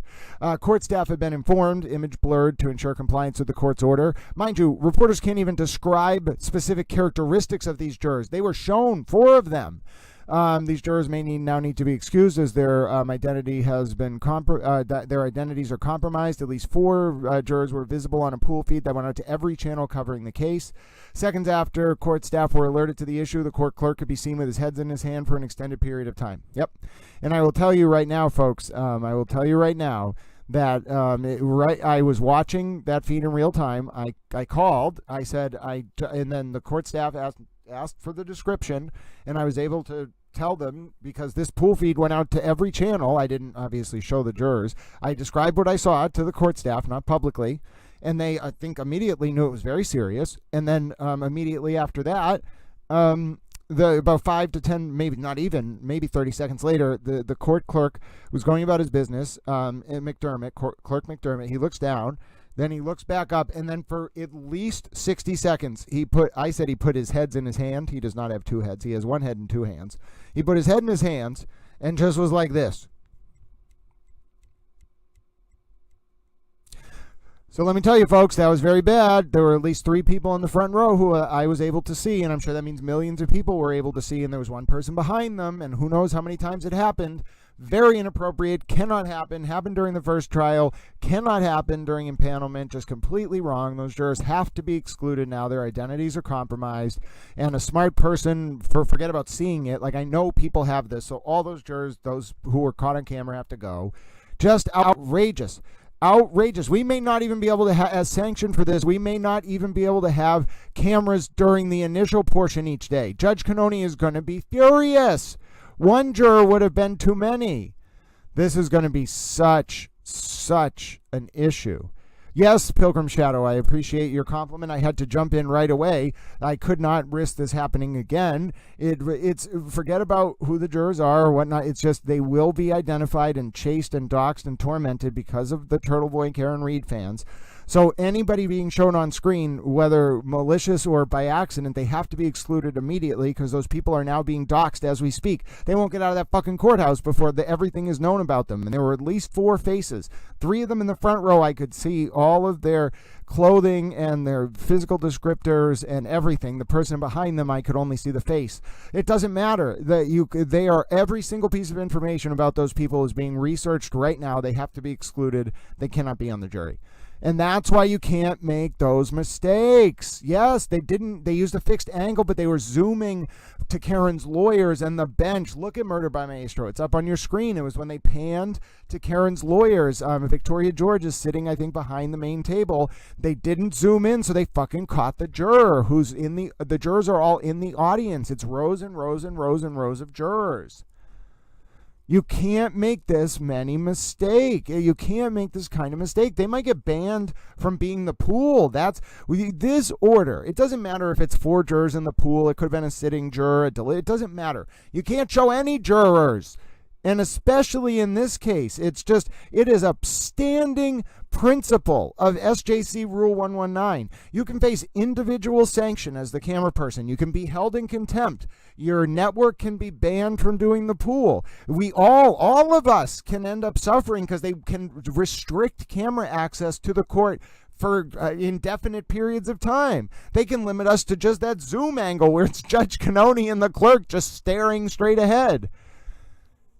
No, yeah, it doesn't. Well, no, it doesn't matter. This is the same as with the juror in the last trial. It does if it's an act of God, quote unquote, and it's not the cause of either party. If it's an incidental showing of a juror, it doesn't matter. They just get excluded. There's no prejudice to either party. They could have been the most pro-prosecution juror in the world. They could have been the most pro-defense juror in the world. It doesn't matter. They get excluded. Exactly. They can't have done this. This can't happen. Even though it's not at a crucial stage, we're not actually at impanelment. We just lost 4 jurors from our pool for no reason. They can't even do the voir dire. Now, maybe some of them had other conflicts that will get them ejected otherwise, but it doesn't matter. It's the principle of what if those were one of the 16 people we were going to get on the jury? That camera person might have just changed history. What if it was going to be 11-1 guilty and that person who would have been seated was 12 and the person who ends up in their place is a not guilty holdout for no reason? You can absolutely fuck up trials this way. Exactly. What the fuck? I'm extremely frustrated. And look, I'm not even over exaggerating. Kudos to the person multiple people who caught this. But when I was doing the stream, you all saw I was mostly focusing on the zoom, which is a fixed angle for a reason. It doesn't pan to the jurors. But this does.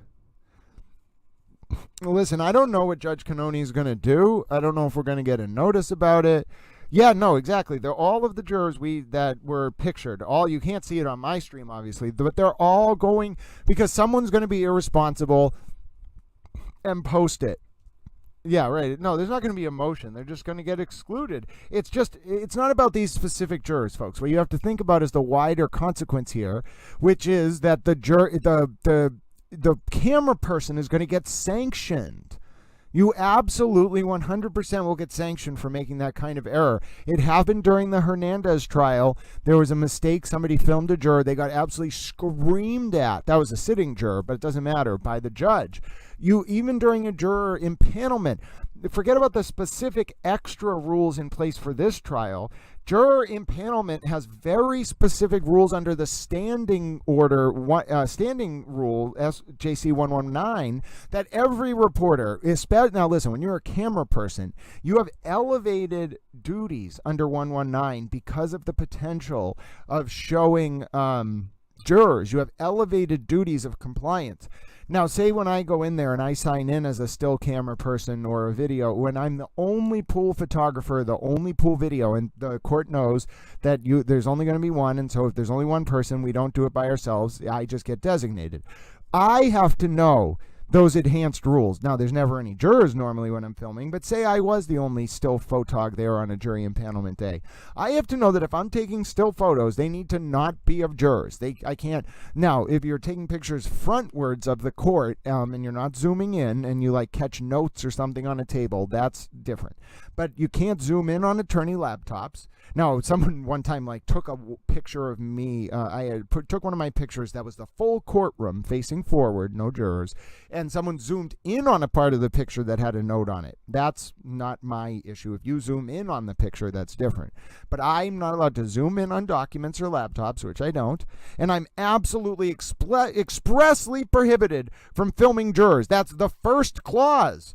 So I just cannot imagine how this has happened. I think the court TV camera person is I'm not in the courtroom, but I would guess if tweets aren't flying up yet, there are going to be tweets flying up because somebody's going to get scolded. Clerk McDermott literally put his hands in his head and was just like, what the fuck? But if you're just joining us, the court is indeed in recess, and the reason why we're breaking in here, and I'm just closing up shop with you little wonderful towels, is that Karen Reed did indeed, the camera person during the Karen Reed retrial did indeed show at least 4 jurors, potentially more, during the live stream. Now, I've been following along with your comments, and you all have had quite a day. I know we've had some wonderful time together. We're now on hour 4 of the live stream, and as you know, jurors are now going to go about answering their questions. But what we're keeping an eye on in particular is whether there's going to be any update here from any of the reporters in the courtroom about whether or not someone has just gotten screamed at for doing the one thing that you cannot do. You cannot do, which is show jurors on a feed that's pumped out to every single channel, because you, the actual pool camera person, are then responsible for the violation. Now, obviously, in my reporting on this, I censored it correctly and I blurred everything out. But you can't put the toothpaste back in the tube. You can't. The court TV person put that out there on all these feeds. Now, a lot of people, so for example, we had the Zoom feed up, so it was at least focused on that to some degree. But a lot of those other channels, CBS Boston, Boston 25, whatever, you just caused all them to broadcast everywhere in violation of the court's order, all the pictures of the jurors. So this is a very bad situation. It's not as horrible as if you showed 4 jurors during trial, but I think this is going to become quite a problem, and for very good reason. Now, I checked the docket. There's no update as of now. And then Murder by Maestro says, easy to solve. Courts should employ the crews and camera op needed to have experience filming deposition.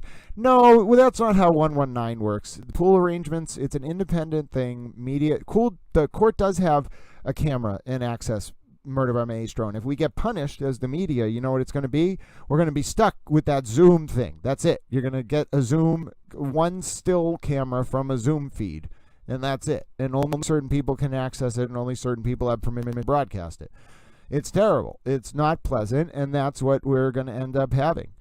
But yes, my goodness, what a morning. Not the way I expected the morning to end at all, folks. All right, so there's one more thing that I want to take a look at, although actually, you know what? I'll be a responsible towel.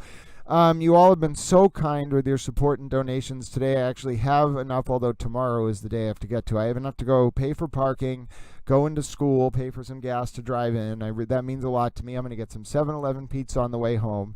Here's what we'll do. If there's any major developments after jurors spend hours filling out their questionnaires, if there's anything after or during lunch, I will follow up with you. For now, if you have missed this morning, we did a very good overview, if you want to watch back, of why the buffer zone federal motion to try to, the federal motion from Mark Randazza to try to stop the buffer zone in the Karen Reed trial is not going to work.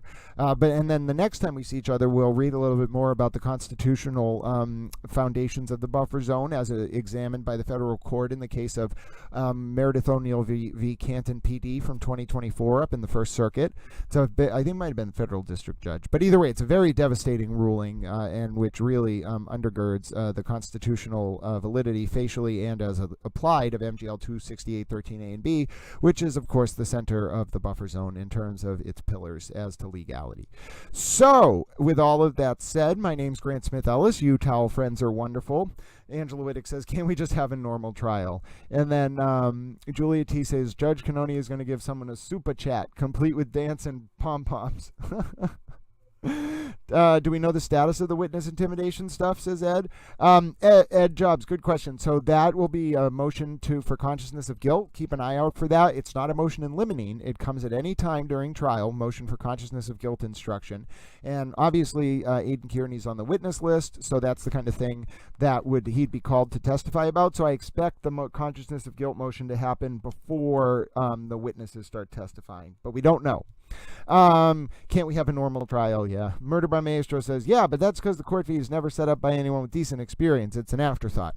Ladies and gentlemen, there's only one option. We're flying in Murder by Maestro. We're making him a U.S. citizen. We're deputizing him, and then he is in charge of all court feeds in Massachusetts. We shall give the towels the keys to the kingdom. Thank you for your coverage. Thank you, Drew Drops. Thank you, Murder by Maestro. Thanks again, free Aaron Reed. Have a blessed day, all you towels. Bye, chat. See you, everyone. Be good, or if you can't, be a good towel.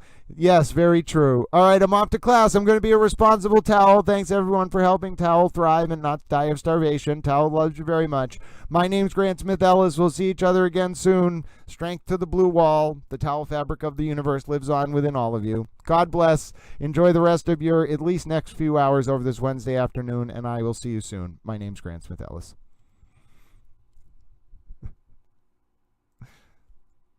Little towel giggle for the people still on YouTube because your broadcast ends